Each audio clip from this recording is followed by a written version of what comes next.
Welcome in, everybody, to some Friday night tennis here in Waco from Baylor University. I'm your host, Chris Halioris. I'll be with you tonight. Got a great matchup coming.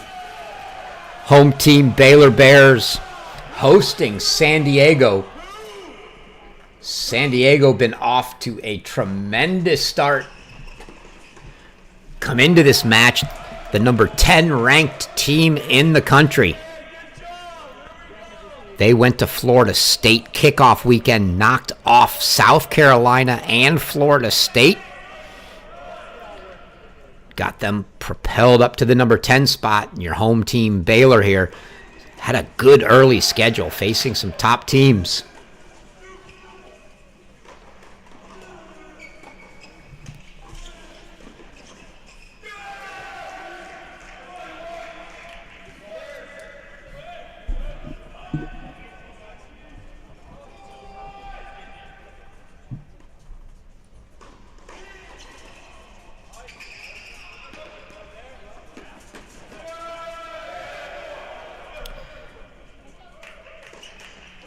Hopefully we'll get some names on the screen for you here in the doubles pairings on your far side. Court 1, it's Oliver Tarvitz, Stian Klaassen, number 1 ranked doubles team in the country. On your side here, you see Marko Milodinovic receiving with his partner, Oscar Brostrom Poulsen.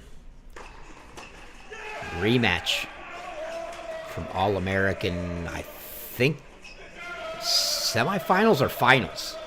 Might have been the finals.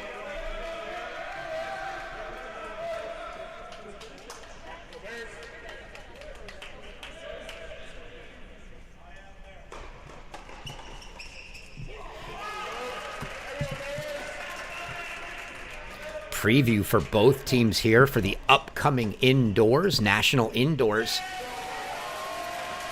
Going to be split dual site for the men this year between Baylor and SMU.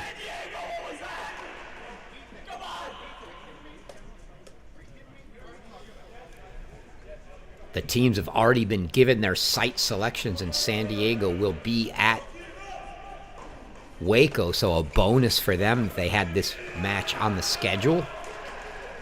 Get an extra match warm-up, if you will, for indoors.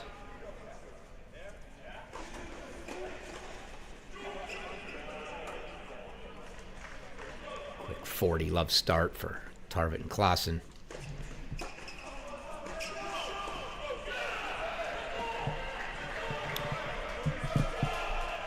The way that happened, 16 teams, 14 qualifiers, plus your 2 hosts, Baylor and SMU. This past Monday, they sort of took a internal ranking and then did a snake order assignment of the teams. So 1 went to one site, then 2 and 3 to the next, 4 and 5 to the next, etc. And that placed the 8 teams at each site. And then when we get to the week of indoors, they will seed the 8 teams at each site accordingly and make a draft of 8. They'll play the first 2 matches at their own site. And then when they get to the semifinals, they'll have a travel day. And then the semifinals and finals will all take place in Dallas at SMU, so that your semifinal teams at least get a match on the courts they'll be playing on, unlike the past when it's been split across 2 sites. One of the teams didn't get to play at that site until the final day. So a little rework of the order this year.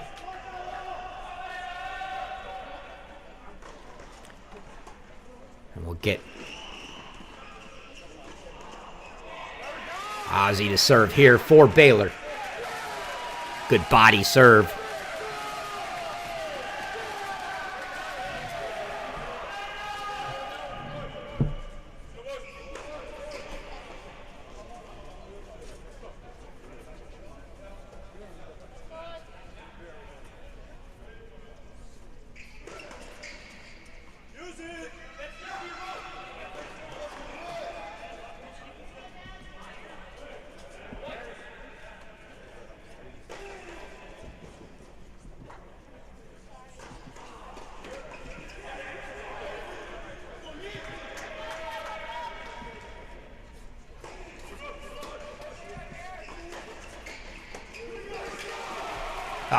Milutinovic just a little bit short on the reach there. But it was holds across the board, courts 1, 2, and 3 in the first game.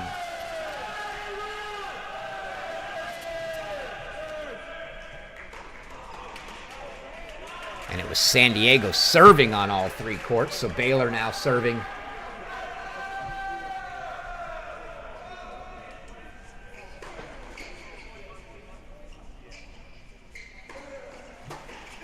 Again, on court 1 here, no names up yet, but you've got Broström, Poulsen, Milutinovic for Baylor on the far side. Court 2, it's Badenhorst and Koenig for the home Bears. And on court 3, lower left, it's Louis Bowden, Alex Kirita, Romanian freshman for Baylor.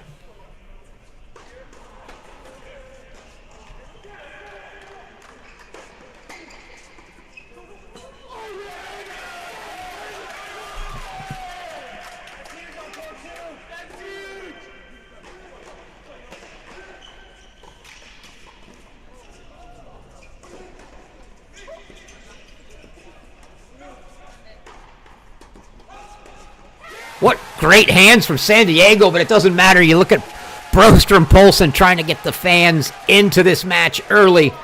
Great point.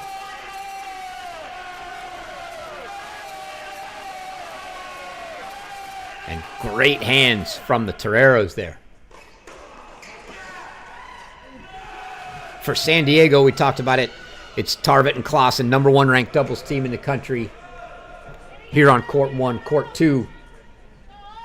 It's Iro Vasa and Savi Danilov. And on court 3, Adrian Beirut and Nikhil Niranjan for the Toreros.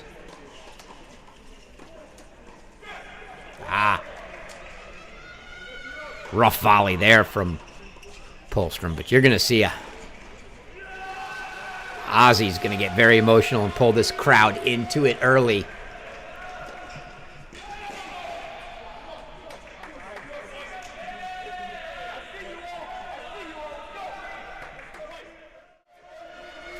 Looks like we got a...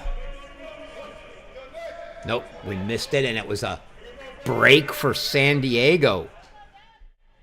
On court 3 there, so the Toreros take a 2-love lead on 3. Another tough ball that Poulsen just didn't get down to, kind of stood straight up.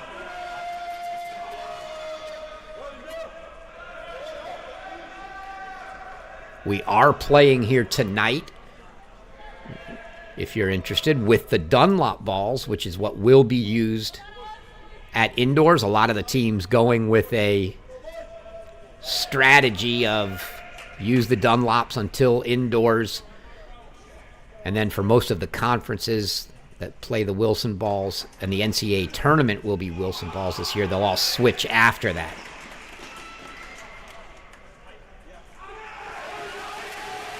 I bring that up as if you've listened to me before, and now we got a deuce point here. You talk to the players across the country. Oliver Tarvit's one of the top players in the country. But you talk to the guys he plays, and nobody wants to play him with those Dunlop balls. At least you're indoors here. Badenhorst's going to get that treat tonight. He will hit through the ball and will try to get that ball through Tarvit. Be very interesting to watch. Early deciding point on court 1. Big serve from Poulsen.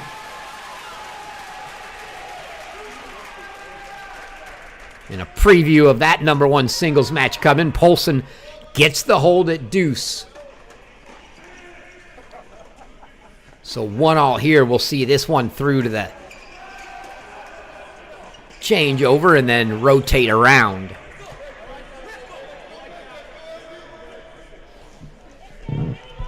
Again, if you're looking for pretty easy when we've only got 3 matches on. Once we get into singles, if you're looking for certain courts or you want to see views, single court versus the triple box versus the double box, drop it in the chat. I'll be paying attention. We're here for you.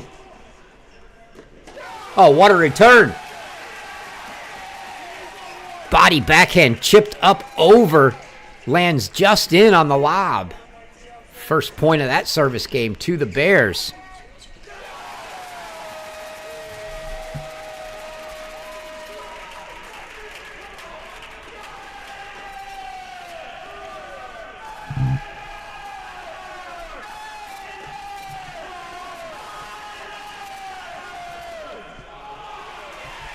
You can hear the noise early at Hawkins here. It's loud. The Baylor fans, always loud, especially for a big match like this. You bring a top 10 team into town, it's going to get loud. You can only imagine what it's going to be like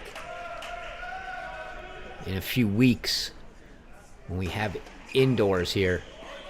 Another good return. This time Polson goes right at Tarvin.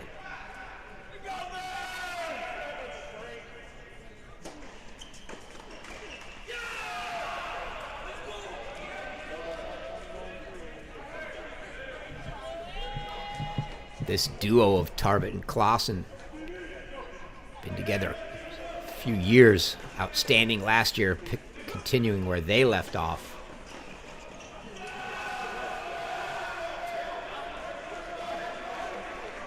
Had a tough second round match. I watched them play at the NCAAs. This time it's Miladinovich with the return, down at the feet. And now it's going to be 3 break points here for the Bears.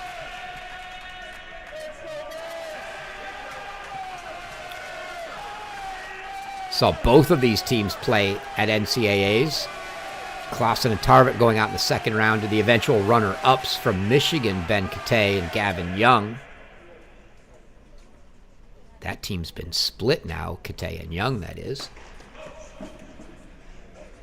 Trying to spread the wealth. Always interesting to see those pairings that play the fall and then split to try to do some better for the team. But not the case here. Clausen and Tarvin stick together, as do Polson and Miladinovich. And Polson goes right at Tarvin again. And that serve just not enough on it. Polson all over it. It's a break for the Bears, so they take a break lead here on 1. It's San Diego up a break on 2. Or excuse me, on 3. So we'll go to court 2 here, the only match on serve at the moment.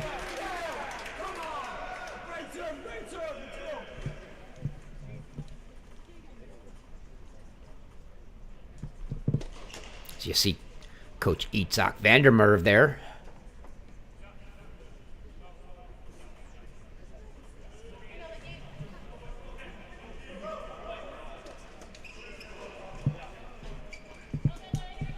Chat with the guys. So Baylor 30 love.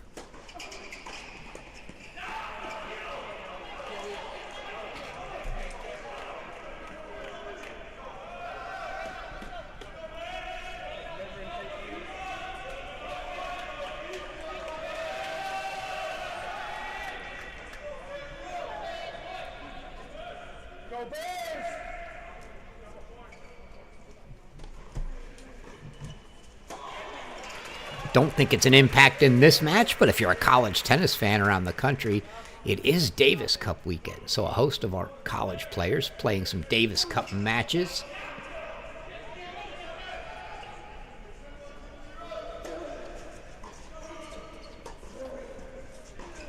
Tough double fault there, so now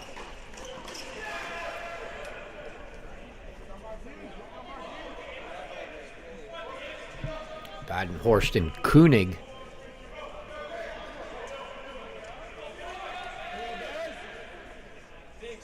Face a tricky 30 all point here at 1-2.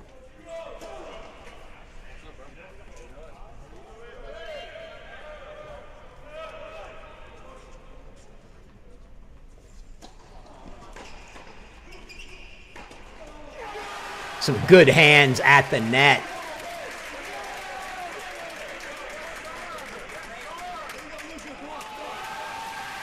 And then the ball off the volley sent long. I think San Diego was a little surprised that ball came back as they hammered that at Badenhorst at the net.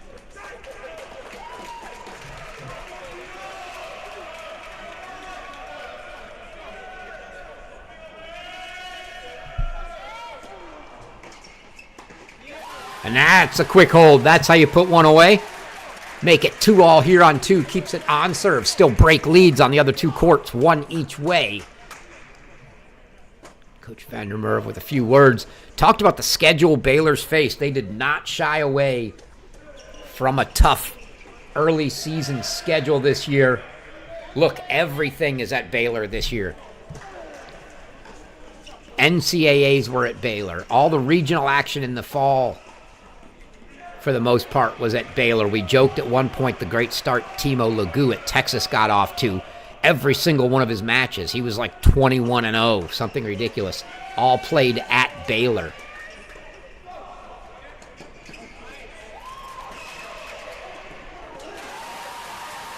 Bears are feeling it now. But Baylor really trying to set themselves up for a chance at a great run this year with a lot of home court advantage. And they scheduled it that way. They've already played Wake Forest. They've already played TCU. They've got a match coming up before indoors against Ohio State. So they're playing 3 of the top 4 teams.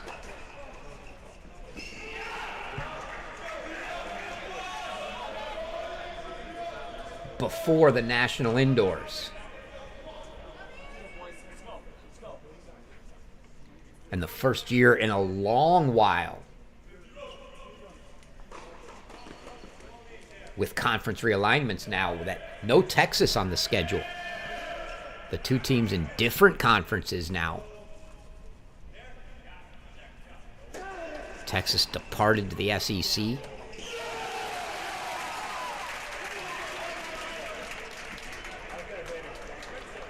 Just deep from Koenig.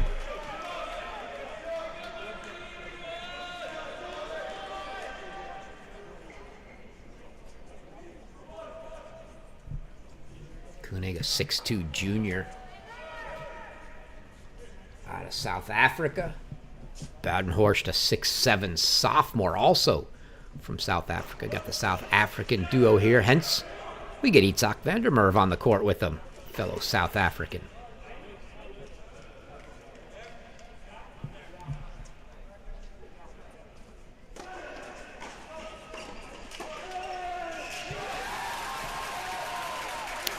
DLD, I see you in the chat there asking thoughts on the coaches being able to huddle between every point.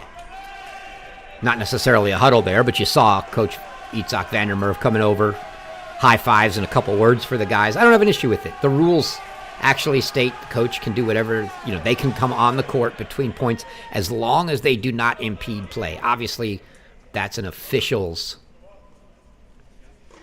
discretionary call there. But the coach can't come out in other words, van der Merwe could not come out and talk to these guys and make San Diego wait to serve. You have to play at the pace of the server. And so you couldn't impede that. Now, if Coach Keckley or Coach Funkhauser wanted to come out and talk to his guys and they took a few extra seconds to serve, that's where it gets a little gray. Double fault. San Diego not fond of the call, but the call stands.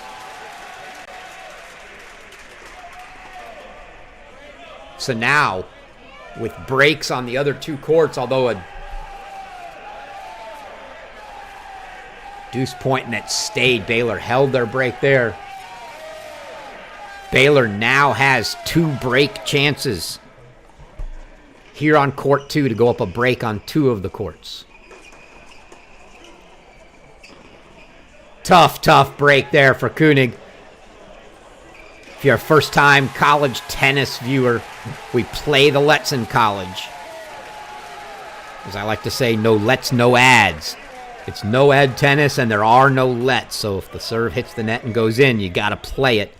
You'll see eventually the dreaded let court ace. But there it's just off the tape. Changed course enough. Koenig couldn't handle it. So one more break, deciding point here.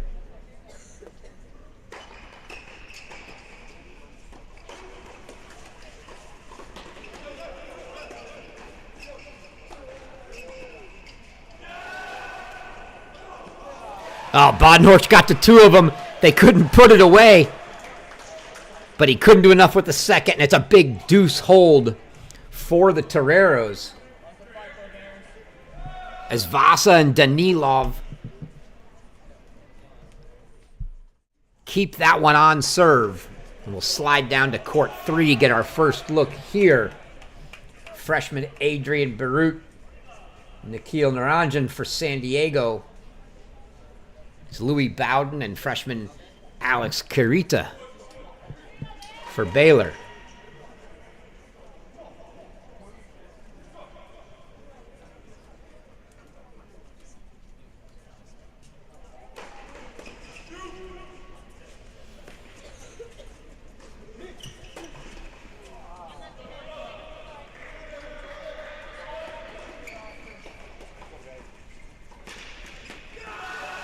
Great volley from Barut there. And San Diego puts that one down. They keep it to a break deficit, but still a break lead here. For San Diego on 3. We'll go back to court 1.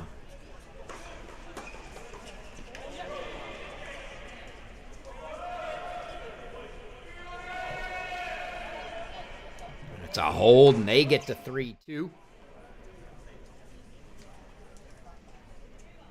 Slide down to 2 here. Badenhorst 6-7. Big serve. Expect to see some big ones from him.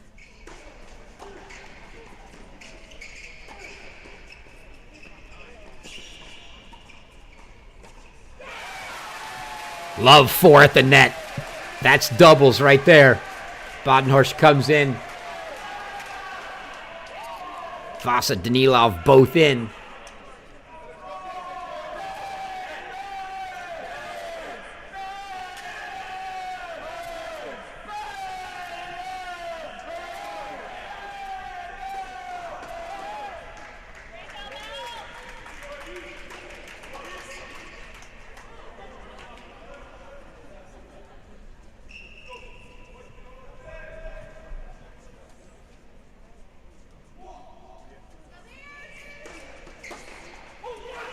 Oh, what a return there.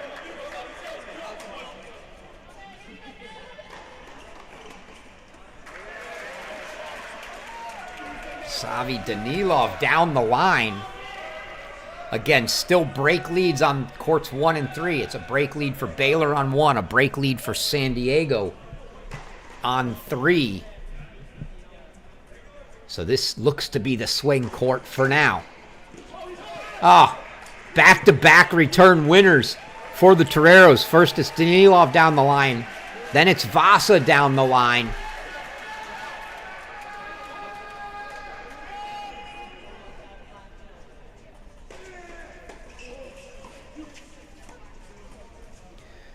We saw Coach Ryan Keckley there. I had a chance to speak with both head coaches this week, Keckley and Mike Woodson, for the Bears. Get into some of the things that they had to say as we go here. And now a missed volley there on top of the net from Koenig is going to bring up 3 break chances for San Diego.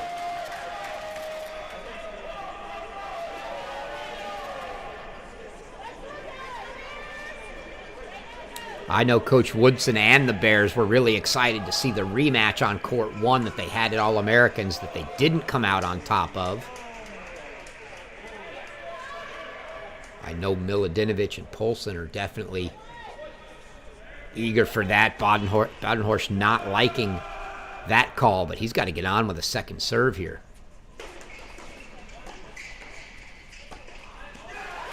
It's a good volley from Milodinovic.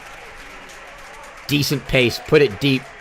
Tough ball for Danilov to handle.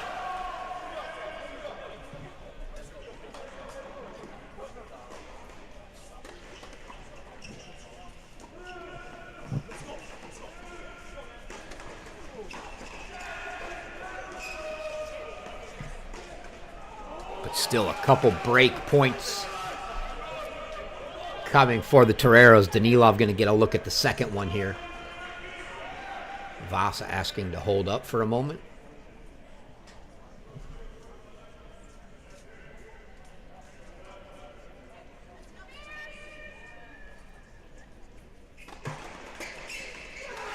Big serve from Badenhorst there. Didn't go bomb. Still had a little slice on it, but a lot of pace. And now he's got himself to a deciding point. Let's see who's going to take it here. Looks like it's going to be Danilov again. It is, and let's see where Badenhorst goes. See if he goes big wide. It's exactly what he did. Flat wide from Badenhorst from 1540. The Bears get the hold. Huge hold for them here to keep this one on serve at 3-all.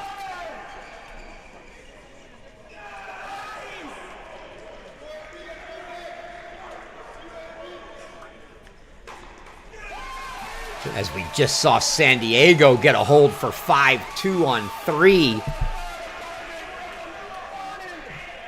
Gonna swing back to court 1 though.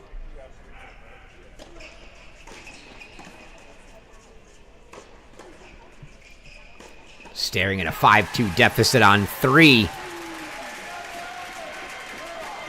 Baylor's going to feel like they need these other two. Have the break lead here, but 30-all for Polson serving.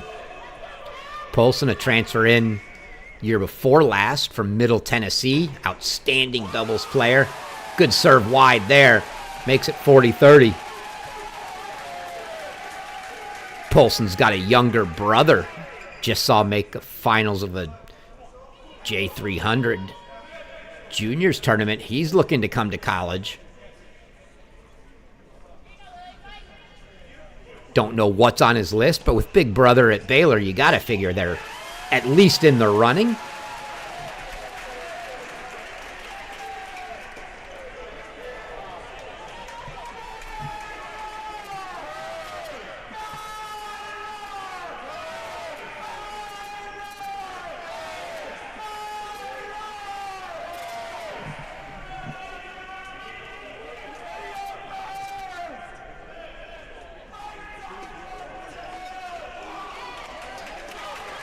So now we've got a big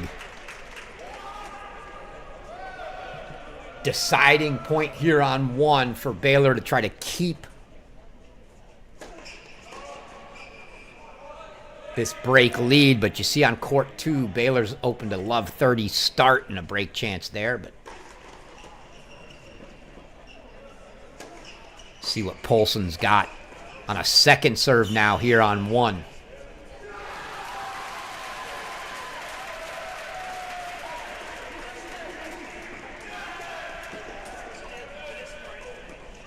And it's all Marko Milodinovic at the net. Thought we might have had a not-up call.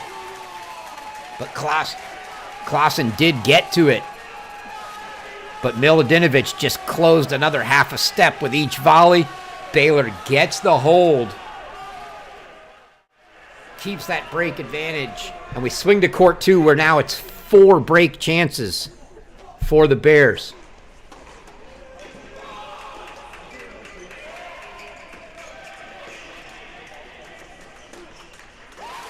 And they get the break at Love. And that was an interesting play in the middle of that point. You had a ball right down the middle to a choice of the Koenig forehand or the Badenhorst backhand. And Devin stepped in and took it.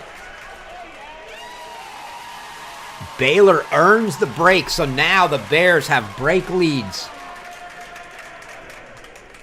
on courts 1 and 2.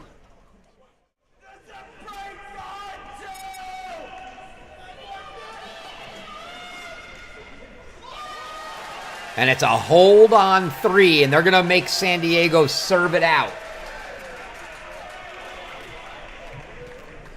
Sonny, I see you there in the chat. Good to have you with us.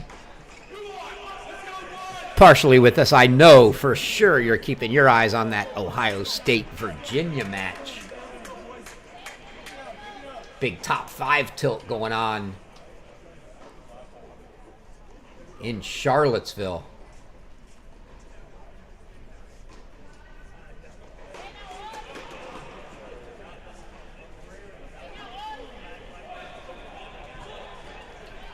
A lot of ranked matches tonight. NC State knocked off Michigan 4-1.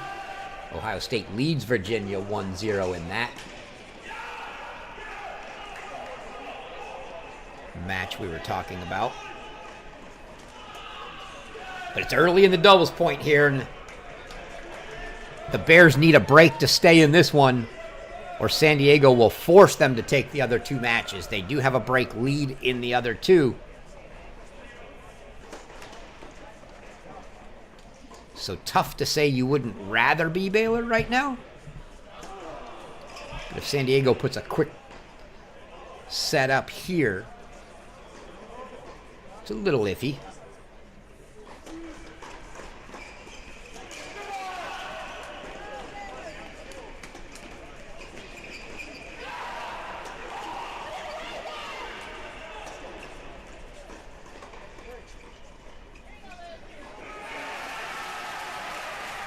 Good volleys there from Louis Bowden.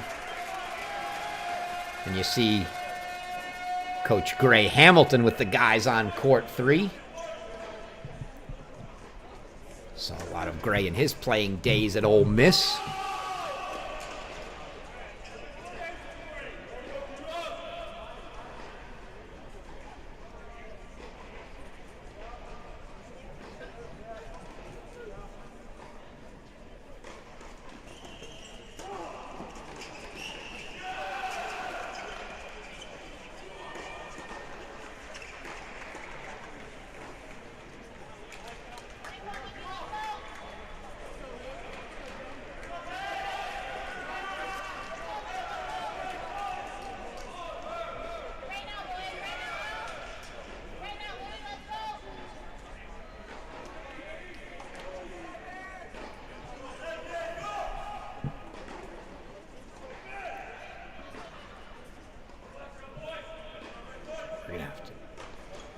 Keep your eye lower left. 4 break chances now for San Diego to get that one back on serve, but we'll stay here with the Toreros trying to serve this set out, so we could indeed get back to where court 2 is the swing match again should they get that break.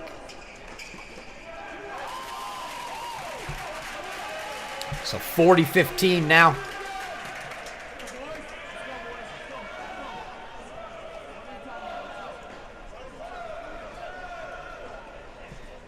Going to be 3 set points for San Diego here on court 3.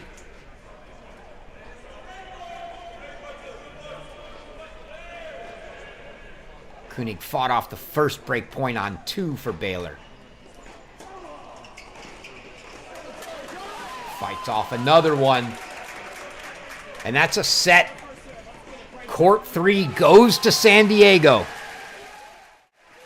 So San Diego's got 1 on the board. Baylor needs both of these now.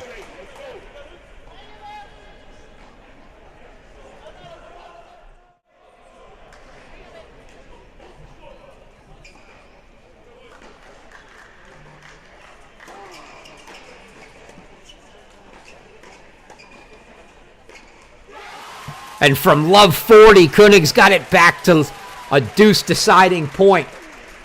Huge point for them to try to take a 5-3 lead now.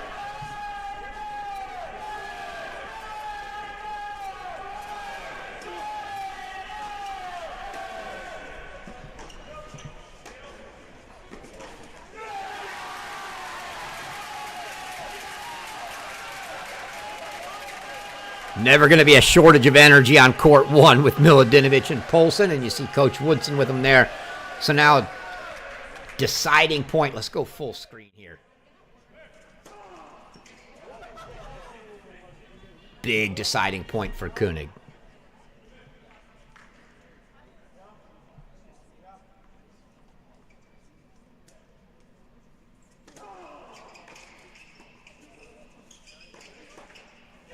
Oh, and he just had the volley shoulder high and sailed it long, and San Diego gets the break, and we're back on serve 4-all here on court 2. So back where we were about 15 minutes ago when it looked like court 2 on serve was going to be the swing match.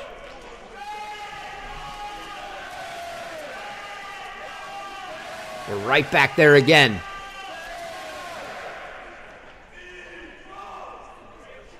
Miladinovich serving at 30-15 on court 1. Still up a break on 1 are the Bears.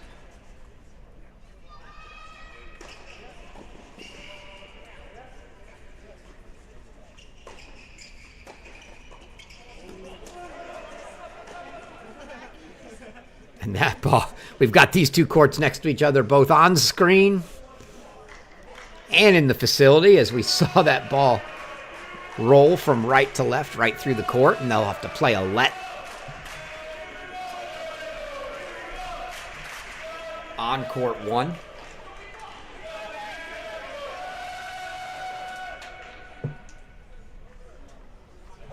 Cody Soto, see you in the chat there.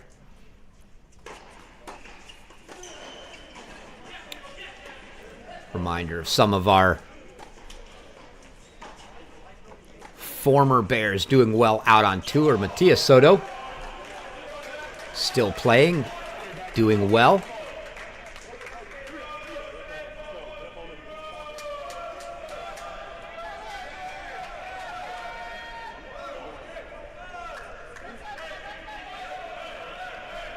So 30 all now for Miladinovich here.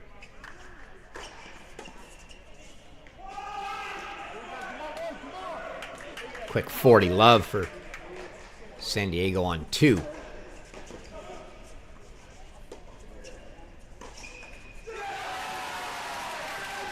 Just clipping the tape with that backhand makes it 40-30 for Miladinovich. San Diego 4 points for a 5-4 lead on 2 now.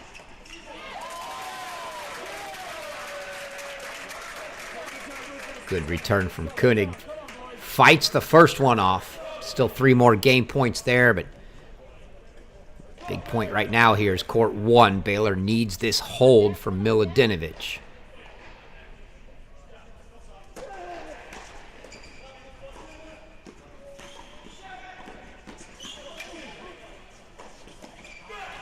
Good play from San Diego. Caught Polson, good reflexes on the first volley, but caught him backpedaling in no man's land and just went right at him. Nothing malicious, just the right play. So now a big deuce point there. We'll go full screen to that while we have a changeover on 2. San Diego takes a 5-4 lead on 2. It's on serve, though. And the Toreros trying to get back on serve here on court 1.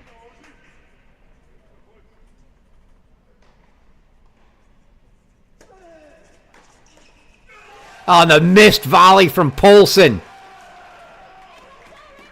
Offers the break back, so now we're on serve on both courts.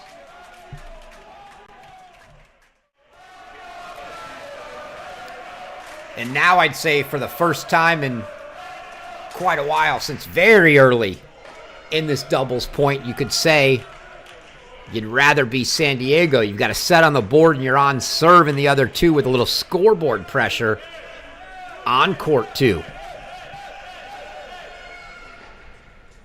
Absolutely, Cody. You'll see me in May, God willing. Baylor was there for the individuals for NCAAs. Hopefully we'll be back again to cover the team.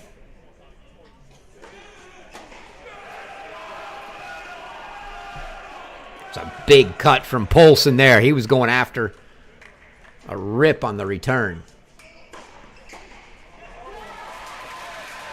Big serve from Badenhorst. First point in a must-hold game now.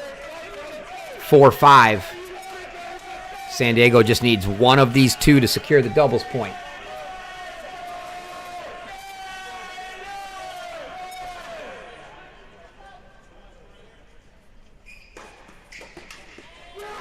Another big serve from Badenhorst. He's come out firing in this must-hold game. Told you, I talked to both of these coaches this week. We'll use some of the time between doubles and singles to talk about some of the things they had to say.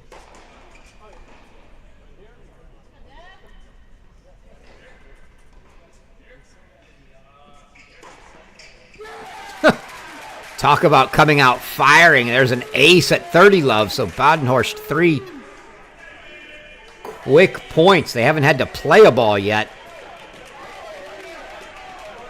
And 40 love as they try to get this one to 5-all.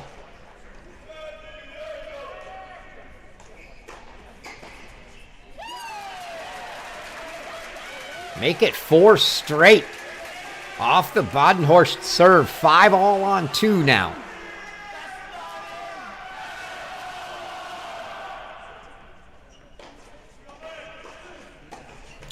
Yeah, Xander, you got your answer in the chat, but the doubles point in college is 1 set. Just a normal 6-game set. Tiebreak at 6-all. And whichever team gets 2 of the sets earns the doubles point. That would be 1. And then the singles matches are the best of 3. 3 full sets. And those are 1 point apiece for 6 more. So a total of 7 points. First team to get 4 wins the match.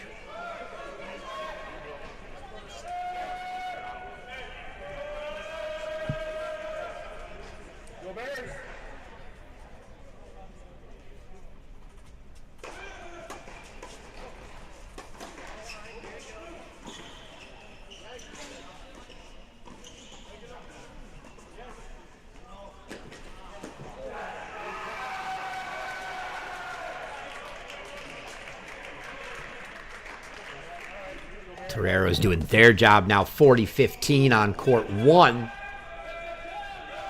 Big cut from Koenig there.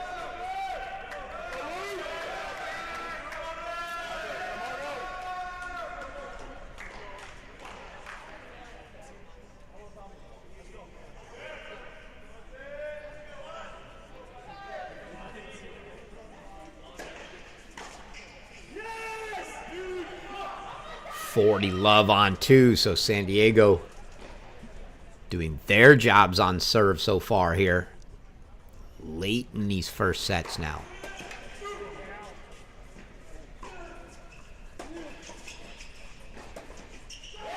Oh, what a return from Putt. That was a rocket of a serve down the tee. I don't know how Poulsen got that one back, but he did. Baylor ends up getting the point. Make it 40-30 now. And the crowd's getting louder.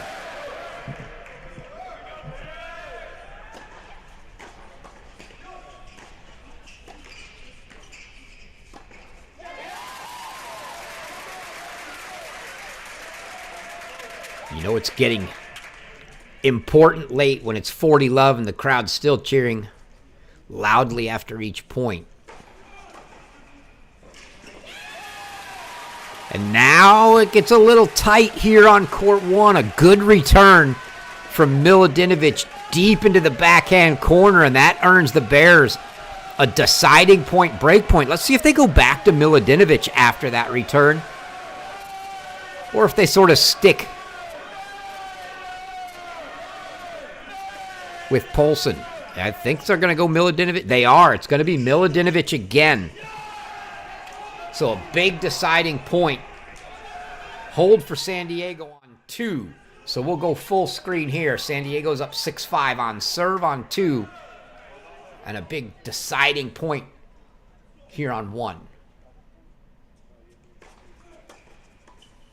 Just right at him. Not the return Milodinovic was looking for. San Diego gets the hold. So scoreboard pressure applied by the Toreros on both courts, but they're on serve. Baylor going to be serving to stay in the match on both courts here.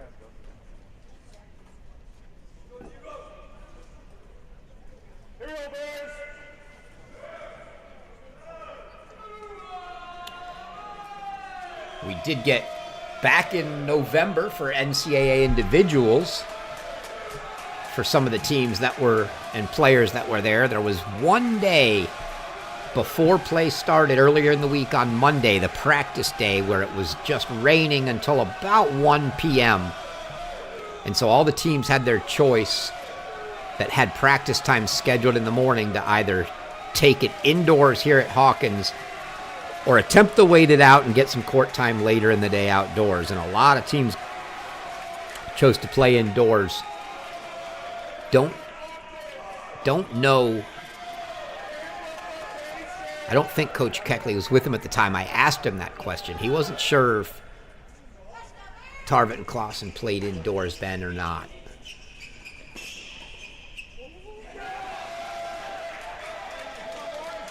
Good decision there from the Toreros as that backhand volley from Koenig floats long. So, first point. And a slight, ever so slight opening here for San Diego on court 2.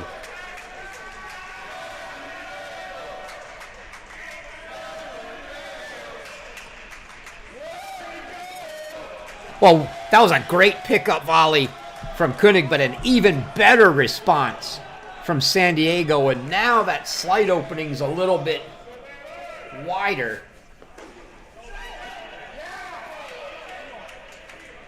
At love 30 now. So a really tough spot here.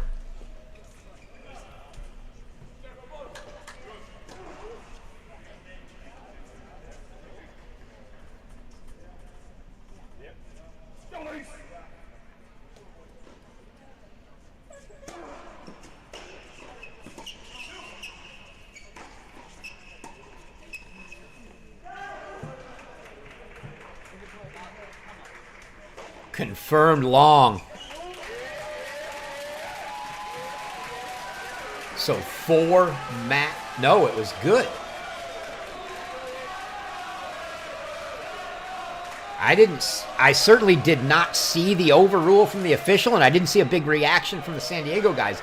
You do see it there from Coach. But it's 15-30 and not 4 match points on that lob from Koenig. That was big. Big call there.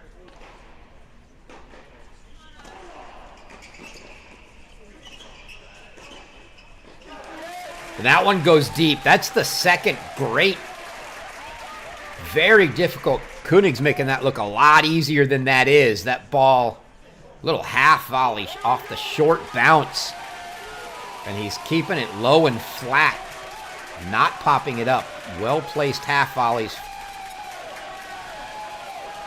from Koenig to get to 30 all now. And it's 5 all on court 1. And the wide serve, well placed from Koenig. Badenhorst puts that one away. So from love 30, and what was evidently an overrule to make it 15-30, he's now got a couple game points to try to get this one into a tiebreak.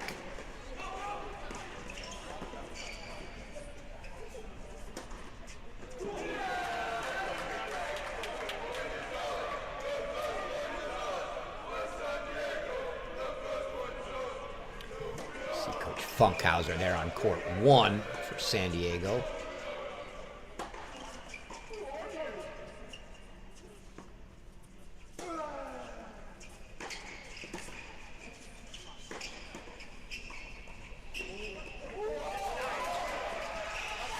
Oh, just had more time than it looked like he was going to have to get there. And almost some premature celebration from the fans.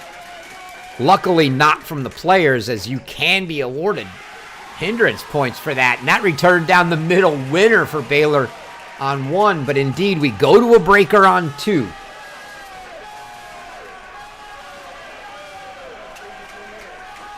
Again, San Diego took the set on 3, so Baylor needs both of these for the doubles point.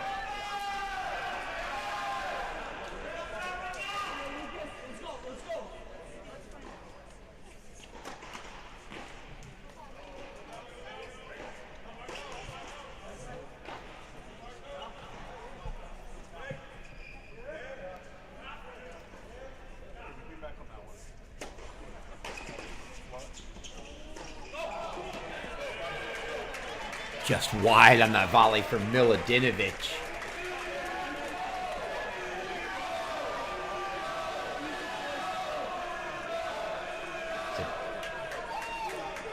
A really early mini break lead for Baylor here on 2 in the breaker. Badenhorst will get the serve here at 1-0.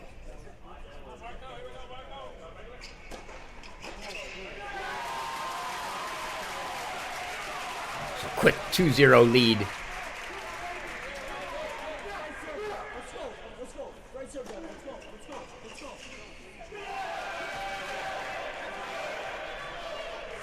Good hands from Tarvit.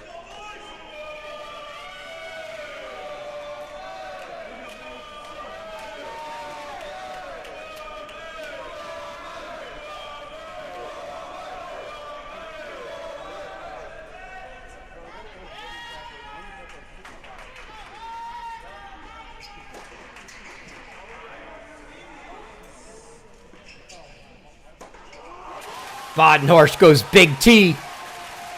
Koenig puts the overhead away. 3-0 Baylor on 2. And it's a winner down the line. From Poulsen on 1 off of that return to make it 40-30 now for Clausen.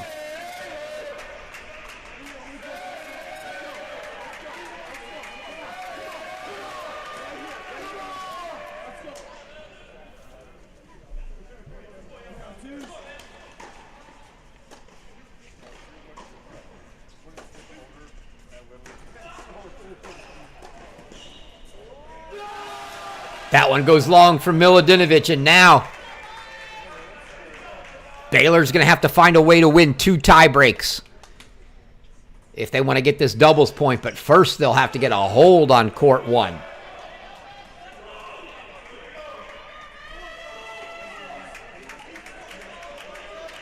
San Diego gets on the board in the breaker on 2 now at 1-3.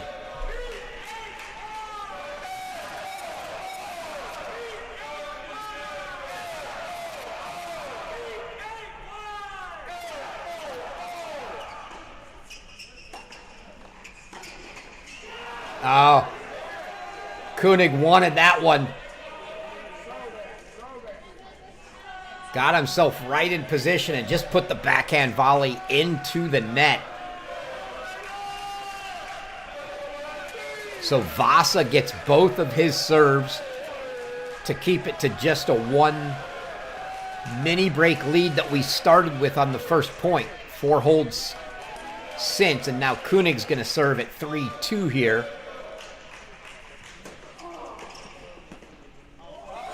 Ah, beautiful hands.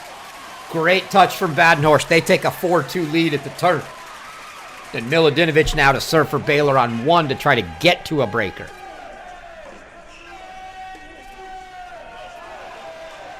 Ooh. Unforced error off the forehand there. May have broken a string as Milutinovic goes in for a racket change.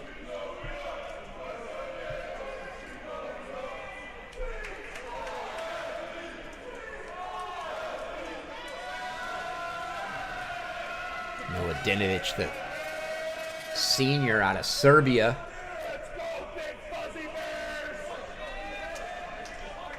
Paired up with Broström. Poulsen mentioned came in from Middle Tennessee. He also senior out of Denmark.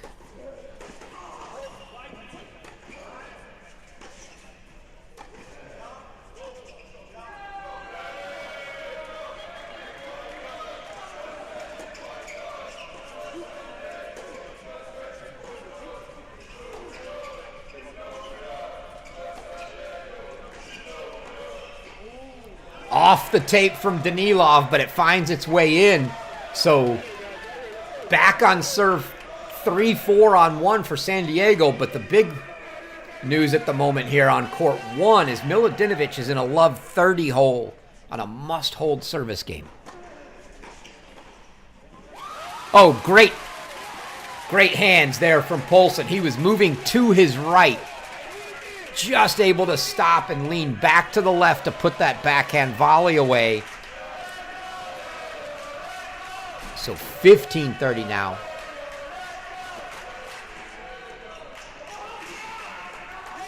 Ooh, that was a great angle. Almost too much. A little bit tricky there for Vasa.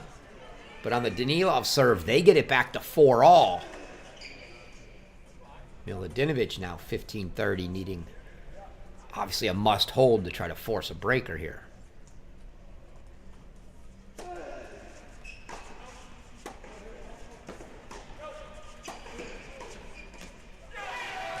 And now 3 set points for the doubles point coming on court 1 for San Diego. And it's another severe angle volley put away for Vasa at the net. San Diego takes a 5-4 lead on 2 in the breaker. Don't want to go away from that breaker in case anything happens quick. But it is set points here, break points on court 1 for San Diego. And they're going to get a look at a Milutinovic second serve. And let's see if they just go right at Poulsen with it.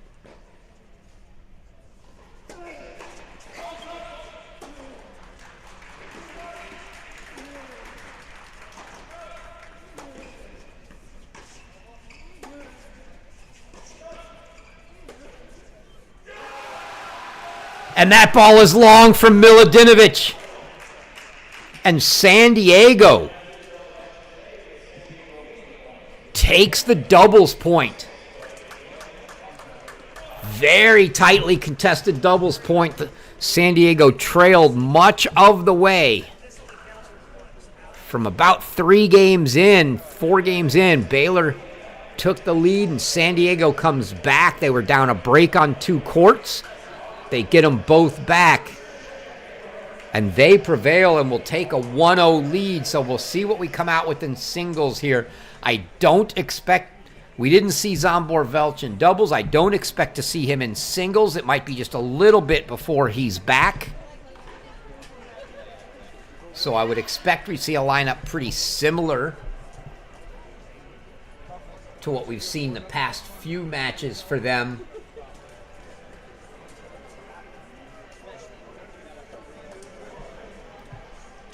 But we'll see what they come out with. Talk about some of the things we talked with these coaches about before this match. First thing, had to talk about the kickoff weekend for San Diego. Big travel for them. San Diego all the way across to Tallahassee, and then you had all kinds of weather and natural disaster issues to fight with. They took off at 9 in the morning on a Wednesday and didn't get to Tallahassee until 1 p.m. Thursday. They ended up flying into Charlotte to Jacksonville, and then I had to rent a van and drive 3 hours to Tallahassee. It was quite the trip for them. Then played indoors the first day at Tallahassee because of cold weather. And the second match Saturday against Florida State was outdoors, and that was the first time they got to hit on the outdoor courts was when they played the match, Coach Keckley told me. So quite an adventure for them. But they are pumped. They're going all in on this year. One of the few non-Power 4 teams that's really got a shot at hosting duties when we get to the NCAA tournament time.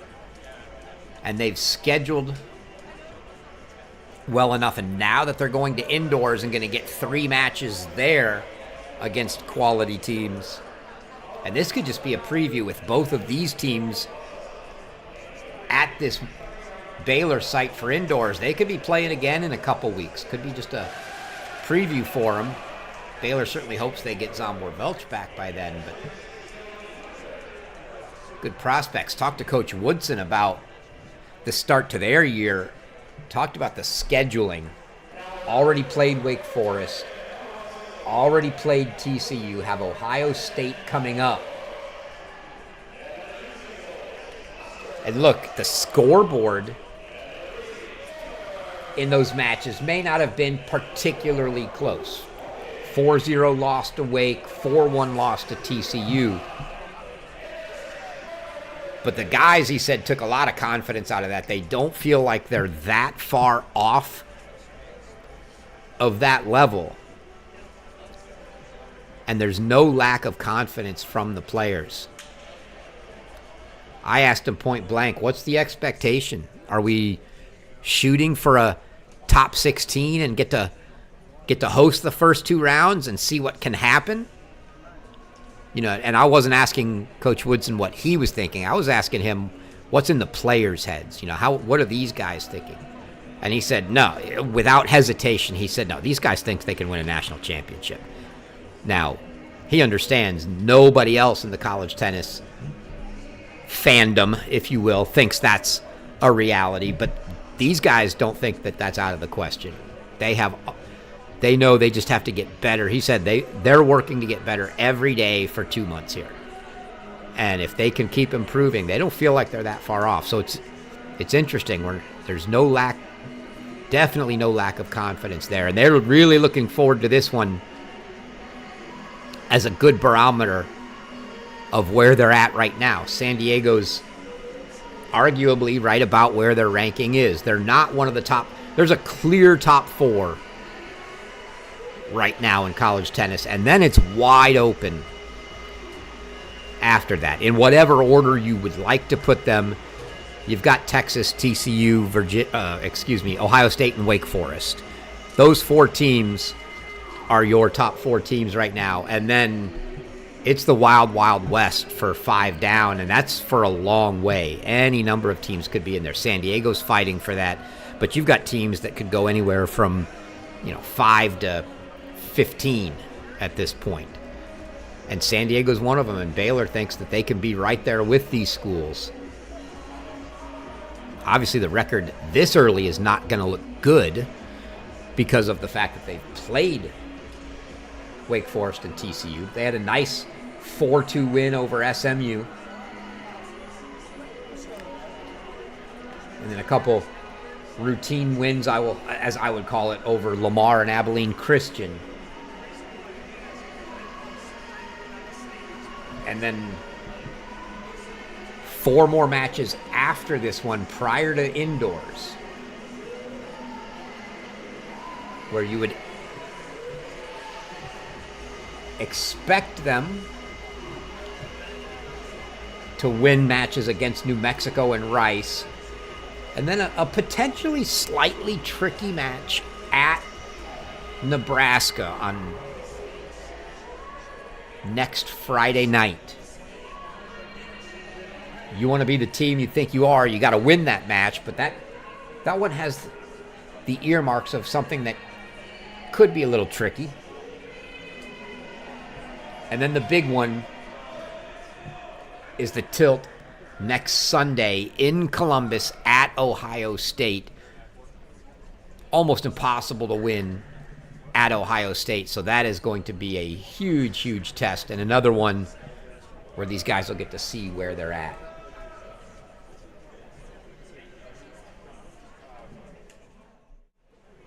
Go back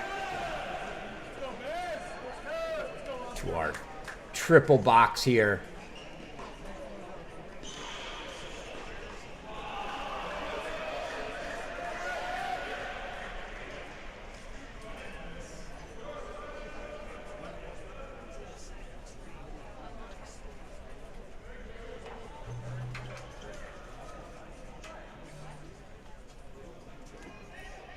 Starting we're and wow, it does look like, if the scoreboard is right, we'll check the online as well, We are showing Zsombor Velch on court 3. He did pop in for one match, and then he was back out again. And it... Indeed, you can see the left-hander. It is indeed Zsombor Velch, so... A little surprise there. Have to give Coach Woodson a little grief. Trying to spring one on me. Didn't give me any indication that that might happen.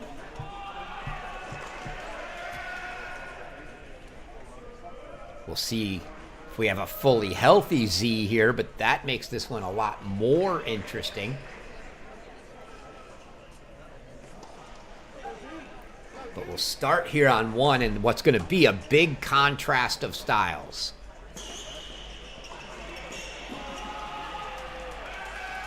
Oliver Tarvett, we talked about, is just so hard to get through.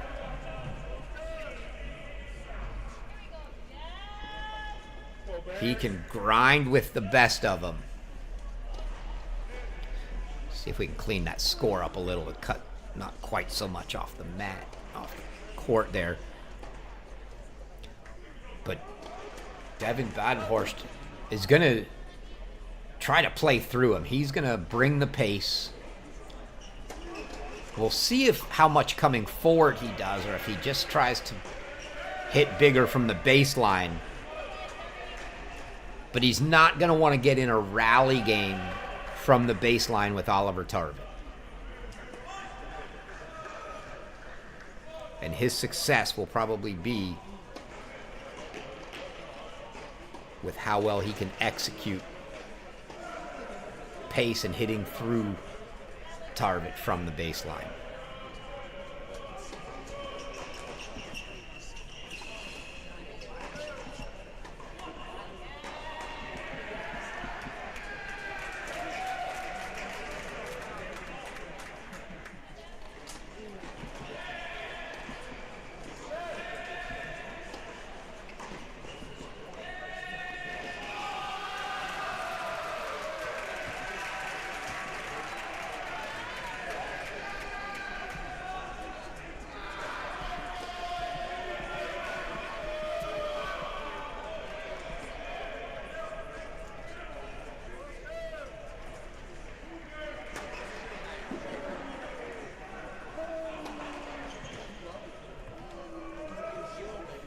Give you a quick rundown of who is playing. We'll run through all the courts as they get through changeovers, but it's Badenhorst and Tarvett here on one. You can see Brostrom Poulsen on 2 for Baylor against Eero Vasa for San Diego. On 3, it's Zsombor Velch for Baylor, Savi Danilov for San Diego. Court 4 will be Luke Koenig for Baylor, Stian Klaassen for San Diego. Court 5, it's the battle of the freshmen. Alex Kurita for Baylor, Adrian Beirut for San Diego, and then court 6. It's some veterans. Marko Milodinovic for Baylor, Neo Niedner for San Diego. Both veterans, but I will say Milodinovic more experienced on the court. Niedner's been around, hasn't had as much significant playing time, so stepping up into 6 this year for him. San Diego's going to need him to be a contributor.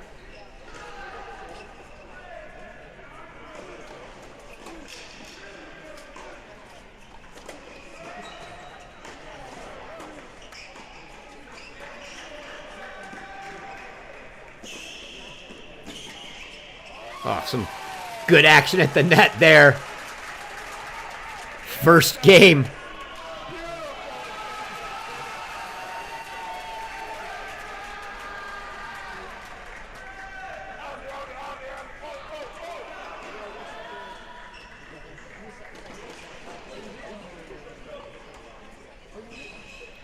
If you get an opportunity to make it to any of the action at Baylor this year, whether that be indoors or NCAAs, do so. We were there for the NCAA individuals in November. Just a gorgeous facility. The Baylor staff does everything so well. Hats off to the director of ops there, Jackie Haddock. She is on top of everything, and that's a double fault from Tarvit now. Going to give a deciding point opportunity to Badenhorst.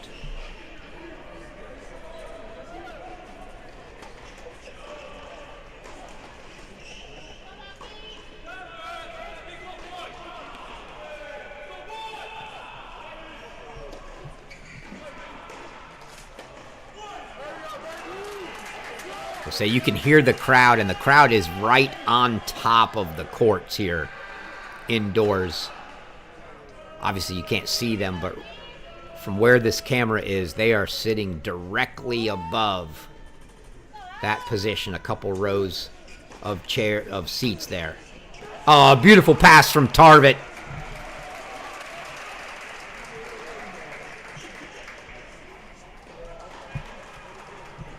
Should have grabbed a replay on that one. That's on me. But Tarvit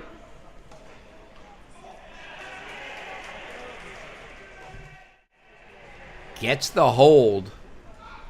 First game on 1.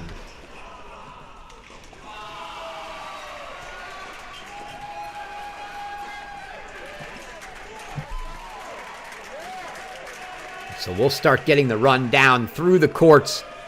Each changeover will slide down and add an extra court. So focus on 2 now. 3 goes to the lower left. Would bring court 4 in. Luke Koenig, Stian Klaassen in the top left. Here we see Brostrom Poulsen serving.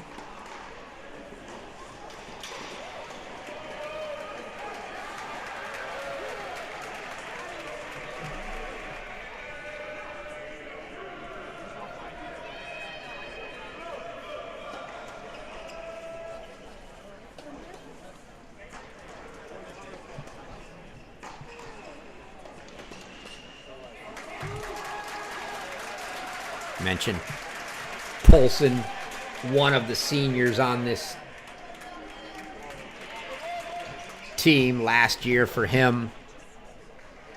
Oh, and there's the let court ace for Poulsen. And I say that last year for him with a little bit of an asterisk, as we still have all the final details yet to come with the NCAA settlement and everything they're doing. And every time you talk to the coaches, you sense that there's a little bit of that asterisk from them too, with the possibility of the NCAA allowing 5 years of eligibility.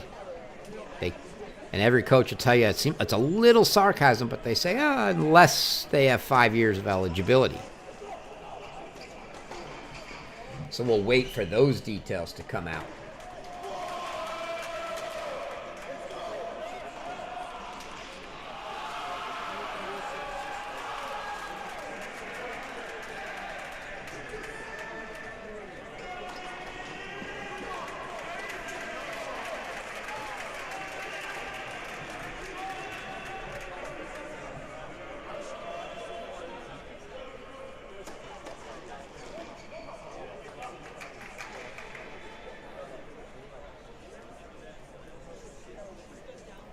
Quick start here for Vasa. If you're Baylor, you have to be looking at courts 2, 5, and 6 as sort of must wins. You look at that San Diego lineup and where their strengths are. Those strengths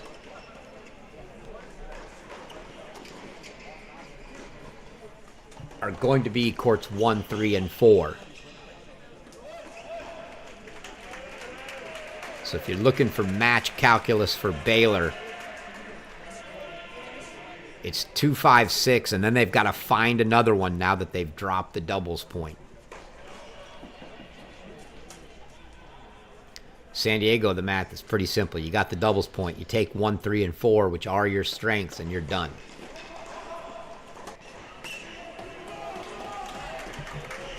Talk about the guys on 3 and 4 as we switch over, but Vasa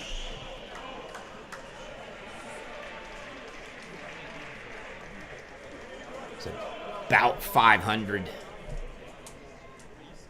I think last year, maybe somewhere in that range. So a guy that you definitely have to beat if you're Baylor right now. And we will slide down.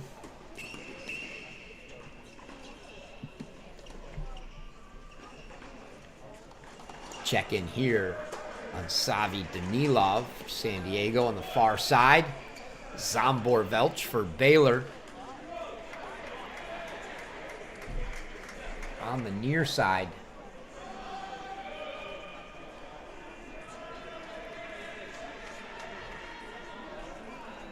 Danilov last year 16-3 in dual matches. And you wonder why I say the strengths are 1, 3, and 4 for this team. Look, everybody knows Oliver Tarvett. One of the top players in the nation, also went 14-3 in his dual matches last year. Danilov goes 16-3, and then Clausen, who we'll get a look at next on court 4, undefeated 19-0 in dual match play.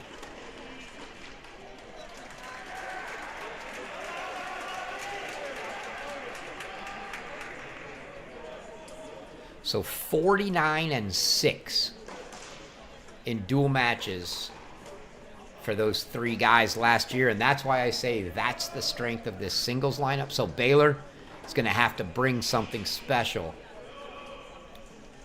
to knock one of them off, and then really has to take the other 3 matches.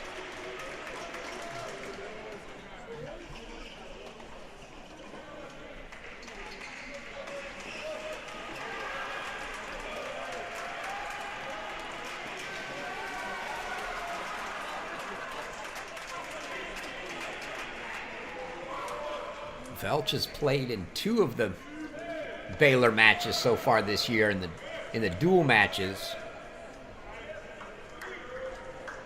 Sat out, I believe, the last couple. He popped in for 1 match at number 3 and then back out again. So you see him coming back in again here at 3, and you feel like if you had a fully healthy and in-form Zambor Velch, he's probably higher in the lineup than 3. So this is a good opportunity for him if he can find some form here. But he's going strength on strength against Danilov.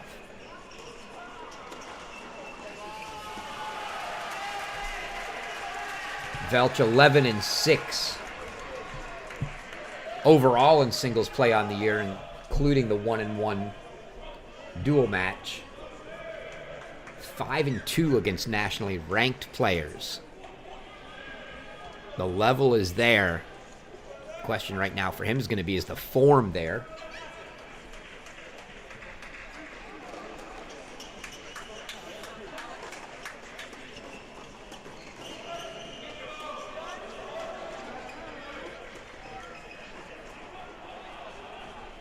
That ball deep.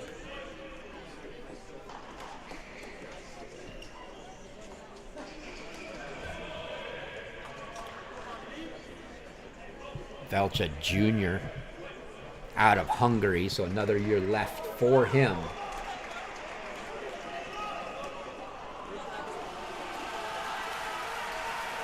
Had a quick start last year, did Velch, and then it kind of tailed off a little.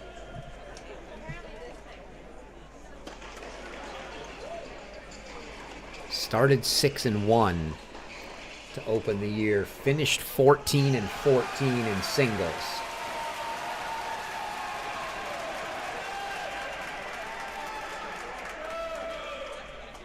Did get as high as 74 in the ITA singles rankings.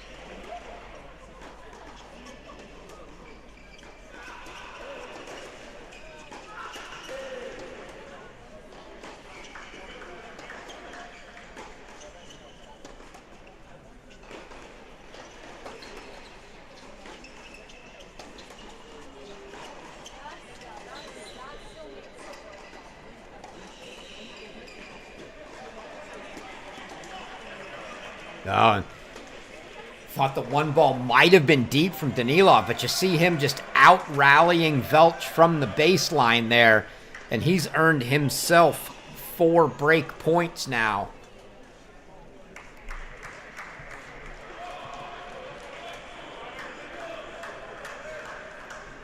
Opportunity to get a break lead here. You see they're on serve on 4, and Kurita up a break on 5 for Baylor. Haven't been there yet. We'll work our way down to get a look at the freshman from Romania for Baylor. Little Romanian pipeline maybe for the Bears. Certainly a South African pipeline, but had Adi Boitan. Now Kurita.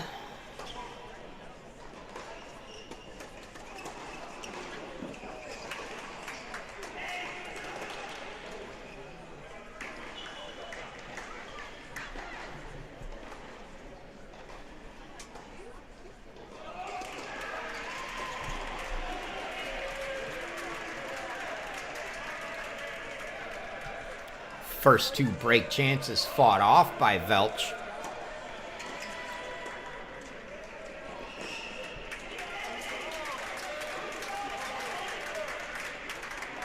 Still very early.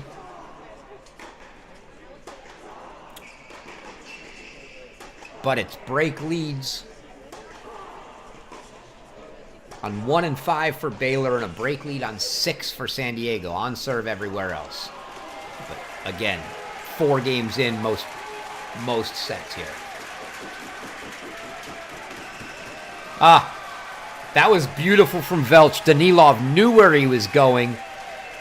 Guessed that corner, and it was just executed too good from Velch. Out of the reach of Danilov. So from love 40, it's a deciding point now.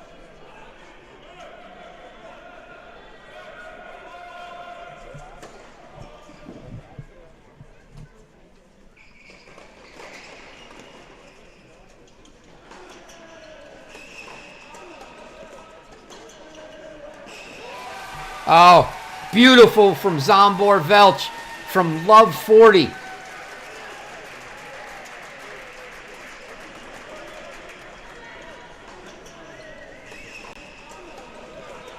I had the right one, maybe we'll have it here. Oh, beautiful from Zsombor.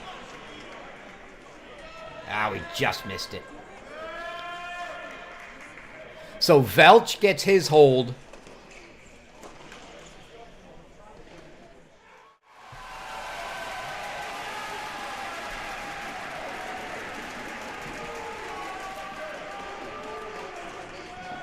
Slide down to court 4 now. Get our first look. Luke Koenig on the near court for Baylor, Stan Klaassen. And it's going to be a deciding point.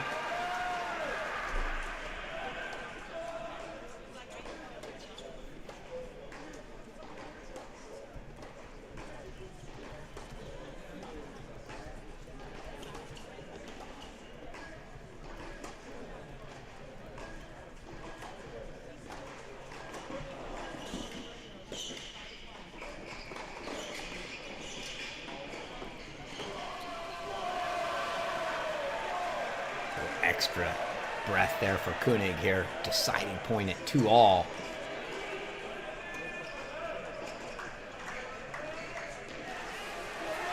Oh, and he gets away with what I'll call not an optimal approach shot. He was determined to get into the net on Klaassen. Came in on a ball that Klaassen had plenty of time on. Makes the volley, makes Klaassen hit one more ball, and Klaassen nets it.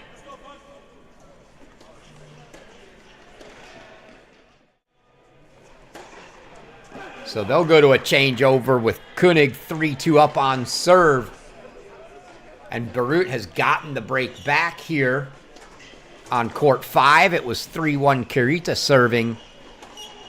He was broken, so we get our first look at the pair of freshmen now.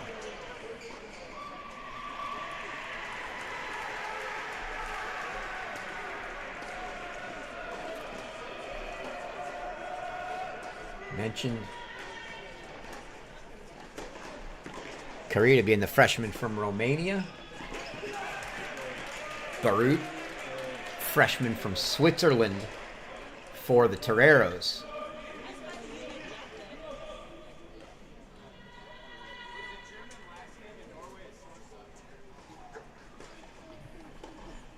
Barut, Swiss national champion in the under 18s. He's had some good doubles success. Has a 15K futures title in doubles. Also won the European Championships in the under 18 doubles.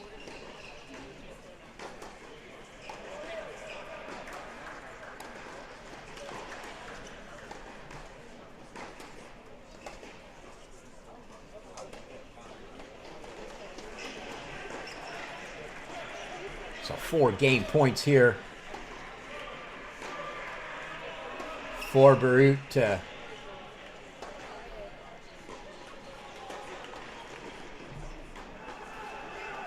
level things up at 3-all, and he does that. So he gets the early break back and squares this set at 3 apiece. Saw your comment in the chat there, Sonny. Ohio State knocked off Virginia 4-1 at Virginia.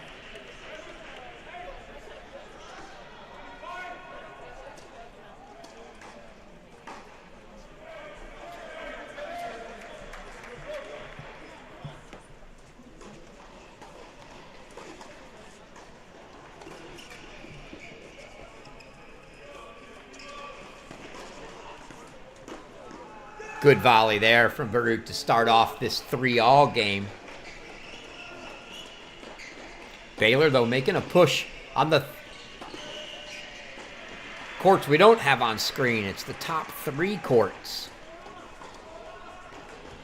Badenhorst is up a break 3-1 on Tarvit. Brostrom's up a break 3-2. And they're on serve on 3, but Velch has got break points. So the Bears trying to get up breaks on the top 3 courts.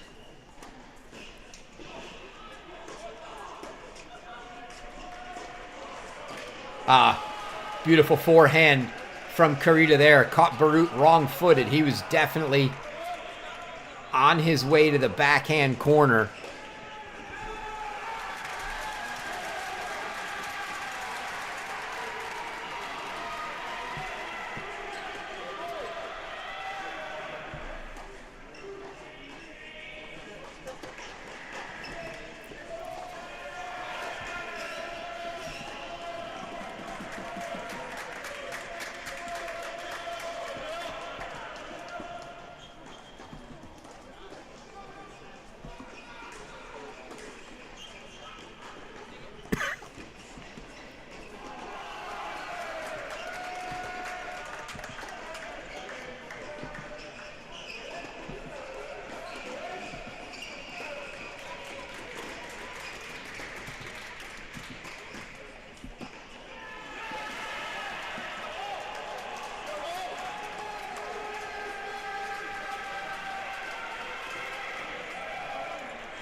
Ball into the net, and it's a hold for Carita. So he keeps this one on serve, takes a 4-3 lead.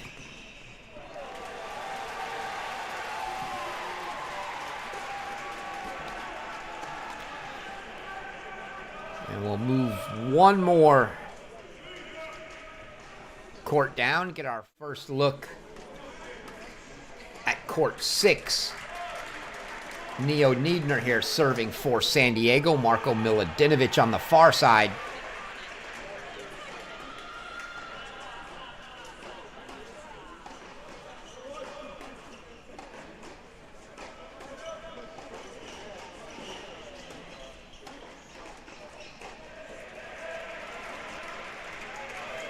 Just wide for Niedner. You see Coach Funkhauser applauding him.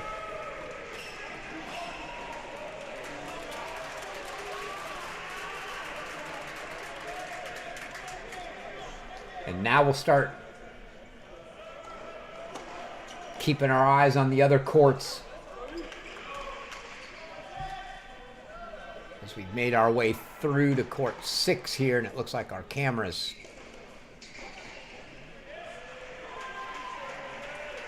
frozen up on 6.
Apologize there, folks. Serious technical difficulties. We've got everything back.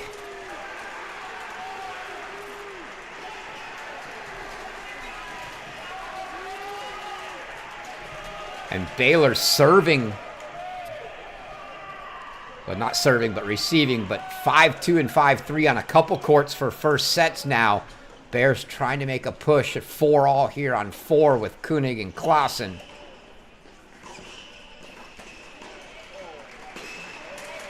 Beautiful hands there from Koenig. Mentioned Klaassen, undefeated last year. Their strongest point in singles. This would be a huge push for Baylor to get that.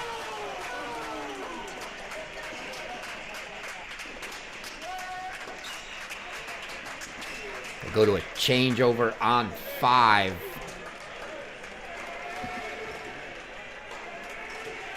Got to get court 3 there. Zsombor Belch, a 5-2 lead on Danilov.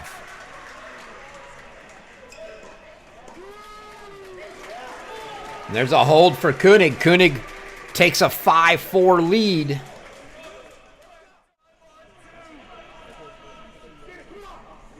You hear Koenig interacting with the crowd. But now you could see courts 2 and 3 here. 5-2 and 5-3 leads. Reverse order there, but for the Bears.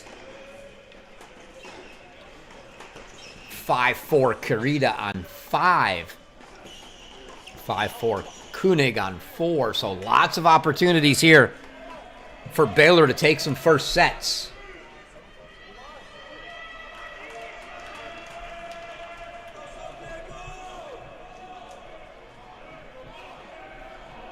I see you Metaphysician asking about court 1. Certainly won't miss any set points. We'll try to make sure we keep all the games that could end sets here. That one currently 4-3 Badenhorst for Baylor, up a break. But if that one gets close to a set, we'll be bringing that in as well.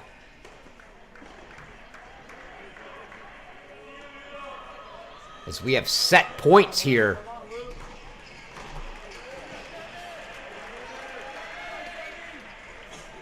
Two more set points for Zambor-Welch on court 3.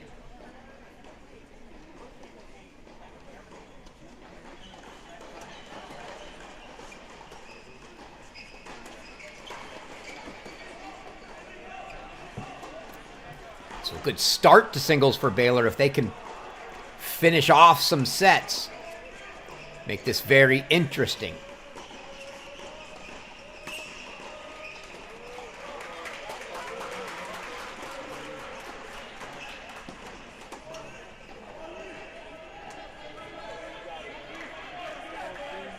Danilov fights back to a deuce deciding point now. Last set point here on this game for Welch. If he doesn't get it, he's got an opportunity to serve for it.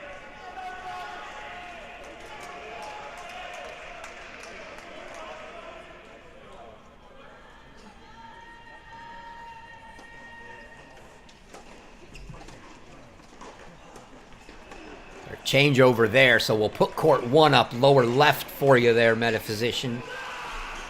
As you see Badenhorst serving, and a big hold for Savi Danilov for 3-5. He's going to force Zambor-Welch to serve it out.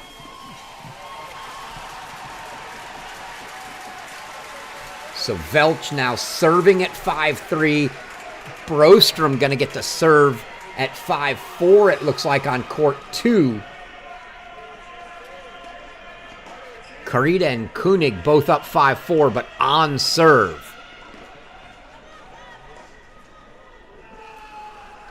Try to keep our eyes posted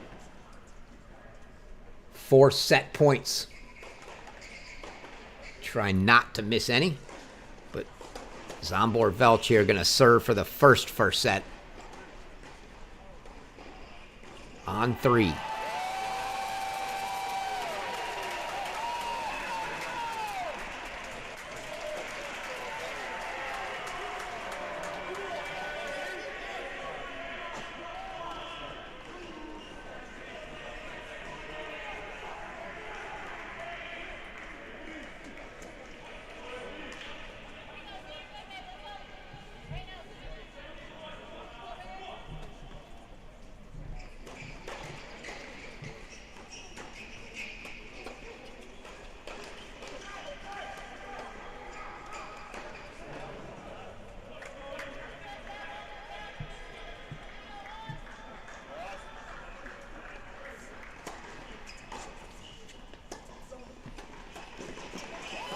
There's an ace from Welch. Make it 15 all. Gonna have to bring Brostrom into one of these courts now. We'll watch Badenhorst serve at 4-3, and then we're gonna have to bring... And he holds for 5-3.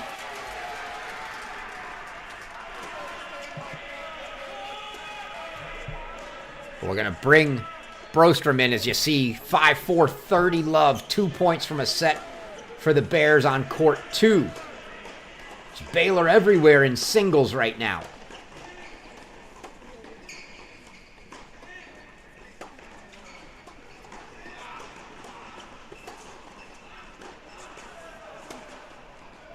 Tremendous depth from Welch until he sailed the backhand slice long.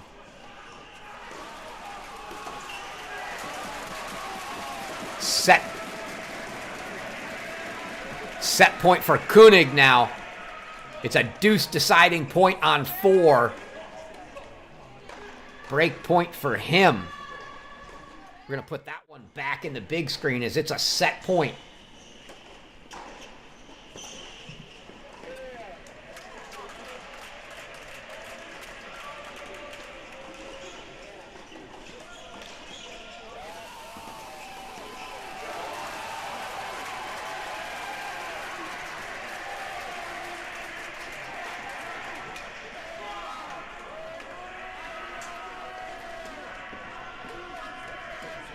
And now a second serve look for Koenig here on set point.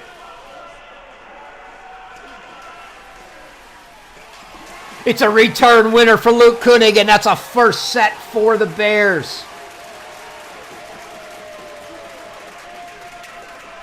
Point.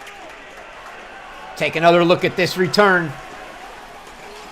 It's a return winner for Luke Koenig, and that's a first set for the Bears. Gray Hamilton, assistant coach on the side. So that's a first set for Baylor.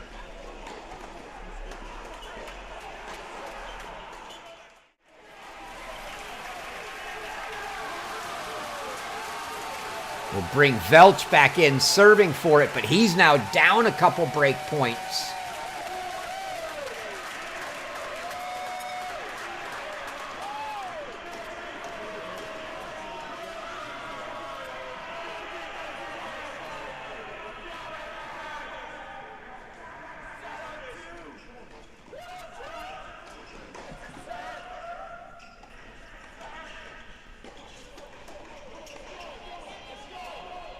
We missed.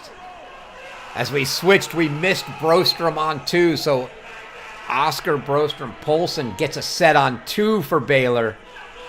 So that's 2 first sets for Baylor now. And Velch gets broken serving for it, so they're back on serve now.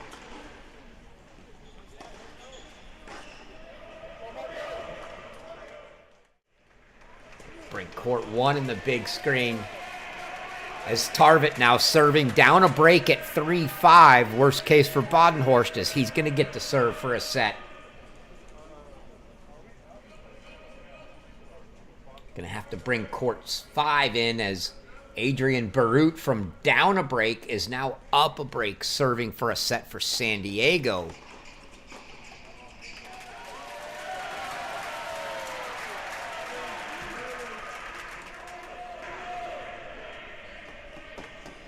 So top left, you'll see Adrian Barut going to serve for a set for the Toreros. But here, from 40 love now, Tarvett finds himself at 40-30, down 3-5.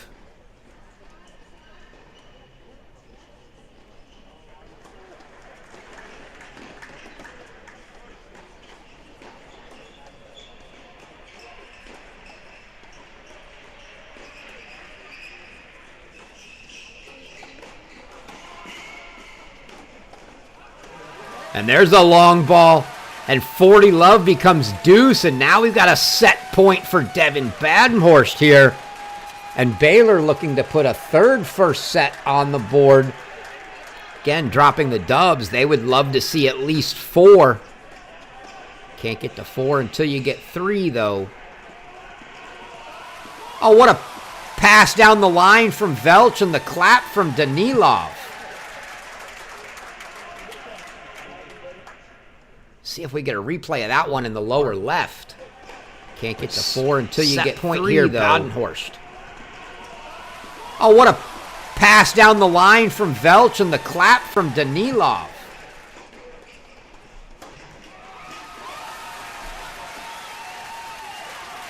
Oh, the rip forehand. Devin Badenhorst has taken the first set on a break, so he's going to get to start to serve in the second. 6-3. And we got to get another look at that forehand right on the line from Badenhorst.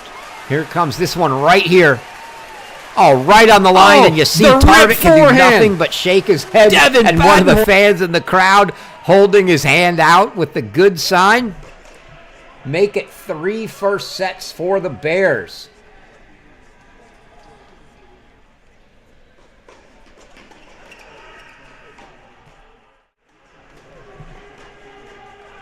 Bring court 5 into the big box now as Kirita's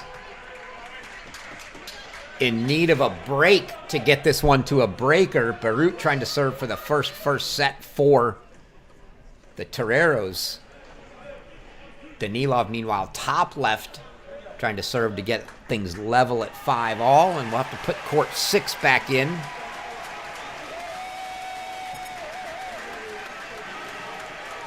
As now you see the 3 remaining first sets on your screen.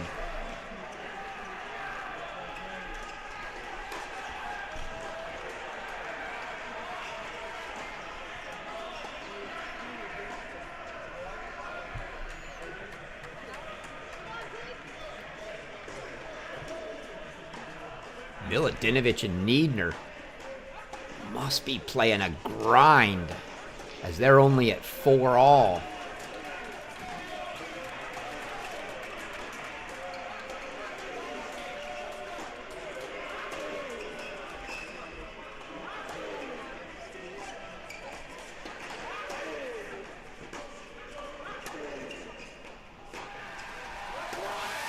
That ball deep.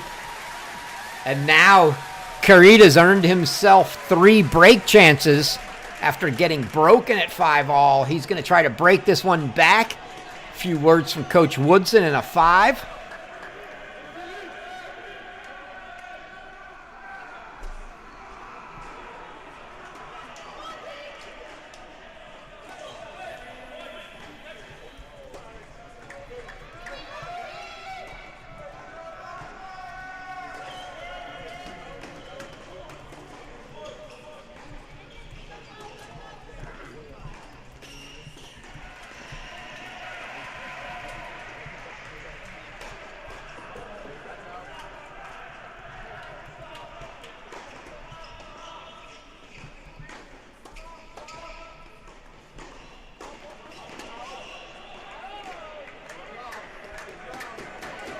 And that's a double fault from Barut.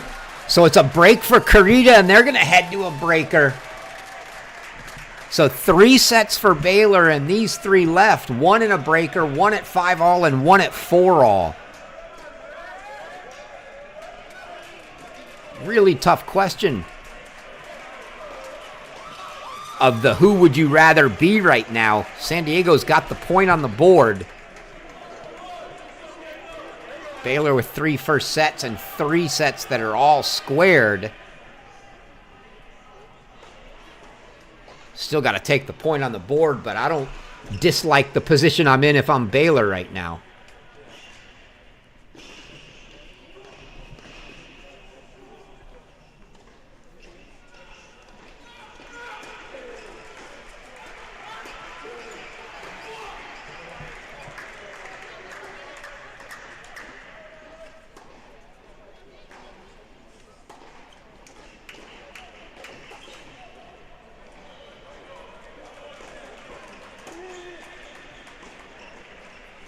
Barut grabs the first point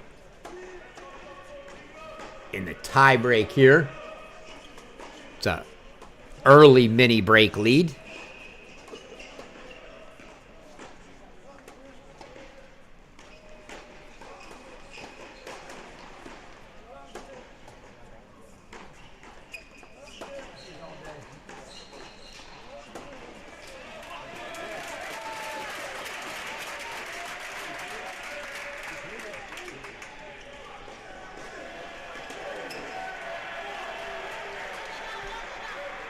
Unforced error there off the serve from Kurita. It's 2-0 now. Barut in the breaker. Miladinovich gets the hold for 5-4 on court 6. On serve. A little scoreboard pressure, and he can try to break for a set for the Bears.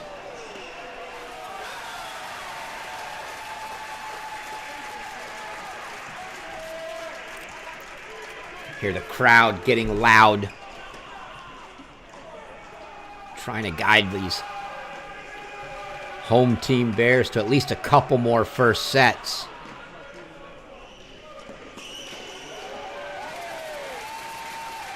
Oh, and the reaction from Kurita might have sold it. I don't know. Barut looked up. I thought it actually looked a hair wide. But if you don't call that immediately, you are definitely going to get overruled if you try to call it late.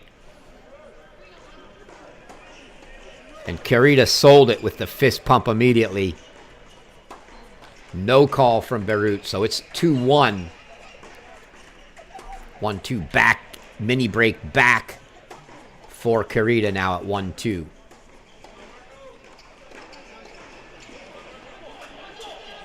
Velch misses that one, but a couple points still for him to get to 6-5. Milodinovic and Niedner just getting set to start that 4-5 game there.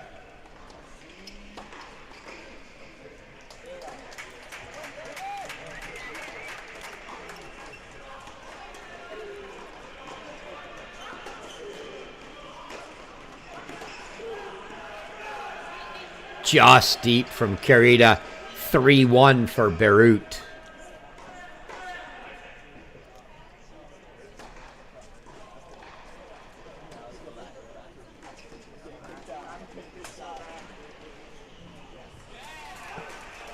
Beautiful lob there from Milodinovic. Ted, this is just the kind of match for Baylor that if they could pull off, would really shake things up as far as the seedings go at their site in indoors.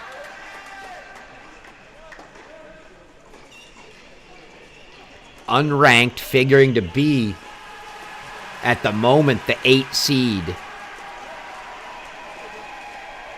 But if you knock off the number 10 team, likelihood you're getting yourself into the next rankings and really throwing a wrench in those seedings. Could make it very interesting. 3-2 Beirut now serving.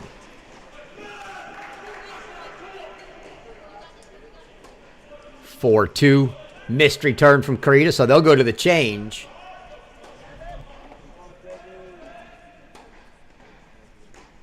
Velch 6-5 on serve. And Milodinovic and Niedner still grinding away down here.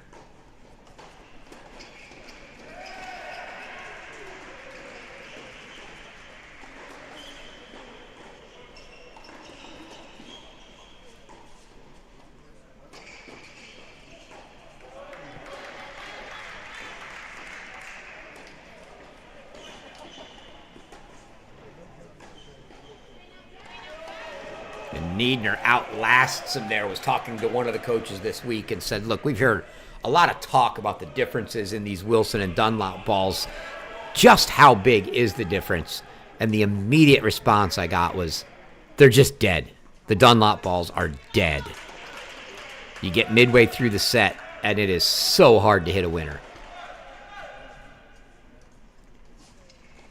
And you see Niedner and Milodinovic playing into that with their rallies. There's a good forehand from Carita, unable to be handled by Beirut, and he gets it back on serve. Gets that mini break back, and so now 3-4. And Coach Keckley is going to step in and have a word with Adrian Beirut.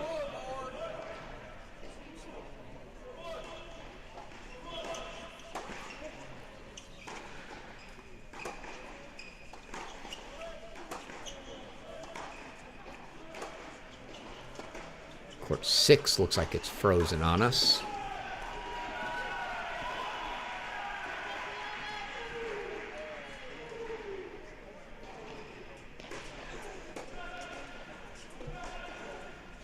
See if we switch away from that and come back if it gets any better.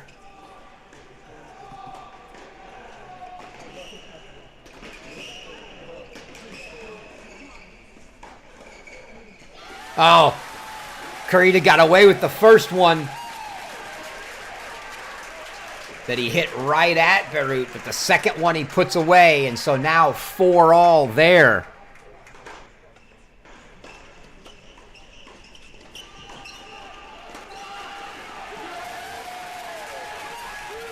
All right, we've got court 6 back. Again, right now, 3 first sets for Baylor. These your 3 remaining first sets. Tiebreak on 5, 6-5 Baylor on 3, 5-4 Baylor on 6.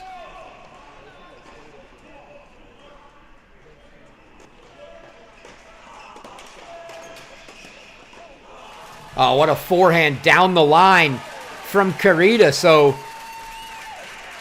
from a mini break down a couple times now. He's come back. Beirut's not liking the call somewhere in here. Not sure what. He played the point out. Once you play it, you certainly can't go back, but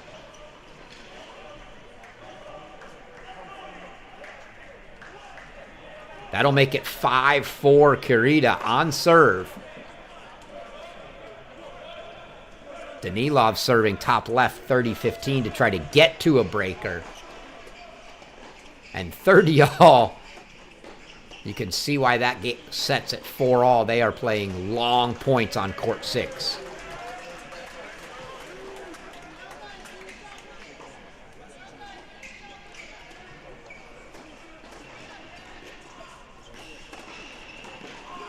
Too good from Beirut. Has a big forehand at a big spot for the freshman. Take another look at that one. Serve +1 here. Gets the short, semi-short. Too good from Beirut. Short, but it sat up, and he went inside out for the winner. Makes it 5-all in the breaker.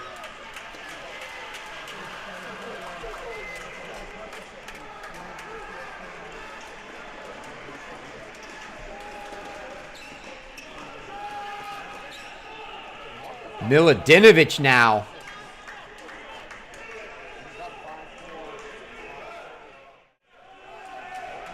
Gonna put this one up. We have set points potential everywhere. It's a set point for Beirut on 5. It's a set point for Miladinovich here on 6. And we're up 1 point away if Velch could get this point from having a set point there.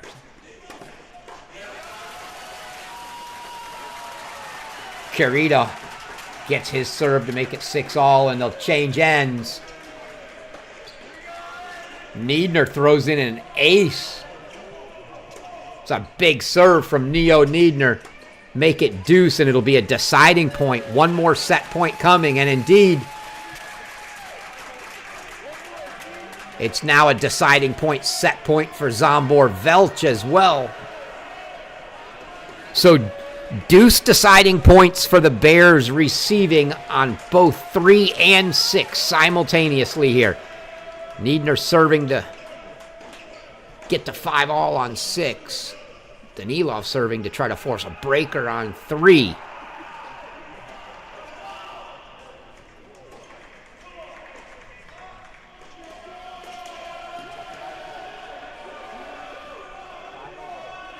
That ball long from Miladinovich, so they go to a breaker there. Watch lower left here. Set point for Velch.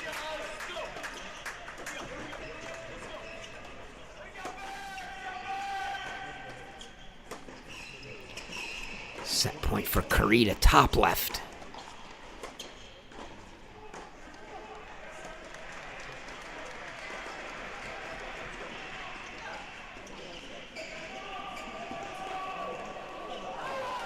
Oh, Velch had the volley he wanted for a set and just flat out missed it.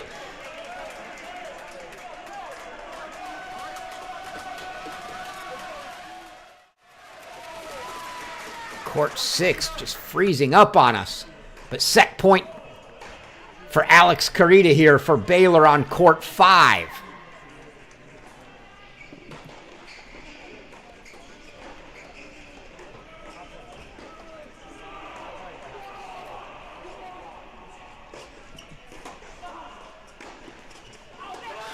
And that ball's deep, and it's a set for Baylor on court 5. Alex Carita takes the tiebreak 8-6, and now that's 4 first sets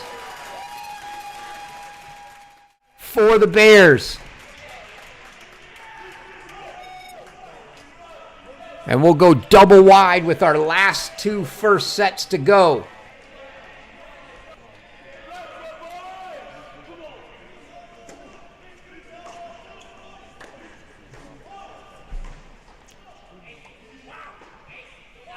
So a big push from Baylor here.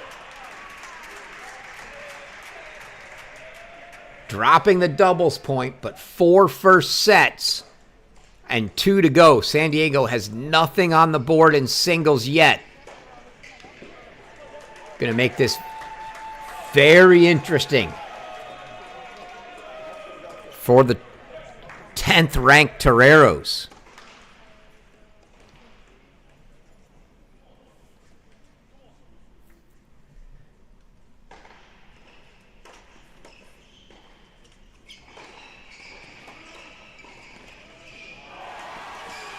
Oh, Zambor-Velch. Get another look at that running forehand pass from the man they call Z. You see the setup there. The volley just left it too. Left it up. Zambor-Velch did Danilov, and Velch makes him pay.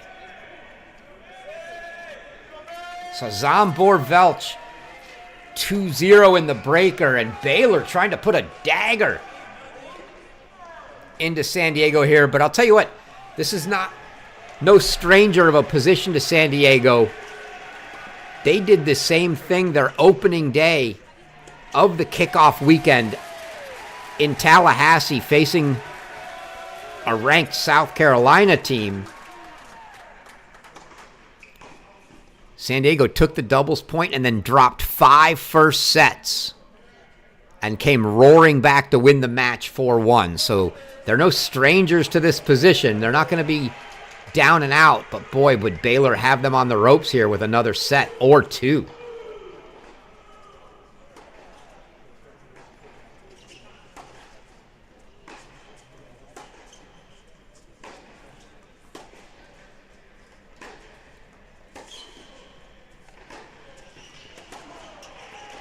Great serve from Zambor-Velch, 4-0 in the breaker.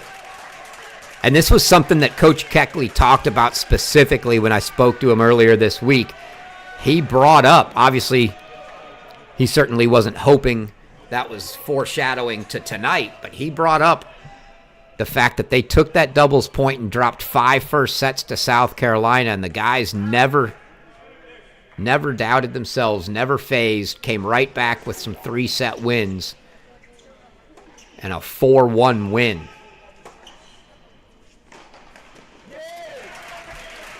And Zambor-Velch is taking over.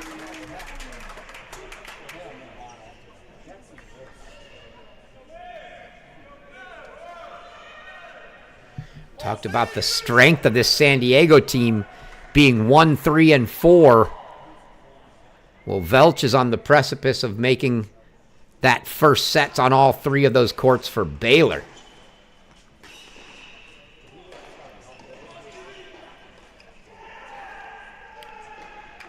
Poor court 6 keeps freezing on us.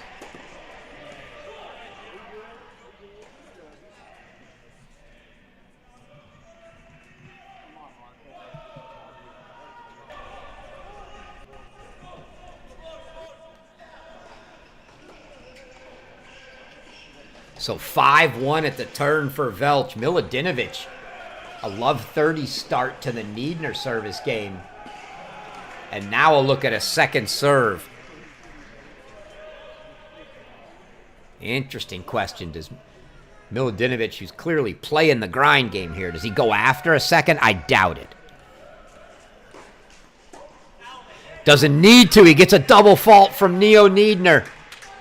And now it's 4 set points. And Baylor is on the verge of grabbing all 6 first sets and putting San Diego in a world of hurt right now.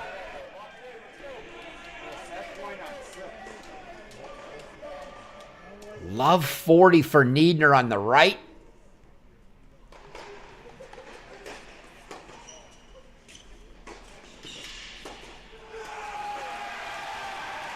And that ball's deep, and it's a set for Marko Miladinovich.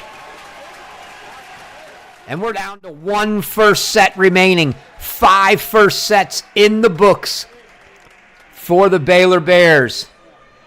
And if this is any foreshadowing to what these guys are going to do at indoors, it's going to be quite the weekend in Waco in a couple weeks. Velch 5-2 serving the set on his racket here.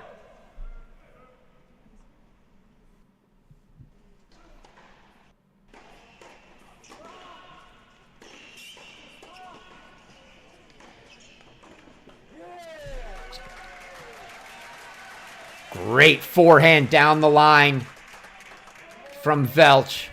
Bringing up a set point. We'll get another look at that one. Went behind him with the first ball. Down the line in the corner with the second. And now 4 set points for Velch to make it a clean sweep and 6 first sets for the Bears.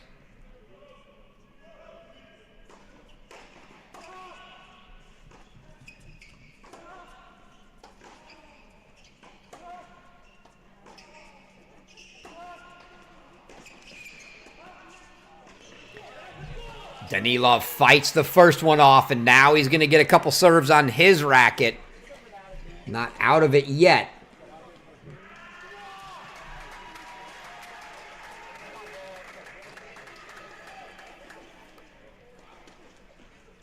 We'll watch the end of this set, and then I'll tell you what, I'm going to plan on staying in the single court view unless you want to see the triple box or the split. Let me know in the comments, and we'll just jump to the matches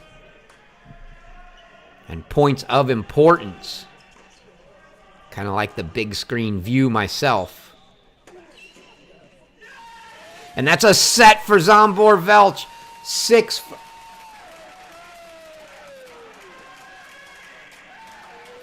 Looking for the reaction there. Danilov did not like the call. Shook his finger at him.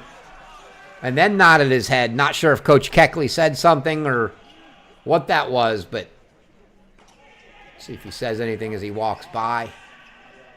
Nope. Certainly didn't look like a fan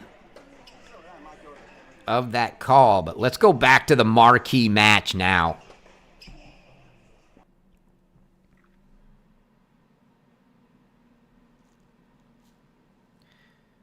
Well, I'd like to. Not sure what happened to court 1.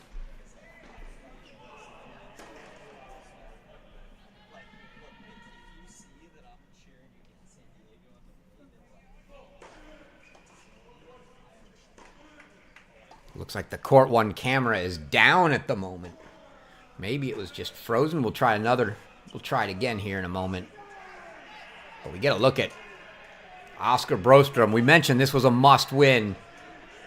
I mean, they got all 6 first sets, so they're in the lead everywhere, but 2, 5, and 6 felt like must-win courts for Baylor, and Brostrom is out.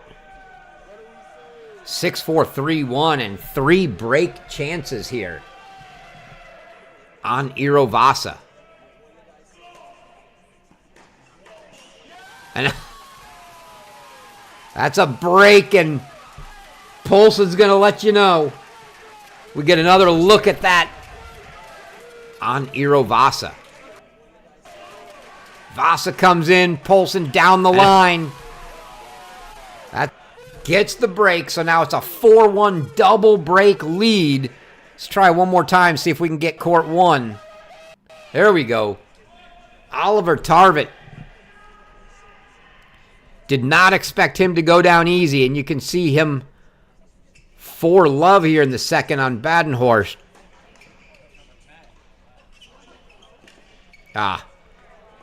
Unlucky tape for Badenhorst there now. But some of those first sets took long enough. We'll give you a breakdown real quick where we're at. It's 4-love Tarvett after dropping the first here. Court 2, you just saw 6-4, 4-1 for Brostrom Polson. We just saw the finish on 3, so that's 7-6 first set for Velch. Court 4, Luke Koenig. 6-4, 3-2, and 4 break chances for Koenig. In fact, we'll see this point, and we'll go there if we don't miss it to see if he can get it. Court 1 and Court 6 cameras both giving us fits. So we'll take a quick rundown. Here it is. 4 break chances for Luke Koenig to take a 6-4, 4-2 lead. Couple quick points for Baylor would be very much appreciated. 6 first sets. You'd love to get 2 of them pretty quickly. Erase that deficit on the scoreboard right now as it's 1-0 San Diego. Courts 5 and 6 that had just finished, also only a game into the second set, so very early there. This match, the furthest along with the second set on 1, where Tarvit leads 4-love, so see if Koenig here can take advantage. Another missed return.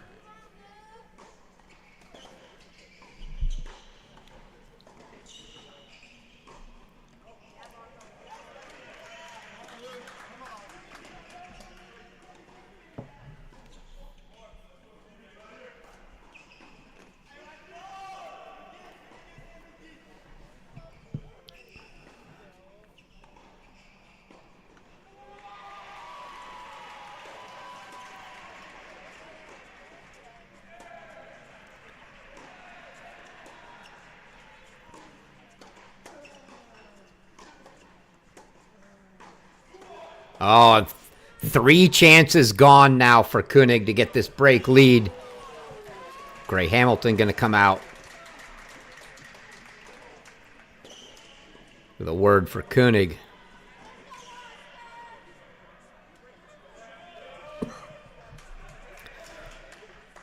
So 1 more chance here for Koenig on a deuce deciding point. He's going to take this one in the ad court.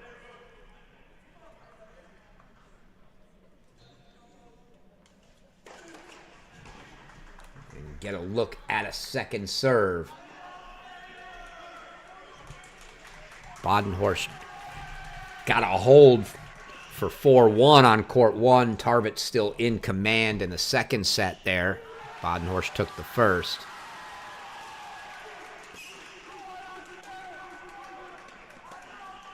Oh, what a pass from Luke Koenig to go up a break in the second. He's going to get a little love from the court next door. We got to get another look at that one first. Just chases that down. Oh, what a pass from Luke Koenig to go up a break in the second. Did not do enough with that ball, and not to take anything away from that pass. A wonderful backhand cross-court pass from Luke Koenig. So now Koenig up a set and a break.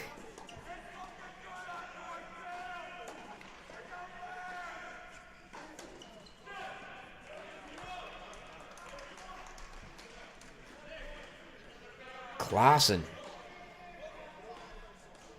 who didn't lose a dual match all year last year, now on the ropes.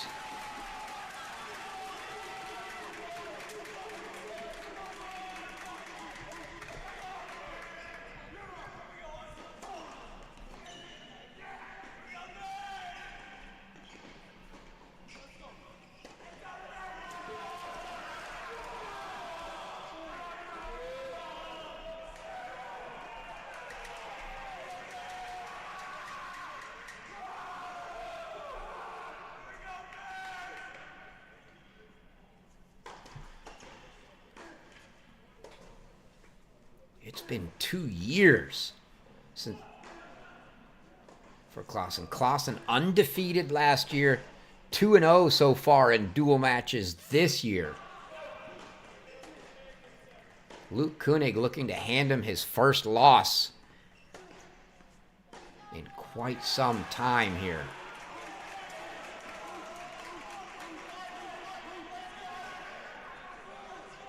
Goes a big slice, popped up plenty of time. Just an unforced error from Klaassen there. And Brostrom and Koenig looking to put points up. We're probably going to have to bring Brostrom in. He's now 6-4, 5-1. We're definitely going to have to do that. We'll go split screen.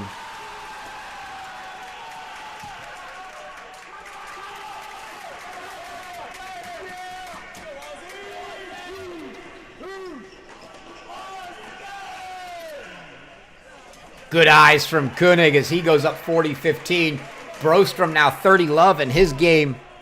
Love 30, I should say, on the Vasa service game. Looking to break for a win and level this match at 1 apiece. 2 points away is Brostrom from a match.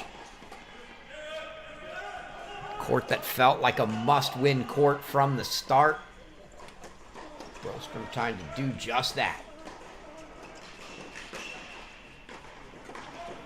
Oh, tricky decision there for Koenig. Wasn't sure if it was going to land in or not.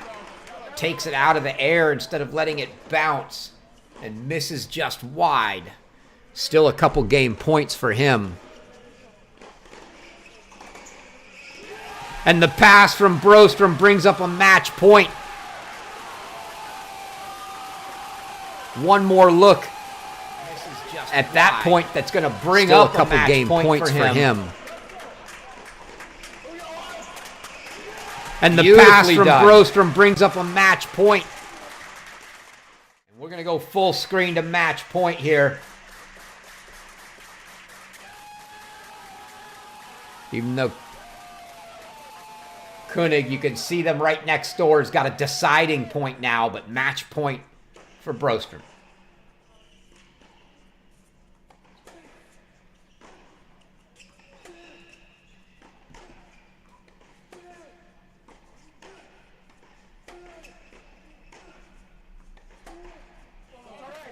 Cooks the first one long.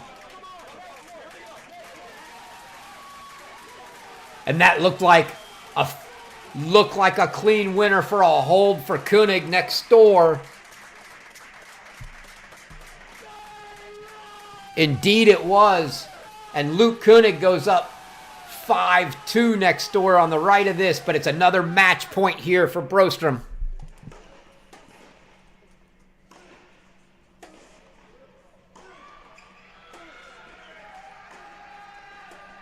And that ball's deep. Oscar Brostrom Poulsen, 6-4, 6-1 on court 2. And Baylor levels this match at 1 apiece.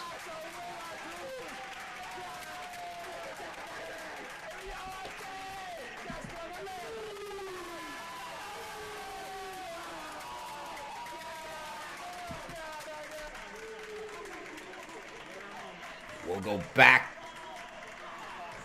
to court 4 as these guys are coming right out of the changeover. And Luke Koenig not serving for it, but 6-4, 5-2. Chance to win a match here. Put Baylor up on the scoreboard for the first time tonight.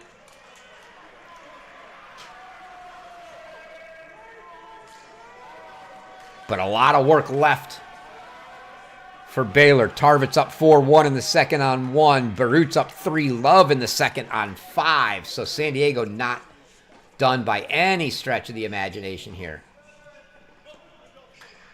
And that ball just wide. It was an early call, but it was the right call.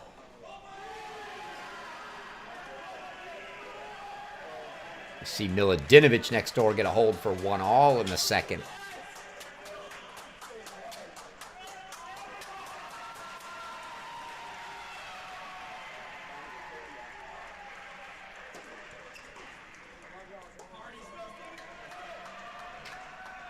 Deep from Koenig, so a couple quick points here for Klaassen, trying to make Koenig serve it out.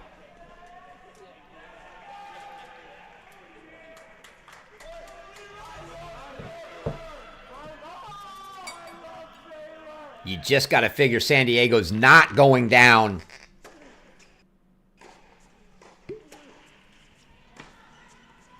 Fast and easy. They will fight. We could have a barn burner here. Ah, that's beautiful by Luke Koenig.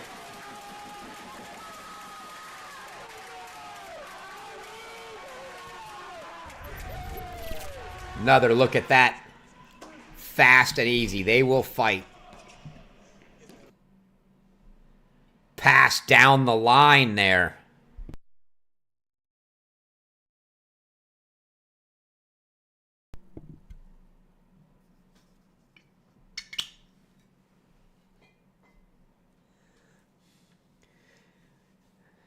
Seem to be having some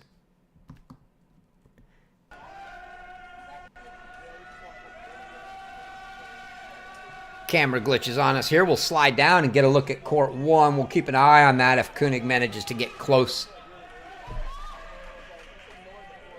to a match point. We'll switch back, but Badenhorst now serving to stay in the second set as Tarvert, after dropping that first set 6-3, is taken over in the second. Claessen's up 40-15 in that Koenig game, so we'll go back to Luke Koenig serving for the match if that camera's back good. If indeed it goes there, still 40-15.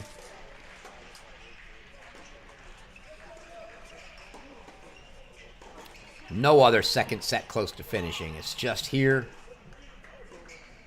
and court 4.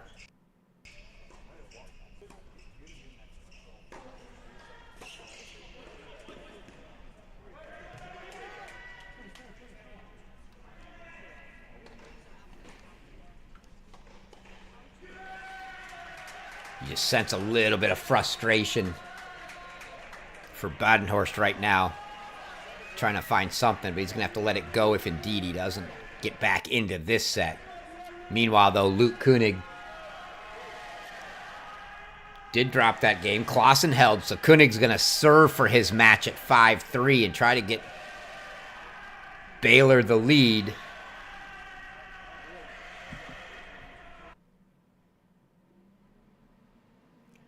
Let's go back there and see that camera still frozen.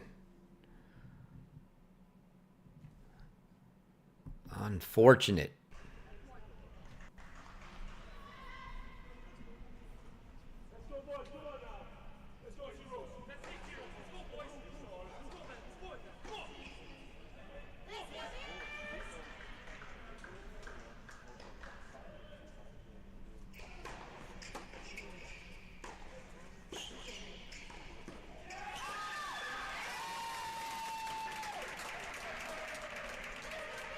Badenhorst gets to 30 all. Again, the camera on court 4 is down.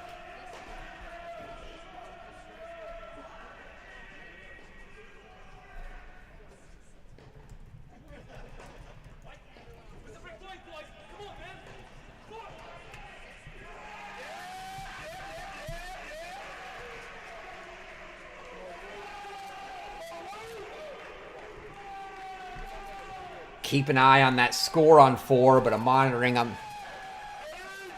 on the side to see if that camera comes back up, but it is indeed down right now. But Luke Koenig at 30-15.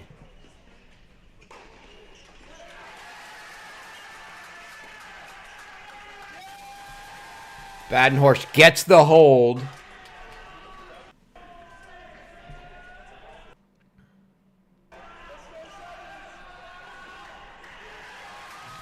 Koenig now at match point.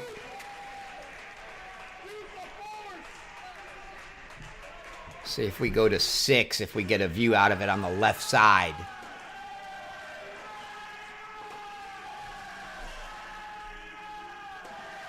Unfortunately, the camera on court 4's down. You can see it on the left side of this screen, though. 40-15 for Luke Koenig. Serving in the far court there.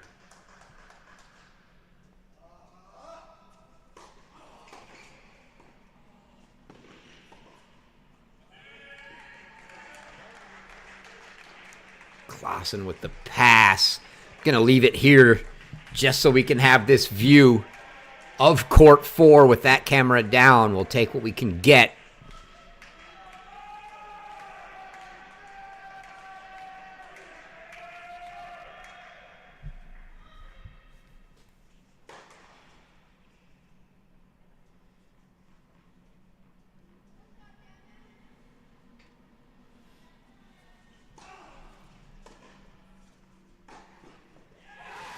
And that was a clean winner for Luke Koenig. And you see him put up point number 2 for Baylor.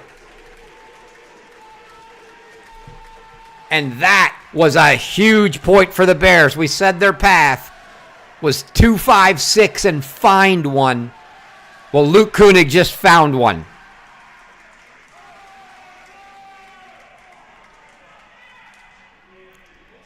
So if Baylor can get 2-5-6, they've already got 2.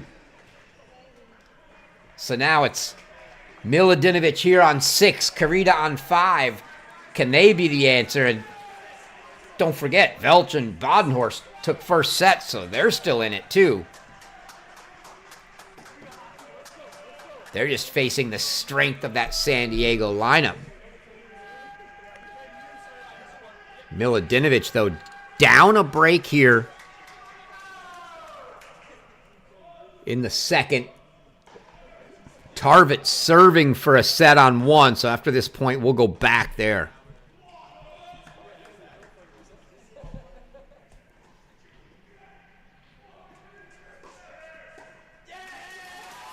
It's a double fault from Niedner to start that game, but we're going to go back to court 1. Oliver Tarvit, 30 love now, 2 points from squaring this match and sending it to a third. Again, Baylor leads 2-1 on the strength of victories on courts 2 and 4 by Brostrom and Koenig.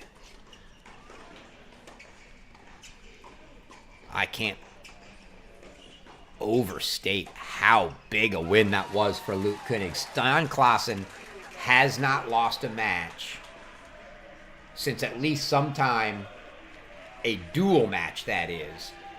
That dual match, team match, since sometime in 2023. 19-0 last year. 2-0 so far this year. Luke Koenig just handed him his first loss.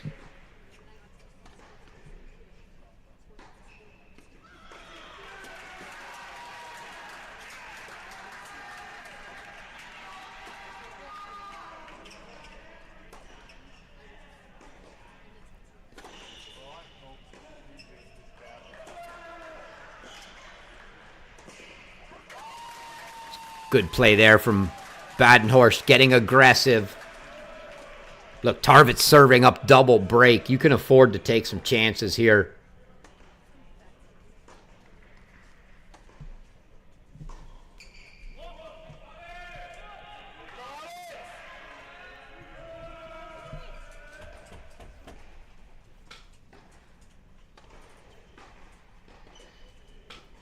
No other second set close to the finish line yet.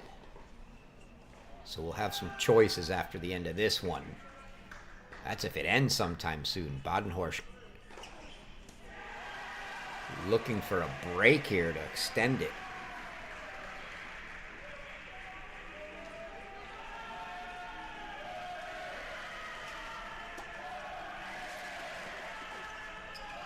Oh, look, Tolliver throws his hands up like,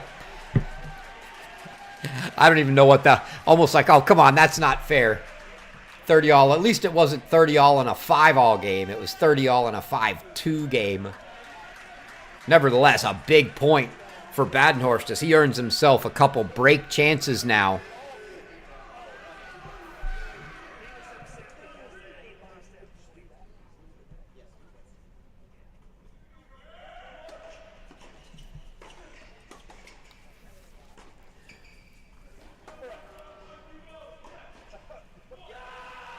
Badenhorst didn't like that call.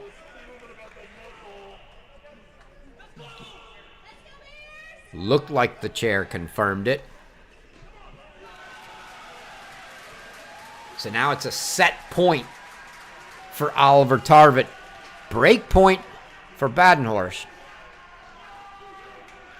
This would be the first set in the match for San Diego in singles should Tarvit get it. Obviously, they got 2 in doubles to secure that doubles point, but yet to put a set on the board in singles.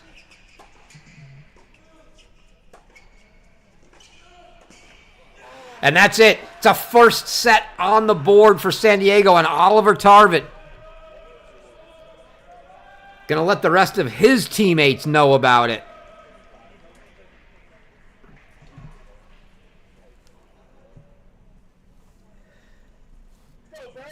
And now we've got choices, so that's a set. They're headed to a third here.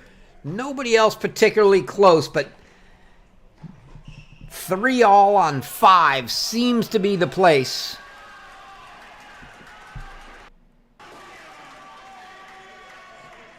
There we ought to go. It's the freshman battle.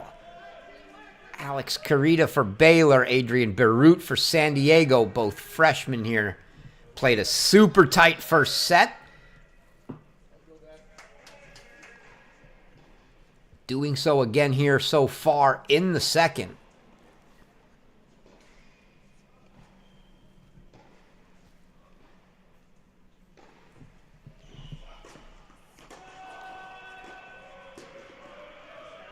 Just wide. Confirmed by the chair. Hard to argue that if you're Beirut because it's on the chair's side. It did look like it was a hair wide.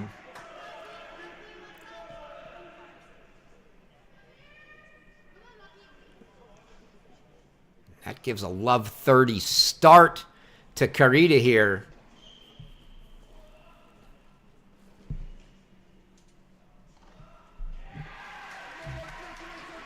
So they're in a 3rd on 1.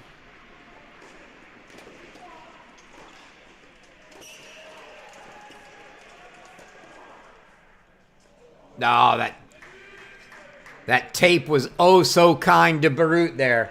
They're in a 3rd on 1. It's 2-1 Danilov on serve in the second on 3. 3-all obviously here. 3-1 Niedner for San Diego in the second on 6.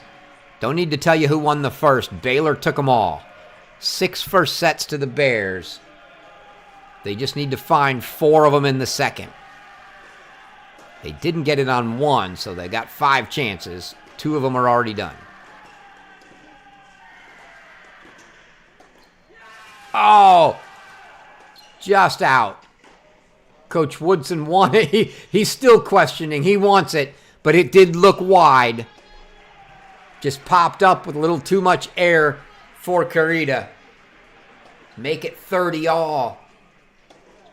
Good claw back here from Beirut at love 30.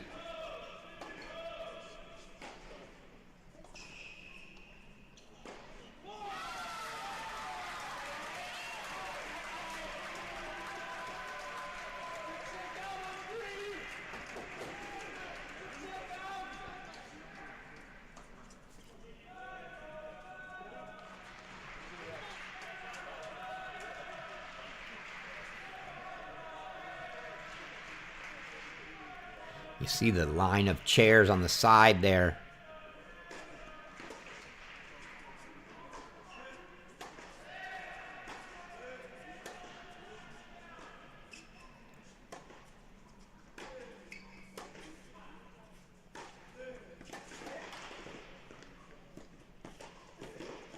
What a point from Carita. Thought he had the pass down the line. Great volley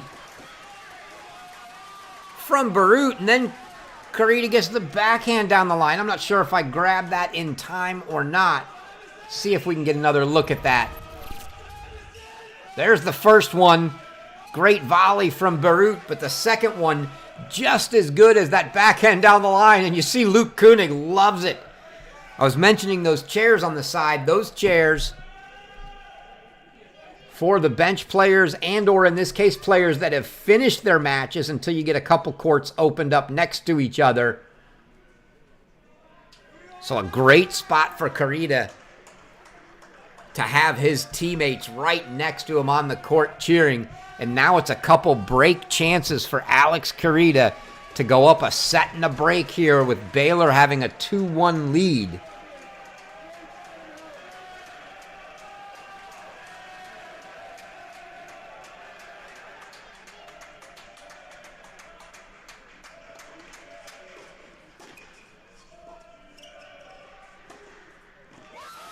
Clear winner, and it's a break for Alex Carita.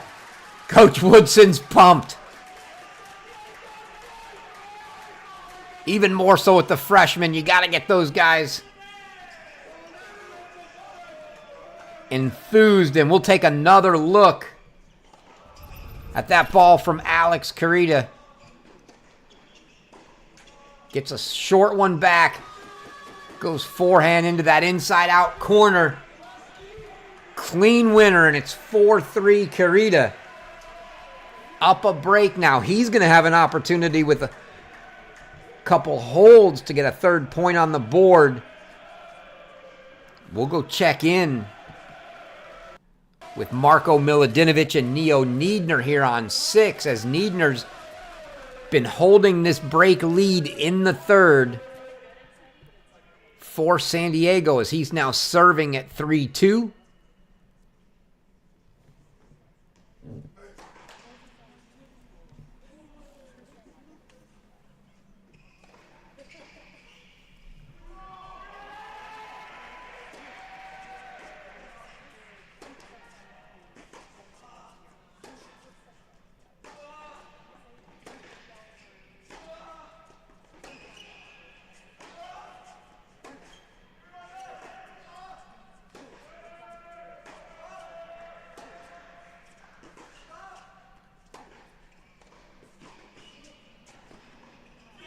Just wide from Milutinovic again. You can see why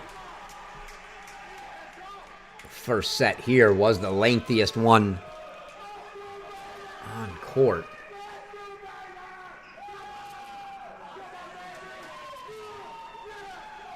Coach Funkhauser with a few words for Niedner here.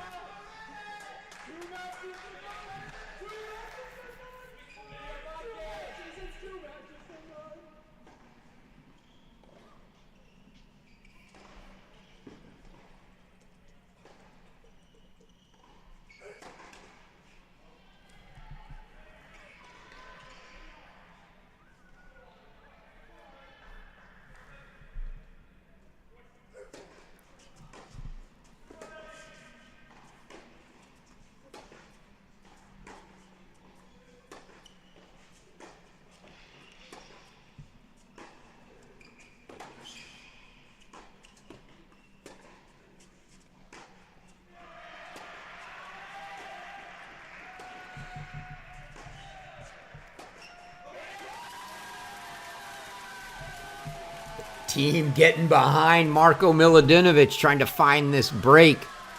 Love this service motion from Niedner. Certainly not something you'd teach. Kind of like the Jim Furyk of golf. Got the oddly bent elbow, a severely bent wrist. Lots of things going on in the service motion for Niedner here.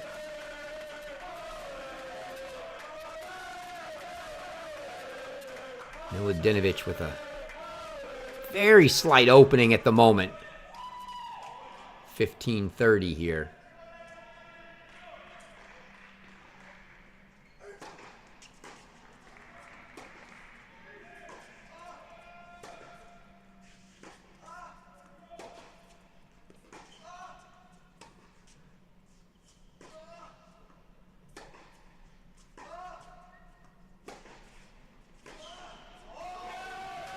Great point from Niedner.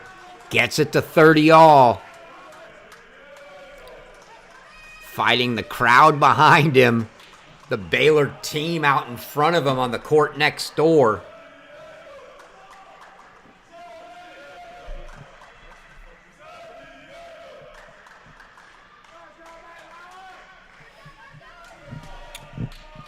Yeah, I see you in the chat there, Anonymous. Virginia was indeed missing a couple from their lineup. Keegan Rice, James Hopper, both ill today, so they did not play for Virginia. Made that even tougher. Oh, just in. And Milutinovic comes with the lob anyway. Very fair playing from him. Could have easily gone with the call there. Something we haven't talked about yet tonight is the new rule, and since we haven't been on these courts the whole match, we don't know what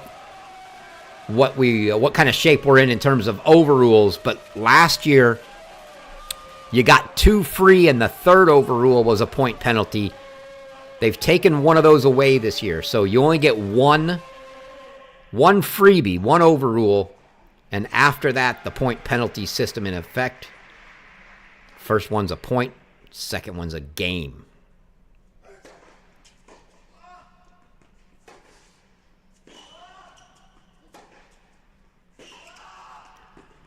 Oh, just wide. Inches from a break was Milodinovic, and now a deuce deciding point for Niedner.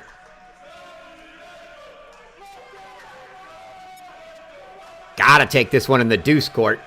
He's gotten all the points in the deuce court, giving them all up in the ad court this game. See if that's indeed, it is indeed what Marko Milodinovic will do. So deuce deciding point to try to get back on serve here.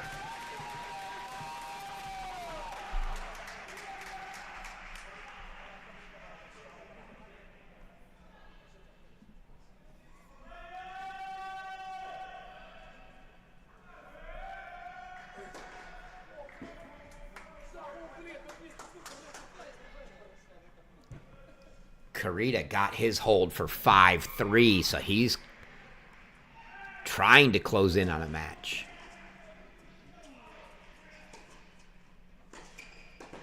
Oh, Milodinovic had all kinds of court and just popped it up down the middle.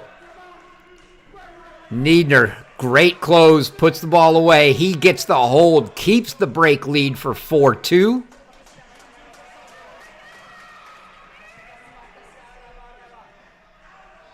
We've got to go down to court 5 now as Alex Karita, freshman for Baylor, Adrian Barut, freshman for San Diego. Barut here serving at 3-5, but a must hold or it'll be a 3-1 lead for Baylor.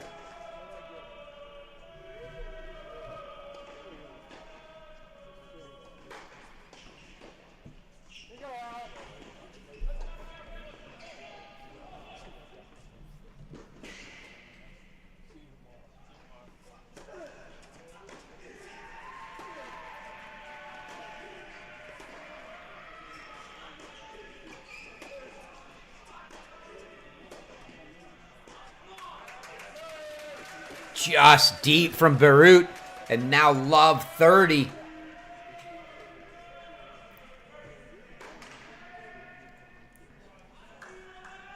And you can see next door Zsombor Velch on serve at 2-3-30, all in the second. His match on court 3.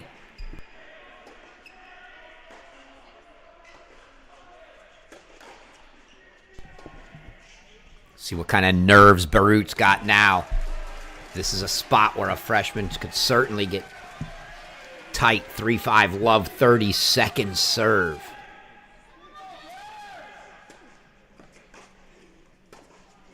It's a good serve, but put back deep, and now quadruple match point for freshman Alex Karita. Coach Keckley going to step in with a word or two for Barut. But we get the slow clap from the crowd behind here. 4 match points for Karita.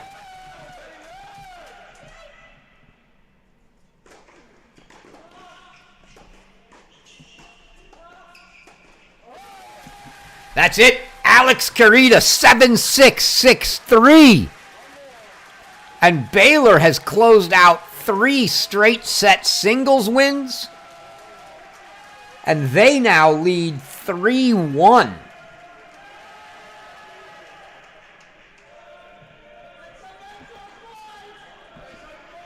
We'll go back to 6. I will tell you that Oliver Tarvett is up 2 Love in the third on 1. Figured to be a good match, but we also know that he is so hard to beat. Badenhorst doing everything he can just to keep that one going. And he's only a break down at the moment. Oh, Niedner gets himself to deuce. And this is going to get really interesting here if Niedner gets a break. If this one goes 3, Baylor'd be down to their last man to try to win it in straights. And that's Zsombor Velch, who did hold on court 3. He's now 3-all in the second. Big deuce point here.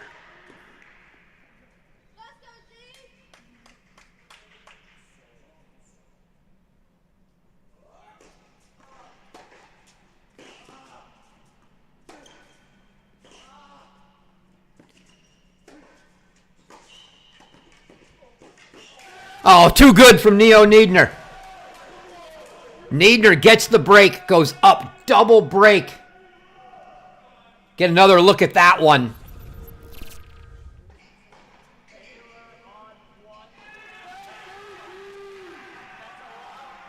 He was covering the line. Milodinovic went the right way behind him, but Niedner just able to stop and get back for the volley.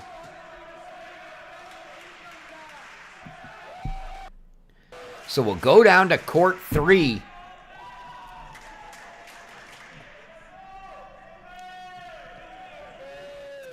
You can see Badenhorst next door, 40-15, and at love 2. He's trying to get a hold to get on the board, but he's down a break in the third. Velch here.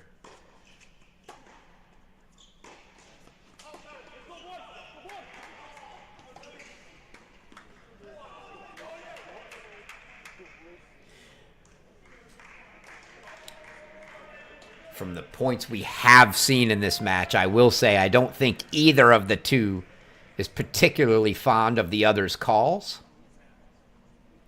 Probably not going to be best friends after this match.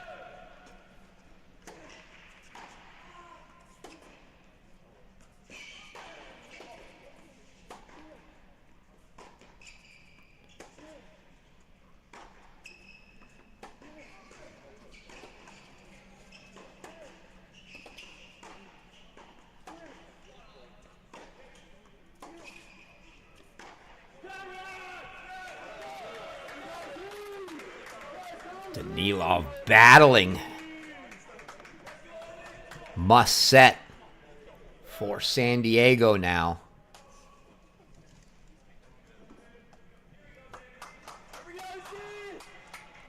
As Niedner is serving for a set on 6 to push that one to a third.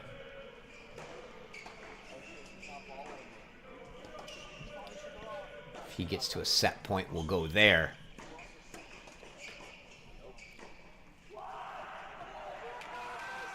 You can see Badenhorst missed. He just got broken again. 3-love Tarvit, and that one's getting away from Baylor.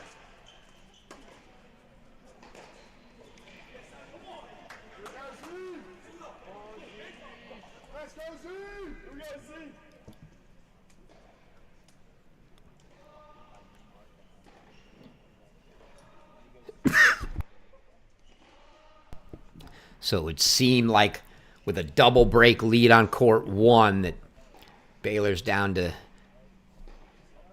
this court and court 6.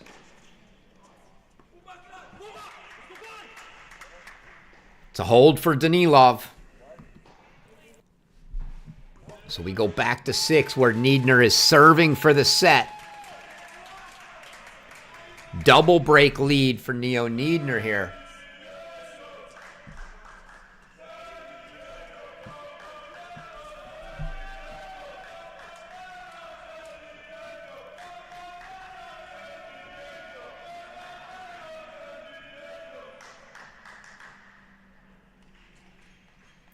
I jokingly told someone earlier tonight that I could be in for a 3-all still going at 10:30 p.m. That's very possible the way we're going right now. Niedner now 2 points from forcing a third here.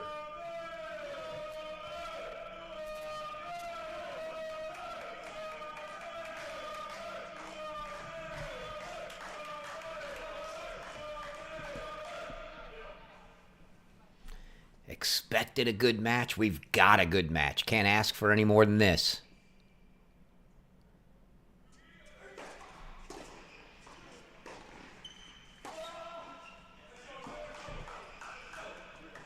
Now set points.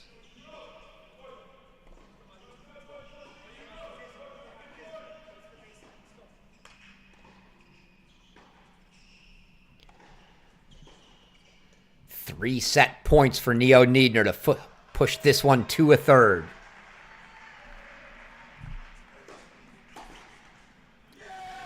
That'll do it. The mystery turn from Miladinovic sends this one to a third.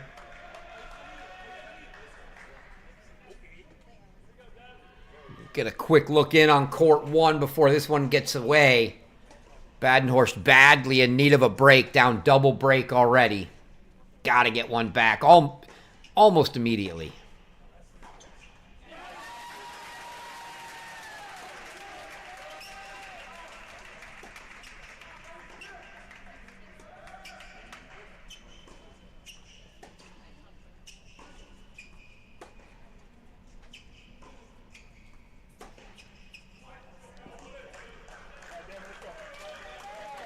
And you see Ali there. Badenhorst popped one up, and Oliver Tarvett didn't even attack it. He just played a good angle and put it back in play. He sees Badenhorst is making errors, and he's not going to make one himself. He's going to make Badenhorst turn it around and start hitting winners before he does anything special here.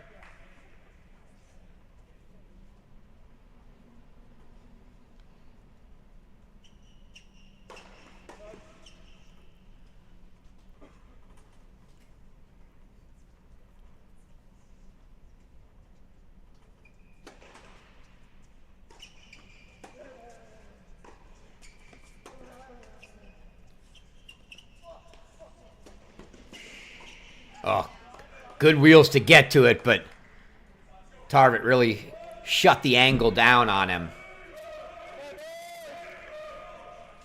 So 30-15 now for Tarvett.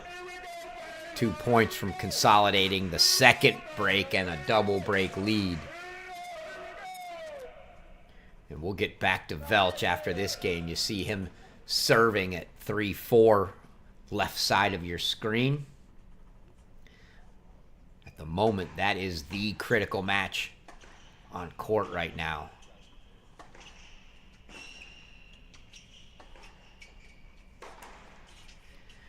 Baylor needs it to win. San Diego needs it to force all three remaining matches to a third.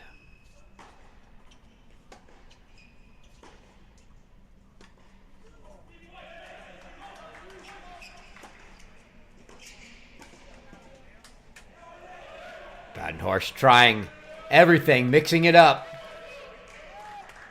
Tried to get in on Tarvett. Couldn't make it work. So 40-15 now. 3 points for a 4-love lead for Tarvett.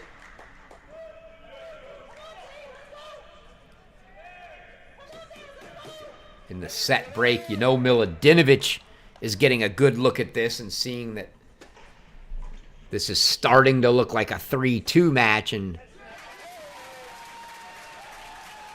Velch is in a battle in the second. And Tarvett holds for 4-love, so we'll get back over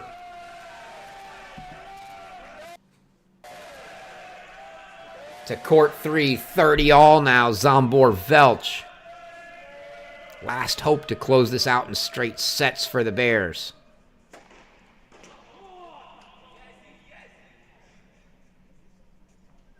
Serve called deep. Velch gave it a come on, but a little late. Confirmed out by the chair.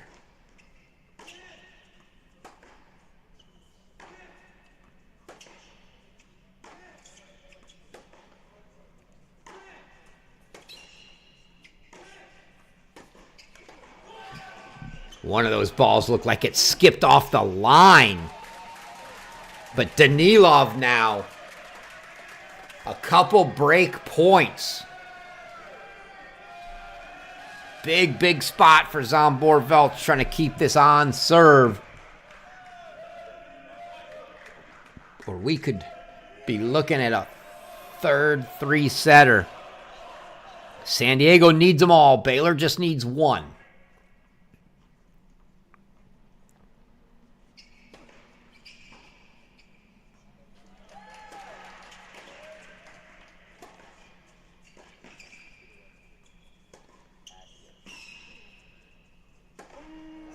First one fought off by Zsombor Velch.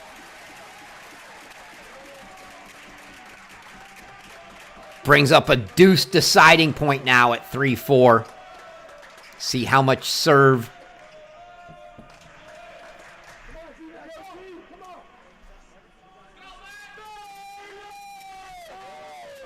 The junior from Hungary chooses to bite off here. Does he go slice T here, I think? Oh, right to the body. And it's a hold, a huge hold for Zsombor Velch. And he knows how big that was.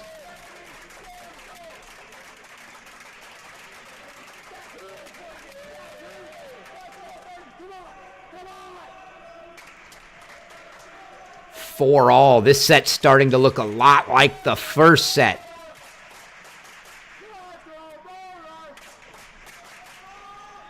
As they went to a breaker and played a tough one there. Danilov now. 4 all in the second. Good wide serve. Feel like that's lost on a lot of people. The lefties play a nice slice wide in the ad court to the righties. Well, the righties can play the nice slice wide in the deuce court to the lefties just the same. Danilov did it well there.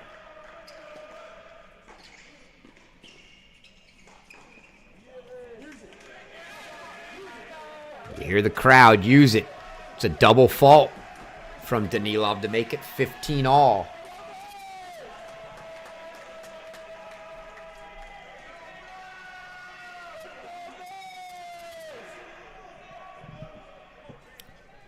Feels like a virtual match point over there on 1. You can see it's deuce for Badenhorst at love 4.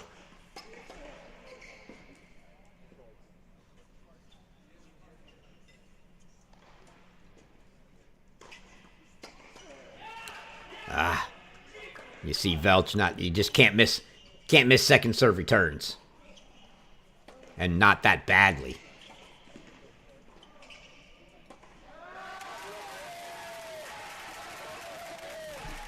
Sounds like Badenhorst got his hold. So he makes it 1-4, but Tarvit's still a double break lead.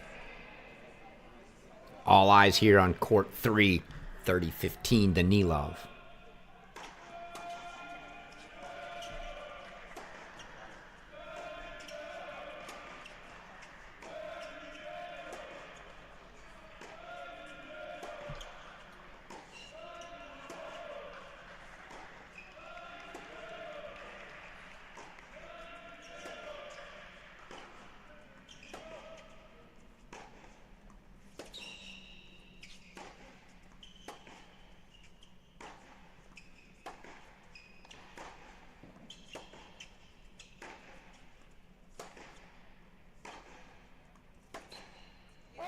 Oh, what a forehand from Zsombor Velch.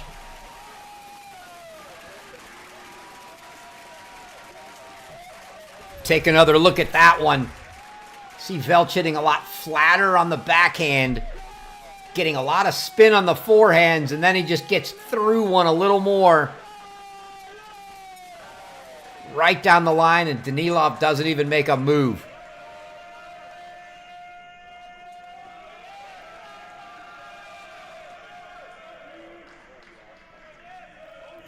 Velch hitting the backhand a lot flatter. Getting a lot of spin on that forehand. It felt like the safer spot to go for Danilov, and then he rips a forehand winner.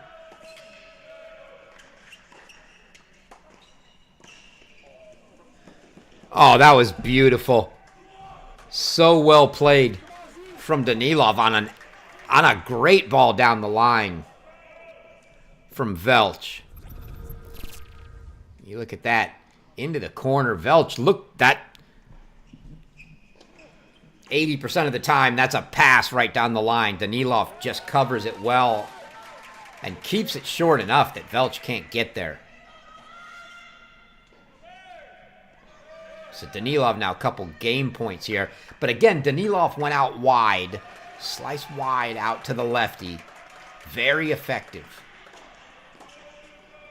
Velch just missing too many service returns to really get a good look at a break, and another miss.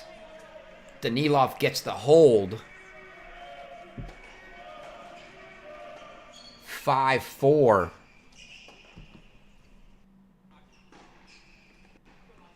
Jump quickly down. Opening game, third set. Marko Milutinovic, deuce deciding point on his serve here.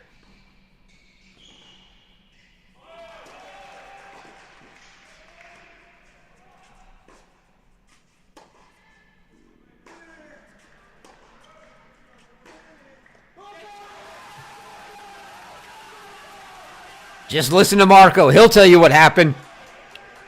Ball long from Niedner. Marko gets the hold. 1-love in the third.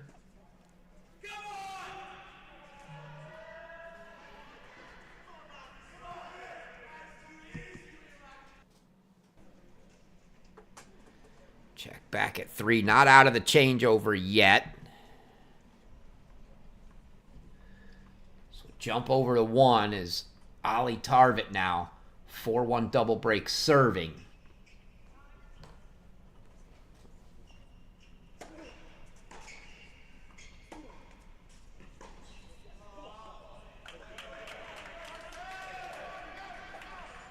So you see Velch making his way on the left side of your screen out to serve at 4-5.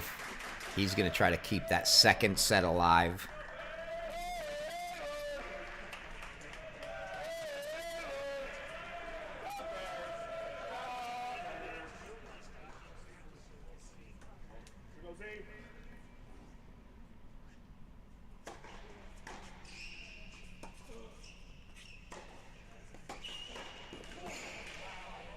What a pass from Oliver Tarvit there.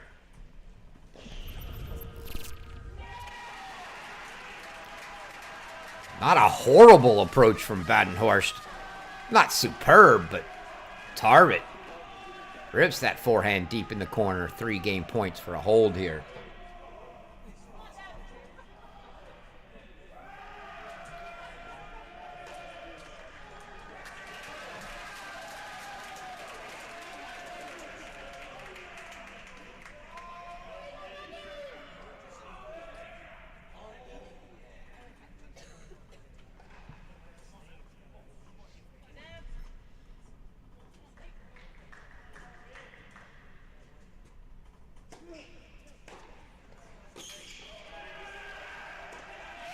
Wow. What a point from Badenhorst. But if that's what you have to do to win a point against Tarvit, it's pretty tough.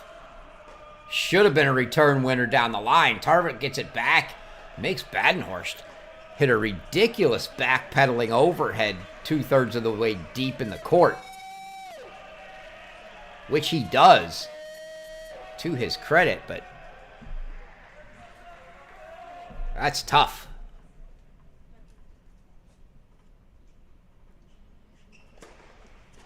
Oh, jeez. Sliced down the tee. Ace for Tarvit. 5-1.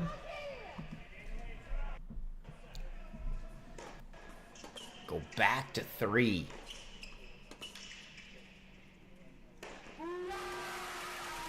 And that overhead makes it 40-15 for Zsombor Velch, trying to avoid any drama with the scoreboard pressure against him here at 4-5 in the second.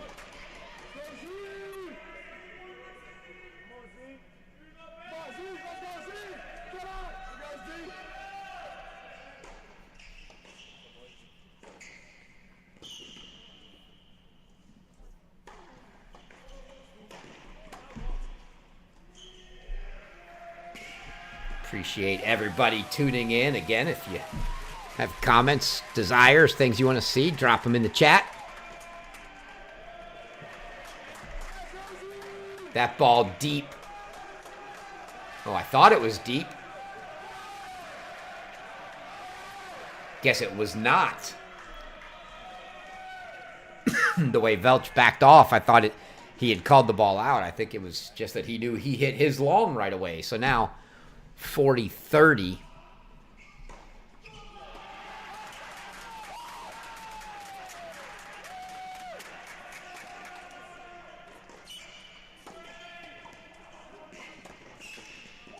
Oh my.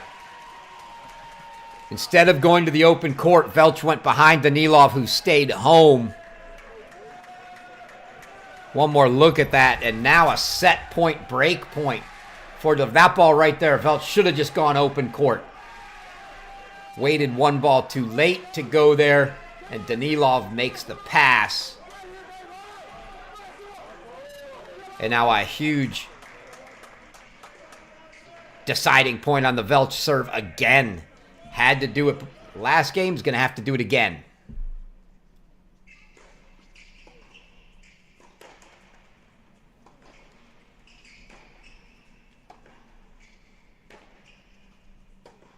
Second serve look for Danilov. This could be a totally different look to this match if San Diego forces a third here.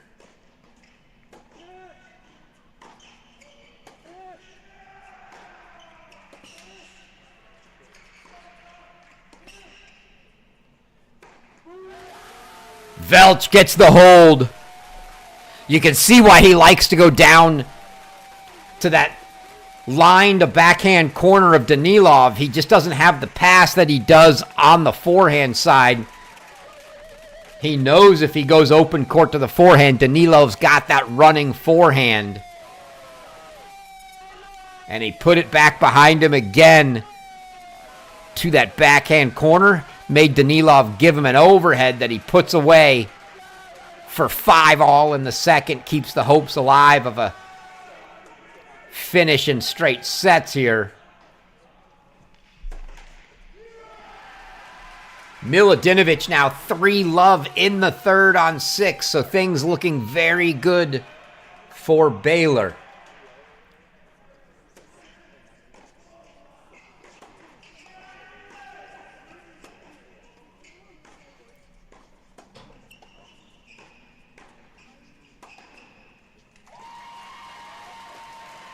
Only a single break on 6 at 3-love.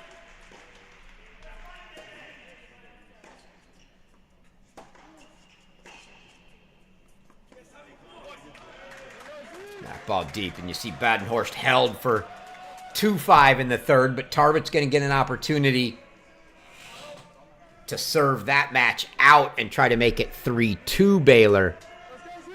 Baylor needs either this match here on 3, or Milutinovic up 3-love in the third on 6. And that's assuming that Badenhorst can't come back from 2-5 double break down. Seems like a tall ask against Oliver Tarvit. Velch just giving away too many free points. Danilov getting much easier holds right now than Velch is, but to his credit, Velch is getting his holds. He's just having to work a heck of a lot harder than Danilov is.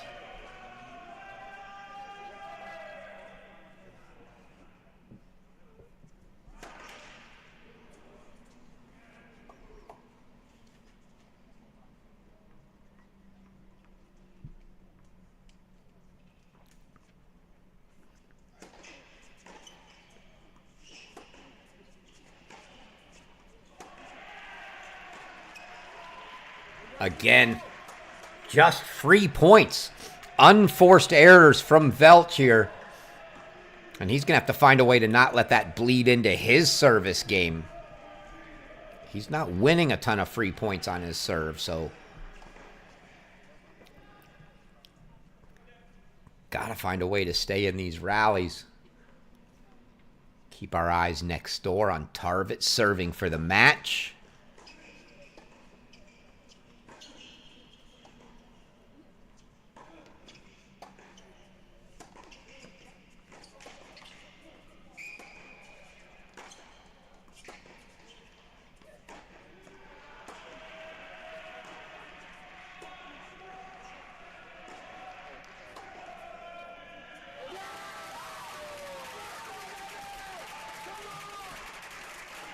Velch finally getting the better of one of the rallies there.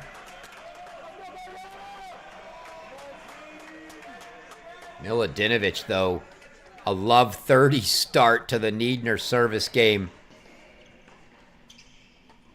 Trying to make this interesting match very uninteresting for the Baylor fans.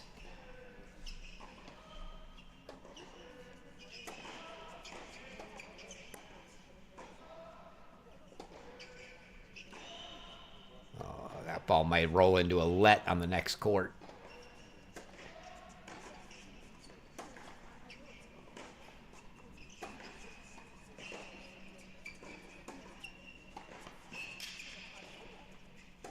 Very surprised the chair didn't call that.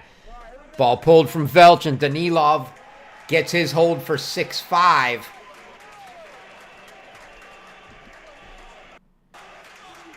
But we're going to go down to court 6 and look at this, folks.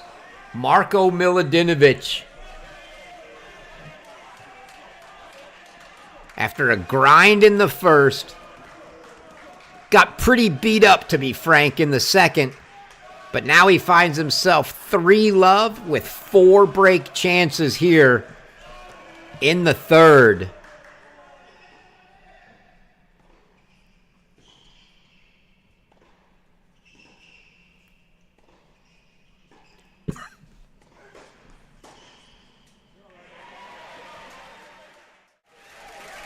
Gotta go to a split, though.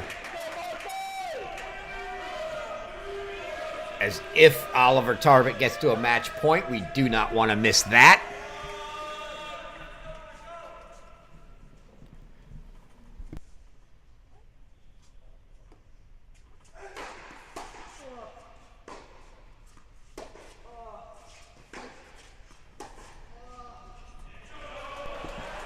That's 2 break chances fought off by Niedner.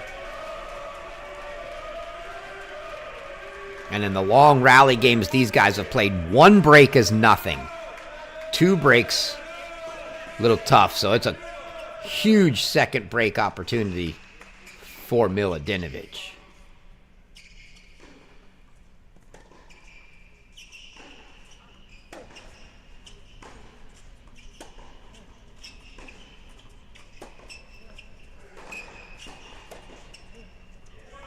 Oh, missed the return. And Niedner now all the way back to deuce from love 40. And Badenhorst is not quitting at all. He gets that to 30 all.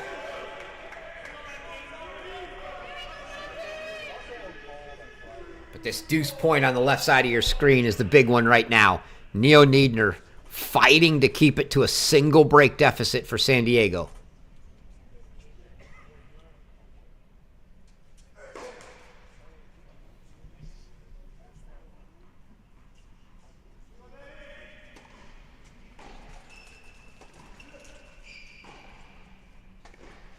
Miladinovich hasn't really attacked his second, so Niedner doesn't have to do too much to it.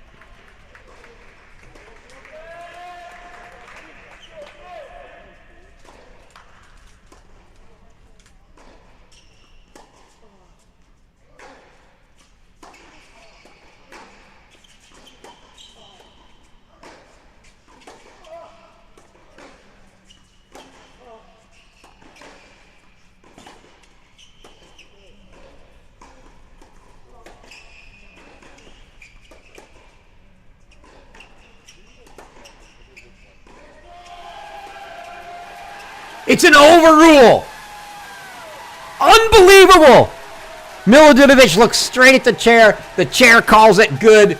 And Gray Hamilton.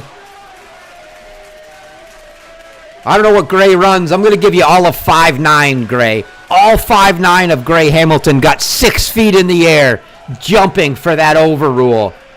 And Neo Niedner just drops. Can't believe the overrule call. Honestly, he did not put up a fight. So he must have known that it was close. And Marko Milutinovic now double break lead, 4-love in the third.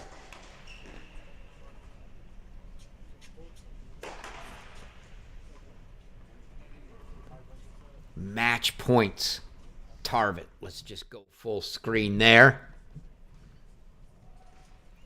2 match points for Oliver Tarvit here.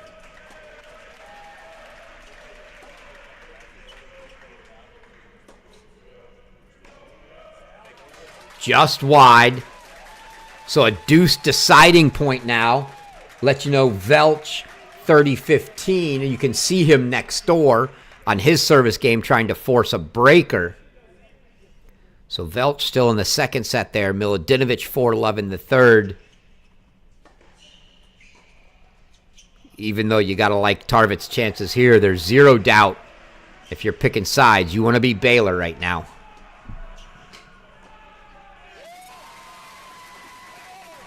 (40-15) for Velch, but another match point here for Tarvit. First serve deep.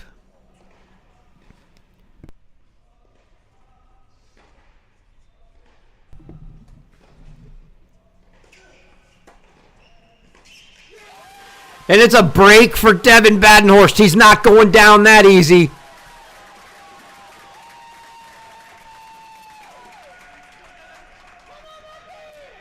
Marko Milutinovic could do his teammate some favors here, try to close it out real quick. Badenhorst gets a hold. Oliver Tarvit would get to serve for it again, but Milutinovic, if he could put up a 6-love, could close it, although I don't know, at the length of points they play down there, that might be tough.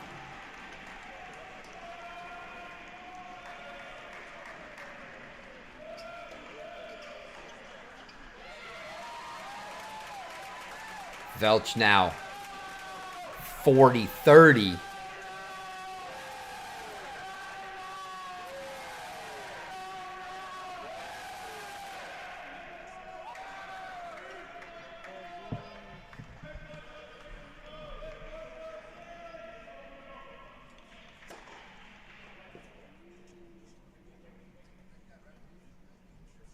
Just wide. Chair confirms. Nice nod of the head, telling him, yep, that was wide.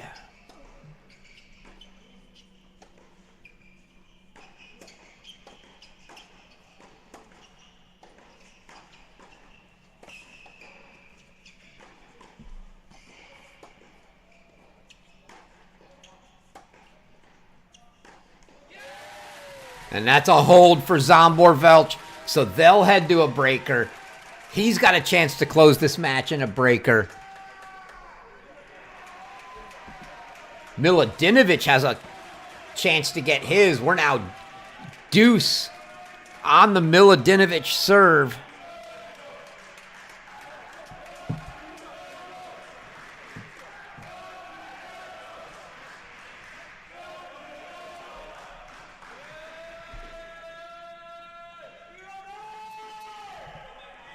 Feels like a must break for Neo Niedner here.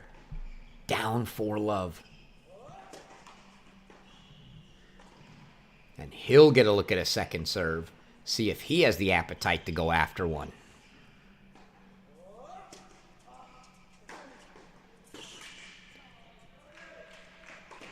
He does.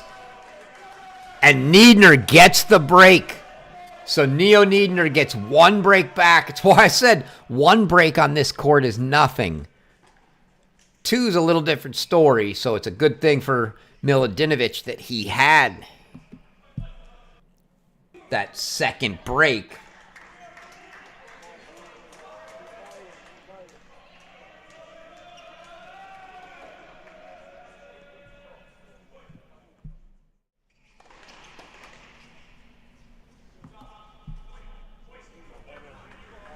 Bring court 1 back up. In addition to this tie break, as Tarvit's 2 points from a match.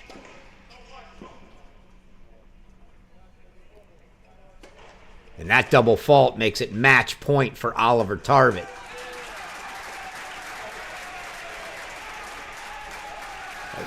Nice serve and missed return from Danilov there. Makes it 1-all for Velch and Danilov in the breaker. Match points Tarvin. Let's go full screen here.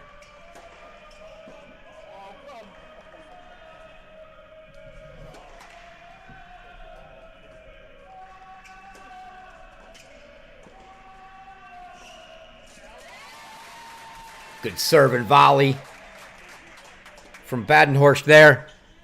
Fights the first one off. 2 more coming for Tarvin if he needs them. 30-40. Keep an eye on that breaker right on the left side of your screen. Velch and Danilov.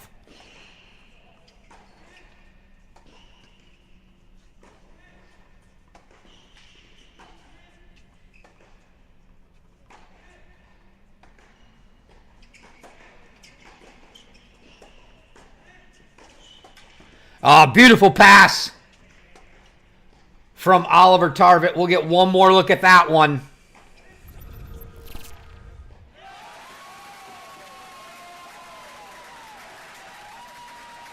Just not enough on the approach.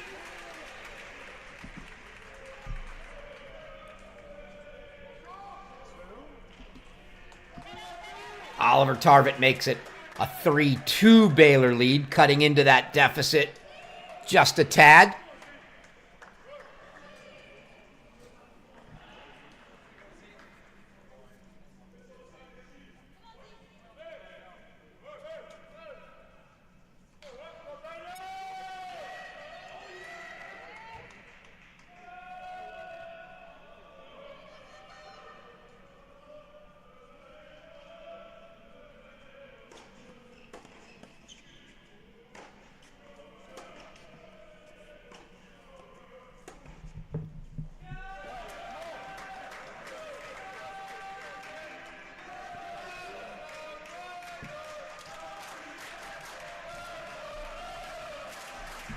Two all now on that miss from Danilov. Niedner 40-love in his service game to try to get it to 2-4. San Diego certainly not done yet.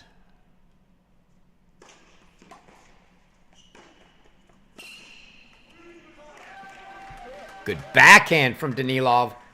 He takes a 3-2 lead on serve here in the breaker.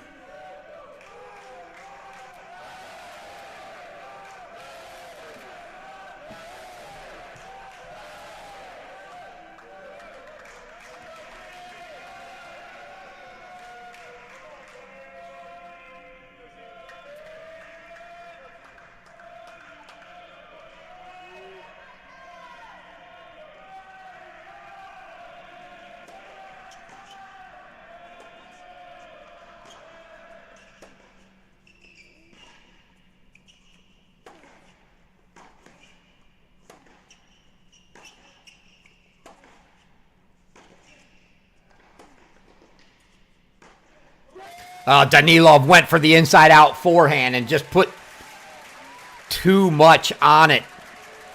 So 3-all, they'll make the turn. Niedner indeed held.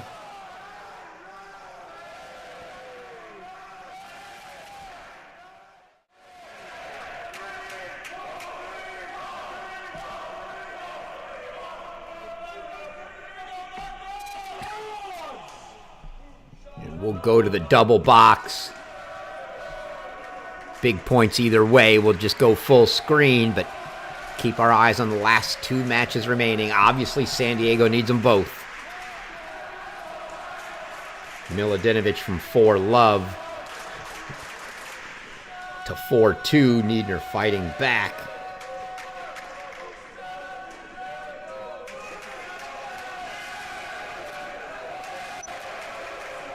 And Niedner gets the first point on the Miladinovich service game. You kind of wonder how much is Zsombor Velch looking down at that court. Is he at all, or is he totally focused on trying to win this one here in the breaker? How much is Milutinovic looking down, going, oh, I can't let double break get away. Come on, Z.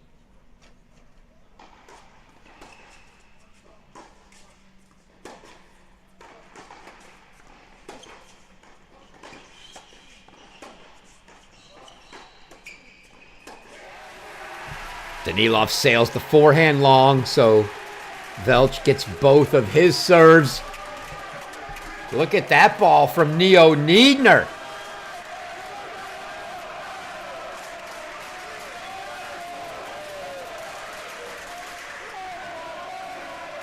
Get another look at that forehand down the line here from Niedner.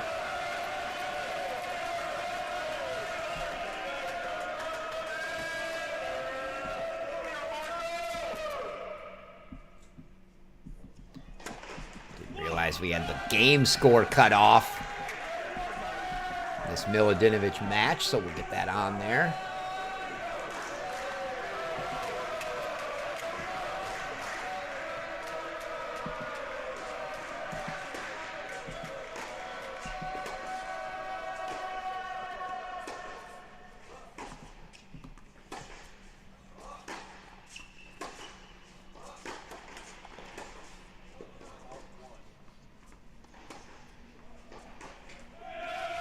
Oh boy, the wheels are falling off of the Milutinovic train right now.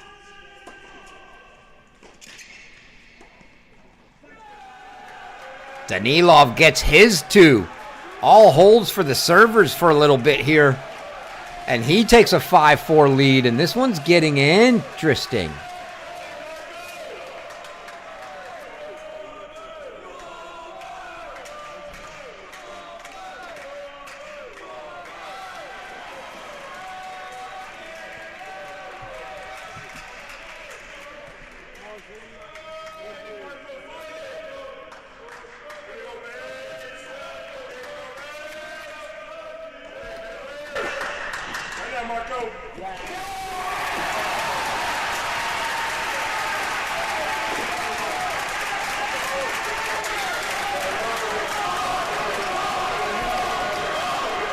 Velch gets his first. Make it 5-all. Milutinovic fights off the first of 4 break points. And the second. So 30-40 Milutinovic, 5-all Velch. Let's listen to the crowd.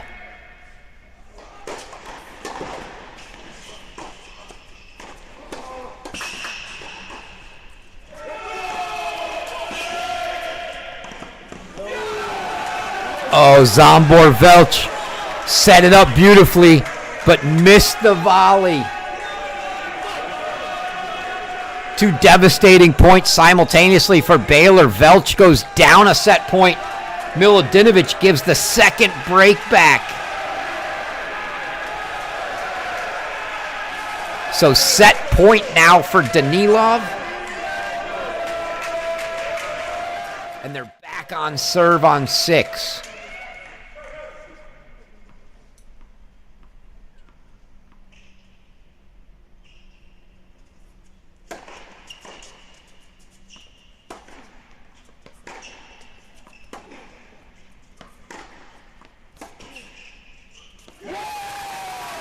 Danilov had it on his racket. Unable to hold it. 6-all, and they'll change ends. Given what's going on court 6, that has to feel good for the Baylor fans. I have no idea if Zsombor Velch or Michael Woodson have any clue. You see, I think Michael Woodson does. He's looking down there. So is Z. They know.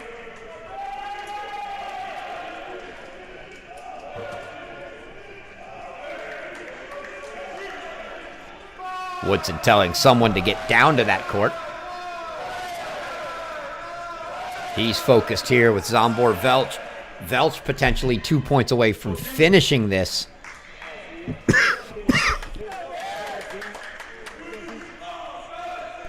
Excuse me. Milutinovic has let a 4-love third set lead get away. Double break gone. But now 6-all here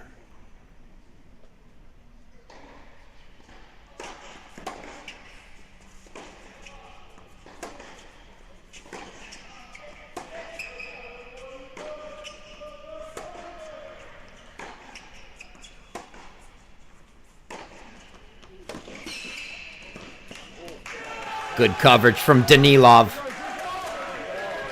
Didn't get his first one, but he got the second. Put the pressure back on Velch serving, so set point number 2 here for Danilov.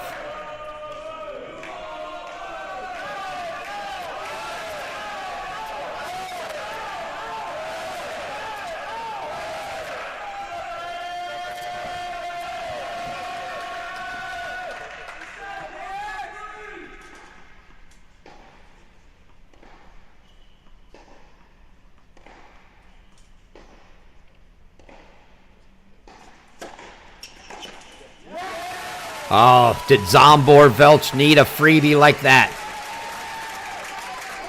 7-all.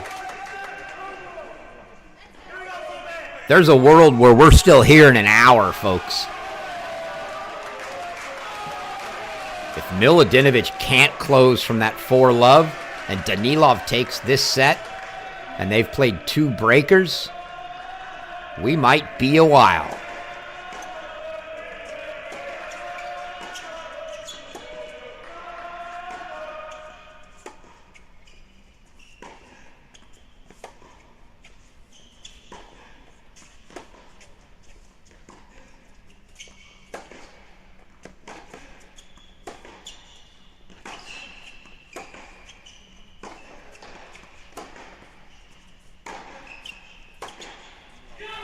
And it's going to be a 3rd set point for Danilov, the second one on his serve.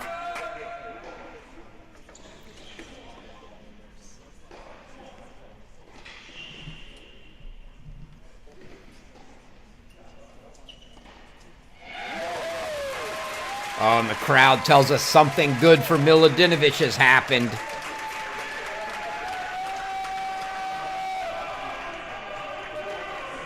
Get a quick look before the set point at what that is. It's a 15:30 start to the Niedner service game, but set point Danilov.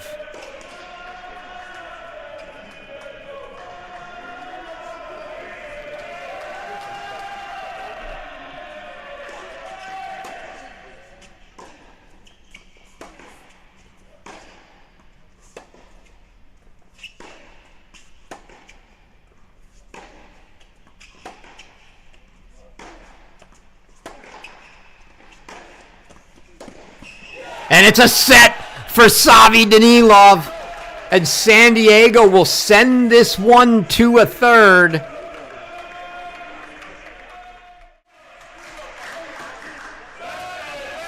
And now the pressure's back on Marko Miladinovich.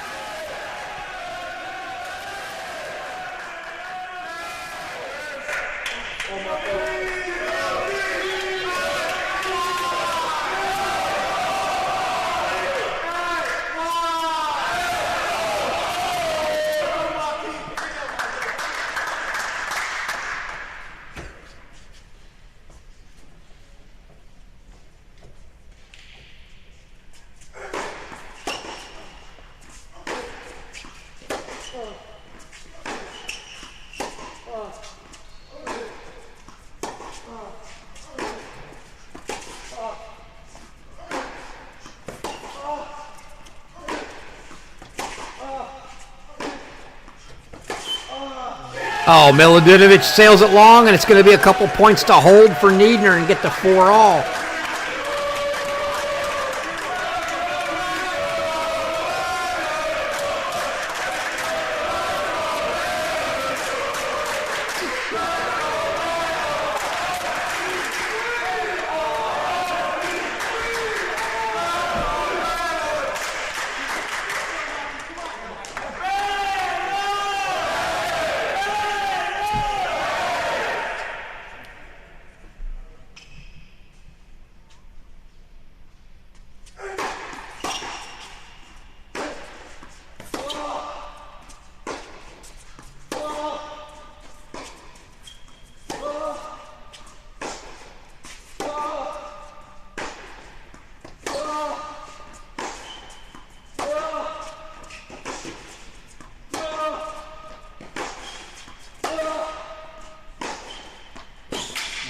What a forehand from Neo Niedner.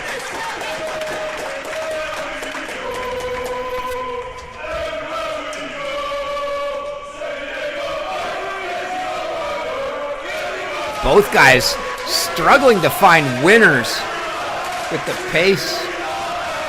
So tough with these balls, but Niedner finds it with the angle. And all of a sudden, from 4-love down, Neo Niedner has won 4 straight games to square this third set at 4 apiece.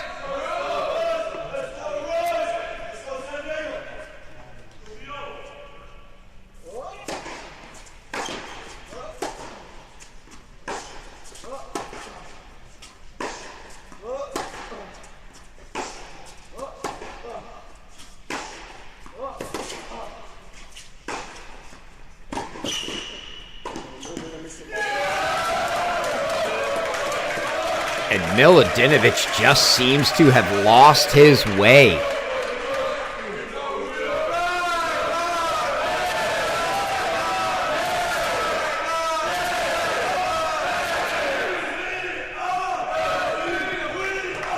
Got the overrule for 4-love. And all downhill since.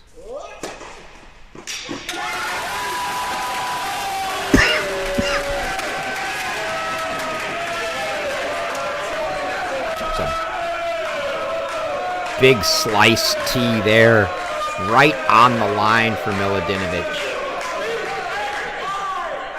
to make it 15 all. And boy, oh boy, could he use a hold to stop the bleeding here. I believe Velch and Danilov have taken a break between sets.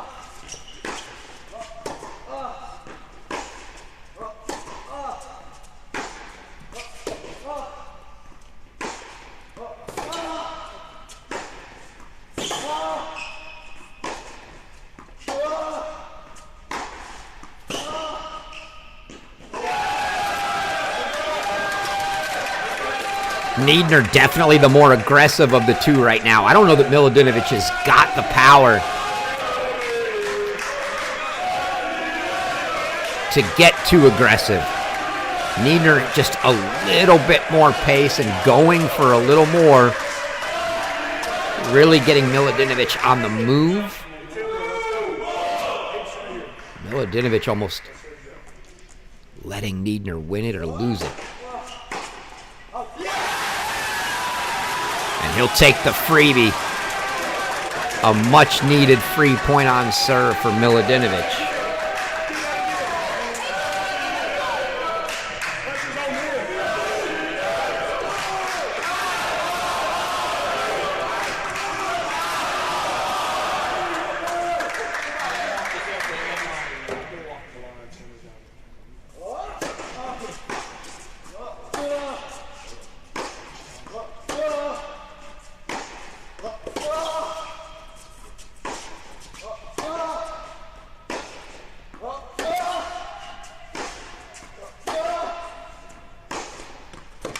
Oh, too good from Neo Niedner.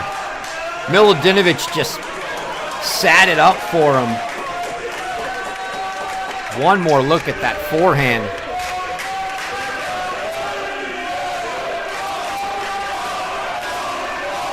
Ah, beauty down the line from Niedner. Again, Miladinovich is just letting Niedner win it or lose it. And he got that one. Miladinovich could definitely use some free points on serve here.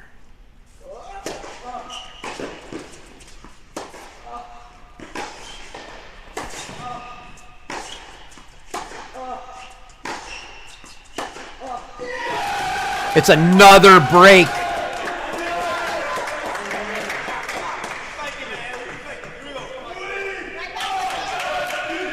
For Neo Niedner, and from 4-love down in the third, Neo Niedner is going to serve for this match at 5-4. Unbelievable turn of events here.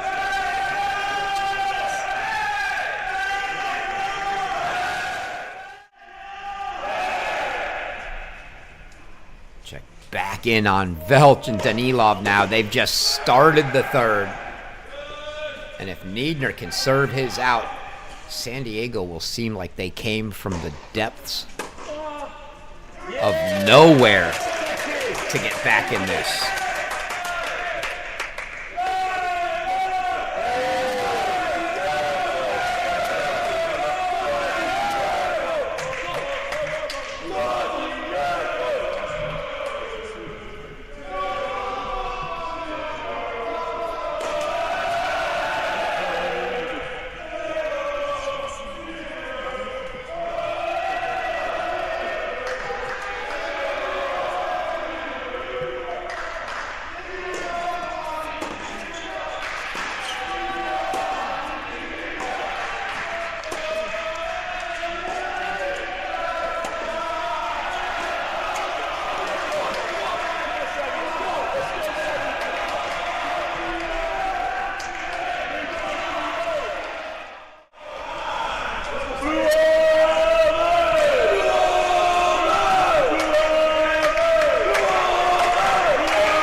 Crowd really getting into this.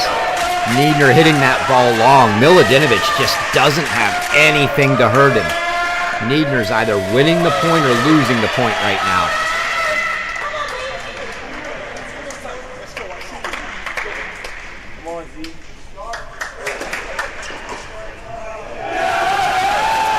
And Milodinovic cannot afford to give those freebies away.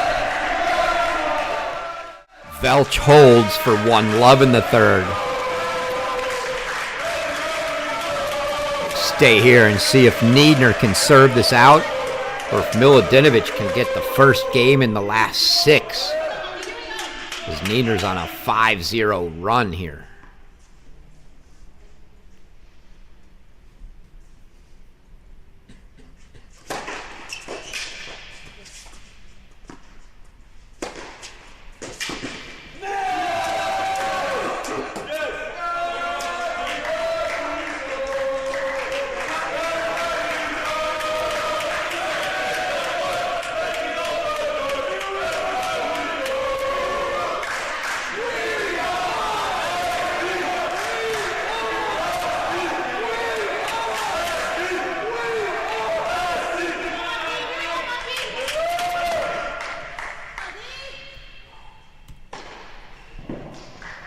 Two points away now for Niedner.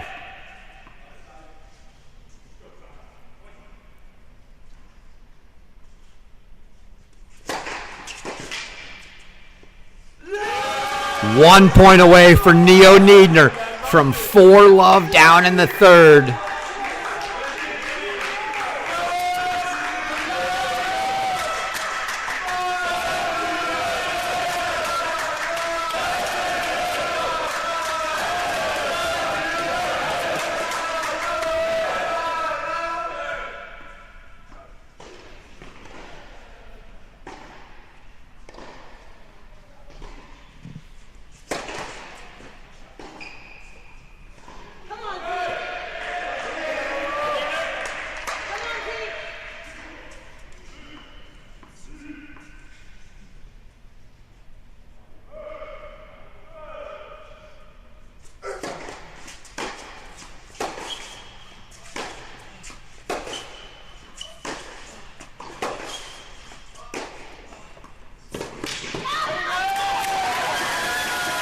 First match point fought off by Milutinovic.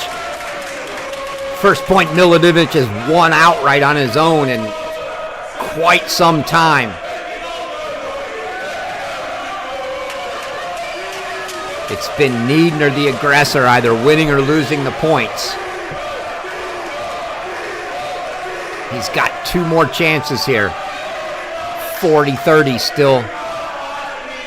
Match point number 2 for Neo Niedner. This to square things at 3 apiece in the duel.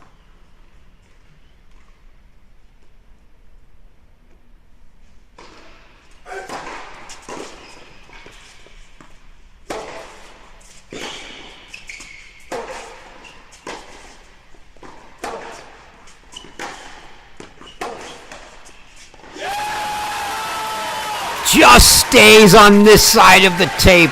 Oh my goodness, if that had rolled, it would have been devastating. Milutinovic fights off the first 2 match points, and now it's deuce. Deciding point. We're either going to be 5-all in the third, or it's going to be a 3-all tie for the duel.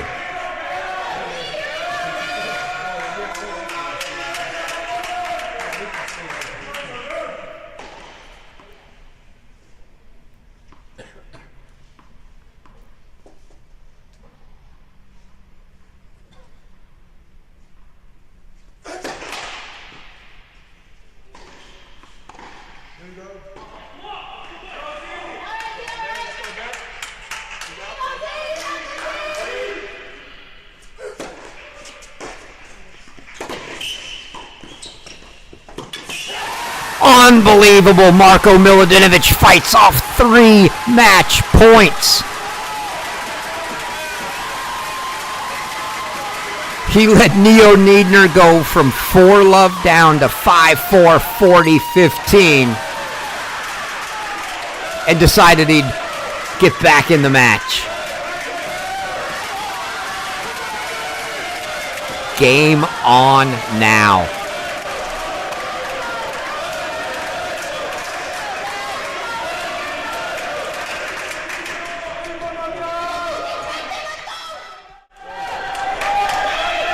Back now at 5-all and get a look at the other match ongoing. It's a deuce point. Big deuce point. First service game for Danilov. And now Niedner may be letting things get to him. Unbelievable. Danilov double faults the break to start the third. Just like that, momentum back on the Baylor Bears side of the court.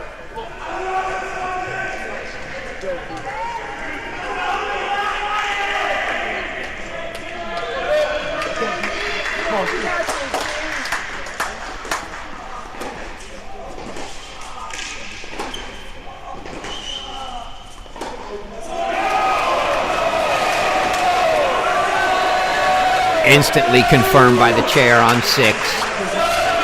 Deep from Milutinovic.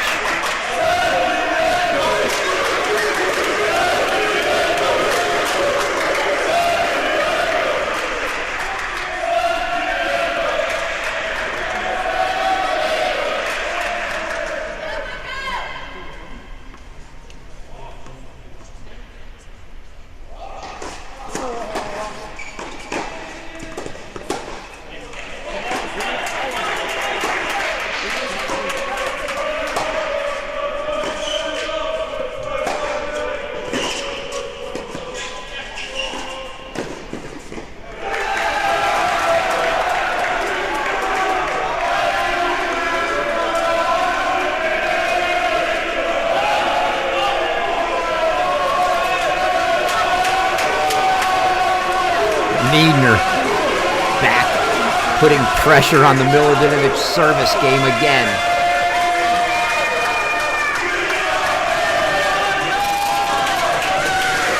Oh, Velch looks like he's hurting. He's putting nothing into the serve.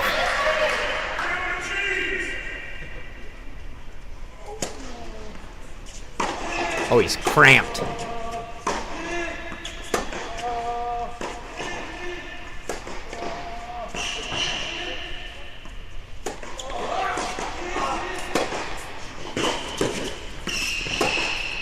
Cannot move for it. Oh, Velch is in a world of hurt here. I'm assuming it's a cramp and not an injury, but you can see he can put absolutely nothing on a serve, and he can't move to a ball.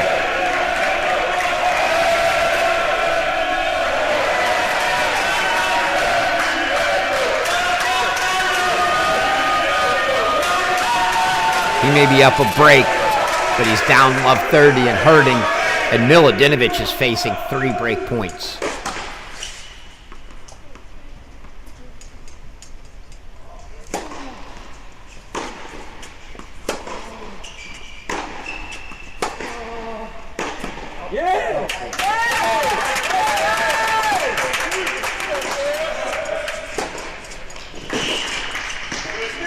And it's a break for Neo Niedner. One more time, Niedner's going to serve for the match. And if Milodinovic gets a look down here at court 3 and sees that Zsombor Velch can't move, he's going to know how crucial it is that he gets that break back.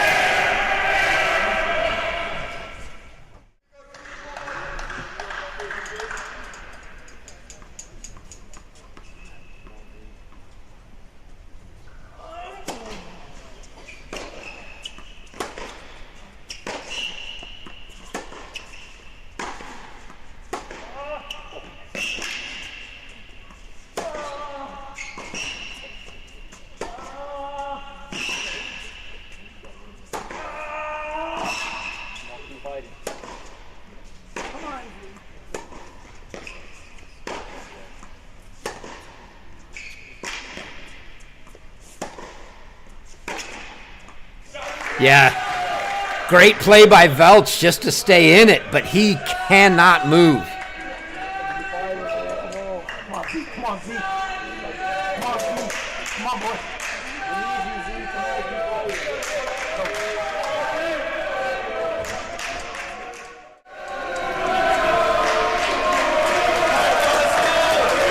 From the looks of Zsombor Velch, we can only hope that it's a cramp.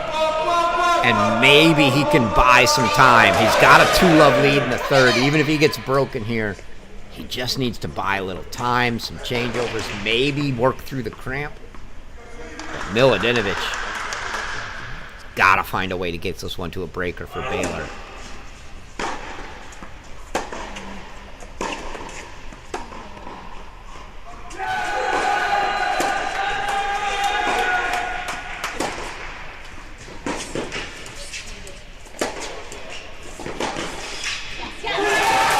First point to Milodinovic.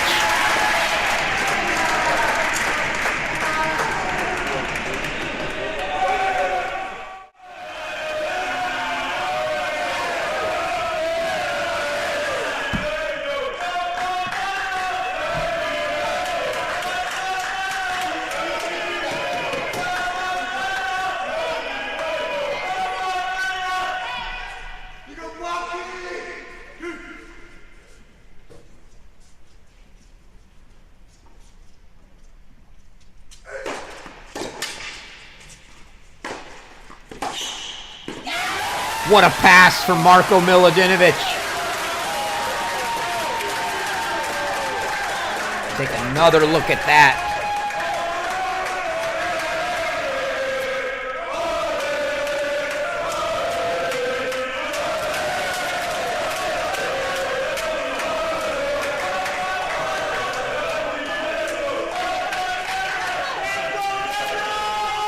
Watching Velch get a little work from the trainer on the changeover. Looked like maybe some ice being rubbed on. Couldn't tell. Looked like an ice pack, though.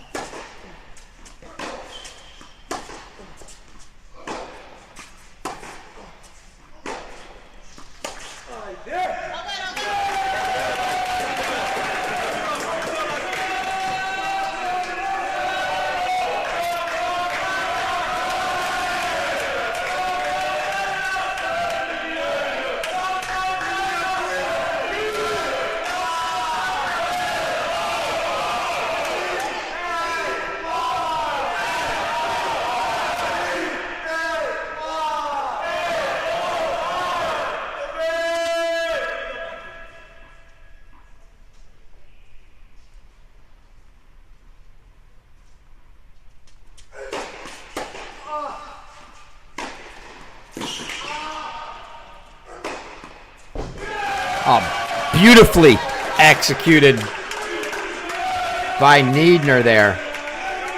That was not easy. Great forehand into the corner and then a backpedaling overhead here. Here you see the setup with the forehand. Backpedaling behind the service line for the overhead winner.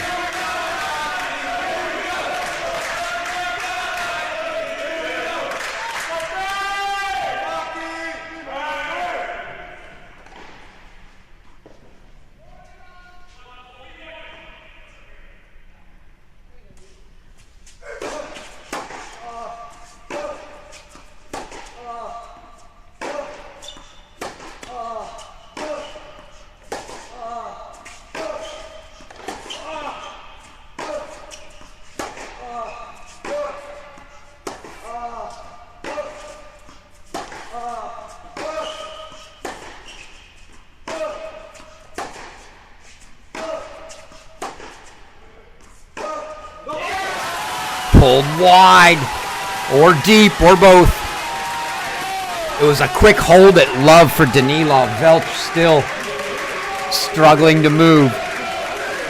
Feels like a critical break here for Milutinovic. 2 chances to break back once again after Niedner served for the match at 5-4. Serving for it again at 6-5, 2 break points.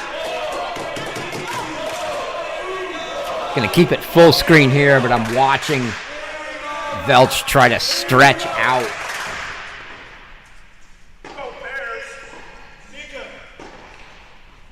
Still nothing on the serve for Zsombor Velch.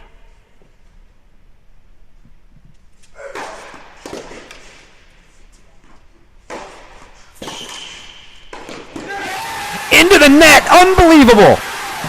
Marko Milutinovic breaks again in what feels like a must break, with Zsombor Velch's teammate unable to move on court 3. And this tiebreak feels like the tiebreak for the match. Yeah, there's still a lot of time left down on court 3 at 2-all in the third.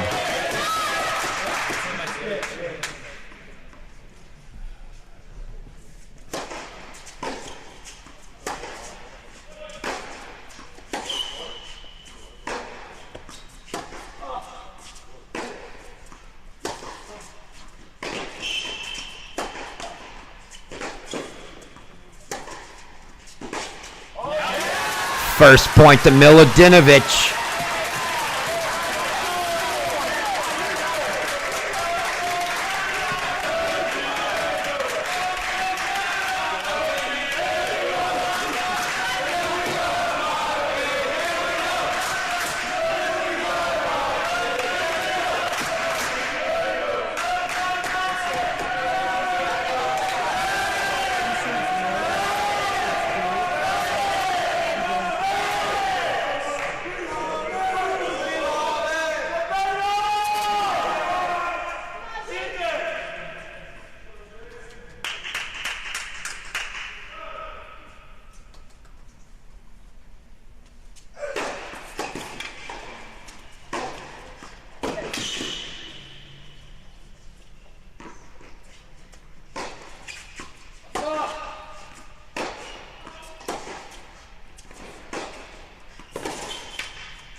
Too good from Neo Niedner.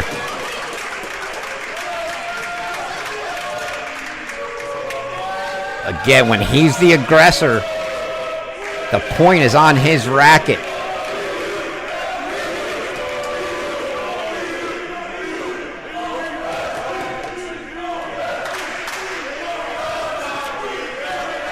And Velch now 15-40 on his serve, about to be broken again. Still struggling to move. Just trying to buy some time.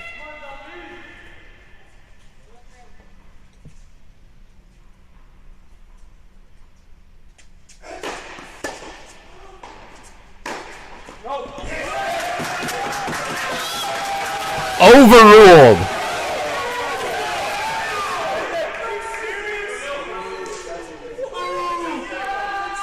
Undoubtedly, you saw the chair point. There's a lines person on that line down below where we can't see him. Hopefully for Milutinovic, it looks like it was his first overrule because it's not a point penalty. So Niedner takes a 2-1 lead here.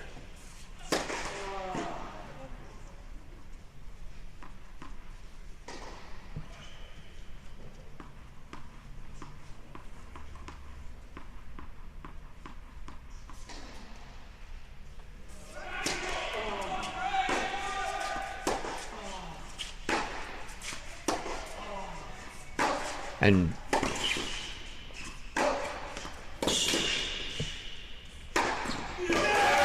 Niedner makes it 3-1, and you heard the chair down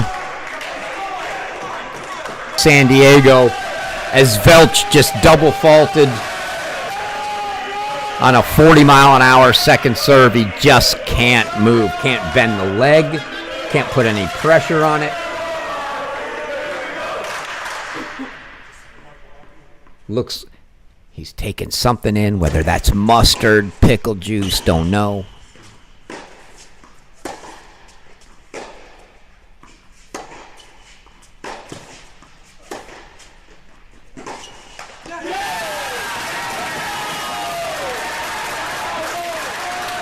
Milutinovic holds the second one, so still a mini breakdown. It'll be 3-2 Niedner to serve here.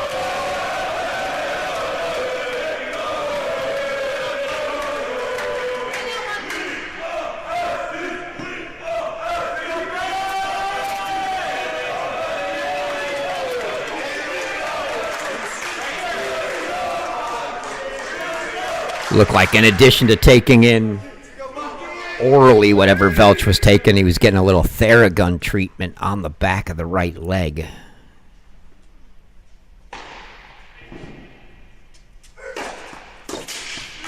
Good serve from Niedner. 4-2 at the turn.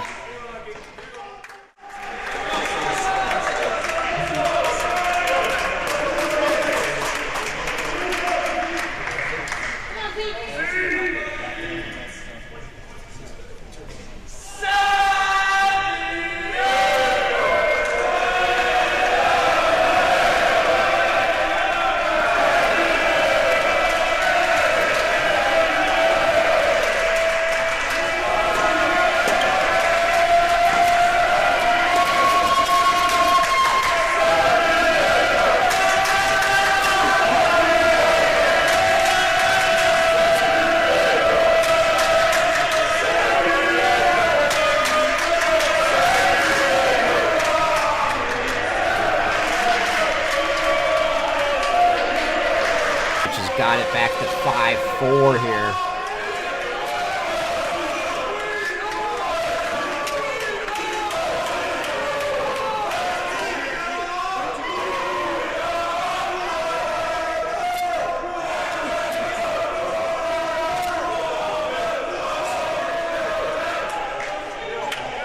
So Niedner, the match on his racket, 2 serves at 5-4.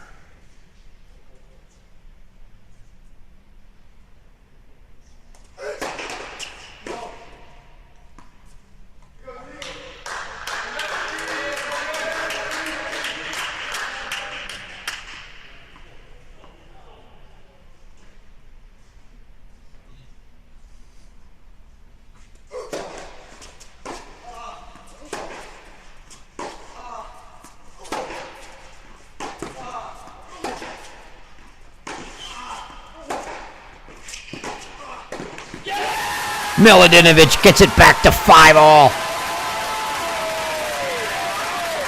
I thought the same thing Neo Niedner did. I thought for sure Milutinovic was going cross-court with the backhand. He had us all second-guessing. As he went line, Niedner unable to cover it. Makes it 5-all.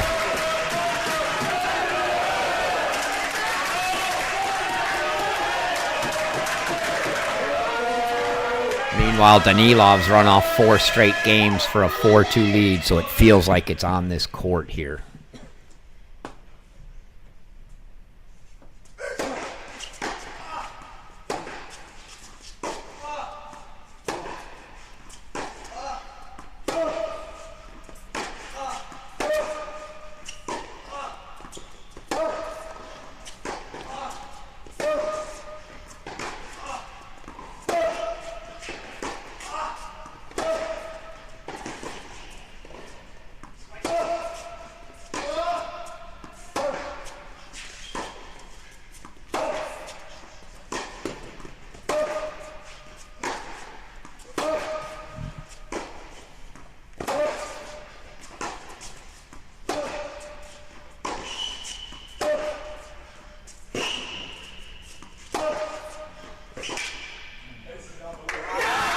too good from Neo Niedner. What a battle. I'm not sure how he didn't go chase that down. That ball floated and floated to within 8 or 12 inches of that line. But now it's a match point for Neo Niedner. Feels like a dual match point as Welch, still unable to move, is just out of it on court 3.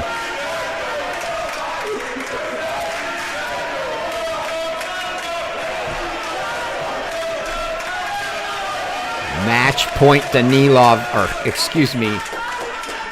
Niedner here to make it 3-all.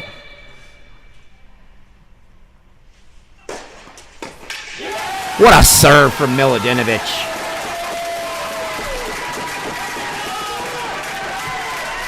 At 5-6, just when he needed it. Take another look at this one.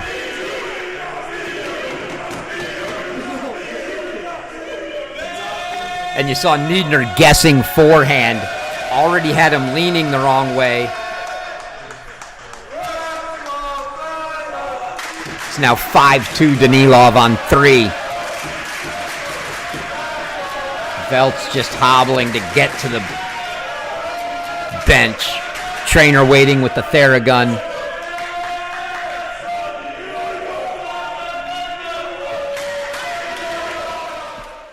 Quick look at that. You see her working on the back of that right leg on the calf.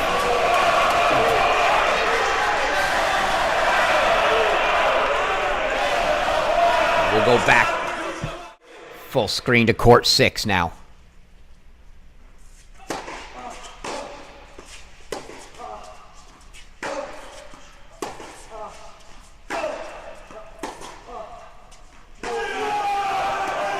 Oh, confirmed out.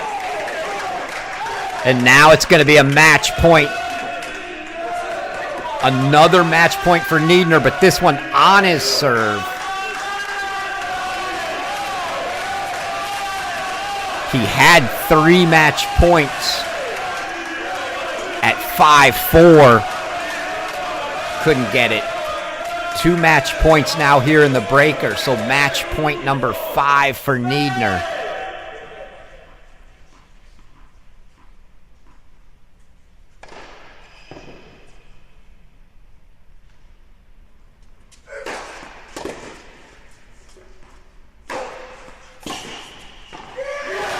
And that's it.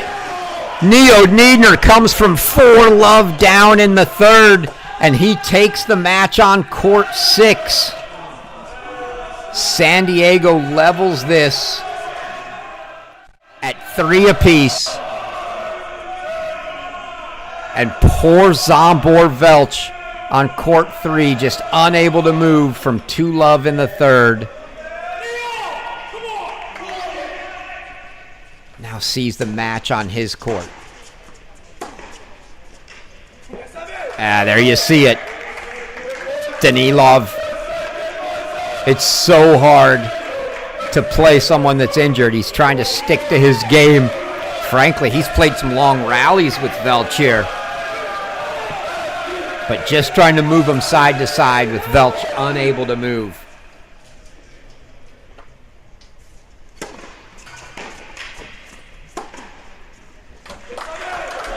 And that's all Danilov has to do now. Look at him getting a drink after every point.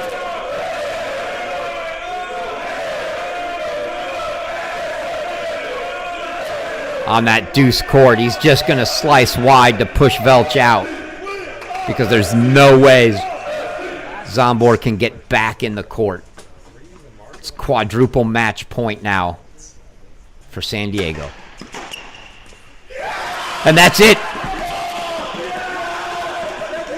San Diego comes from 3-1 down and looked like they were out of it, and takes this match. Not the way you want to see a match end, but sometimes that's the way it happens. Zsombor Welch unable to move in the third, but the hero of the day for San Diego, Neo Niedner, from 4-love down in the third, takes it 7-6, and that provides the push the Toreros needed. San Diego, number 10 team in the country, comes into Baylor, a 4-3 win, a preview of what we might see in a couple weeks here at Indoors. Both teams will be at this site. Tough one for Baylor, but they'll be back. But I thank you all for joining the CrossCourt cast here, presented by Cracked Racquets at Baylor University. Again, your final tonight, San Diego 4, Baylor 3. We appreciate you watching.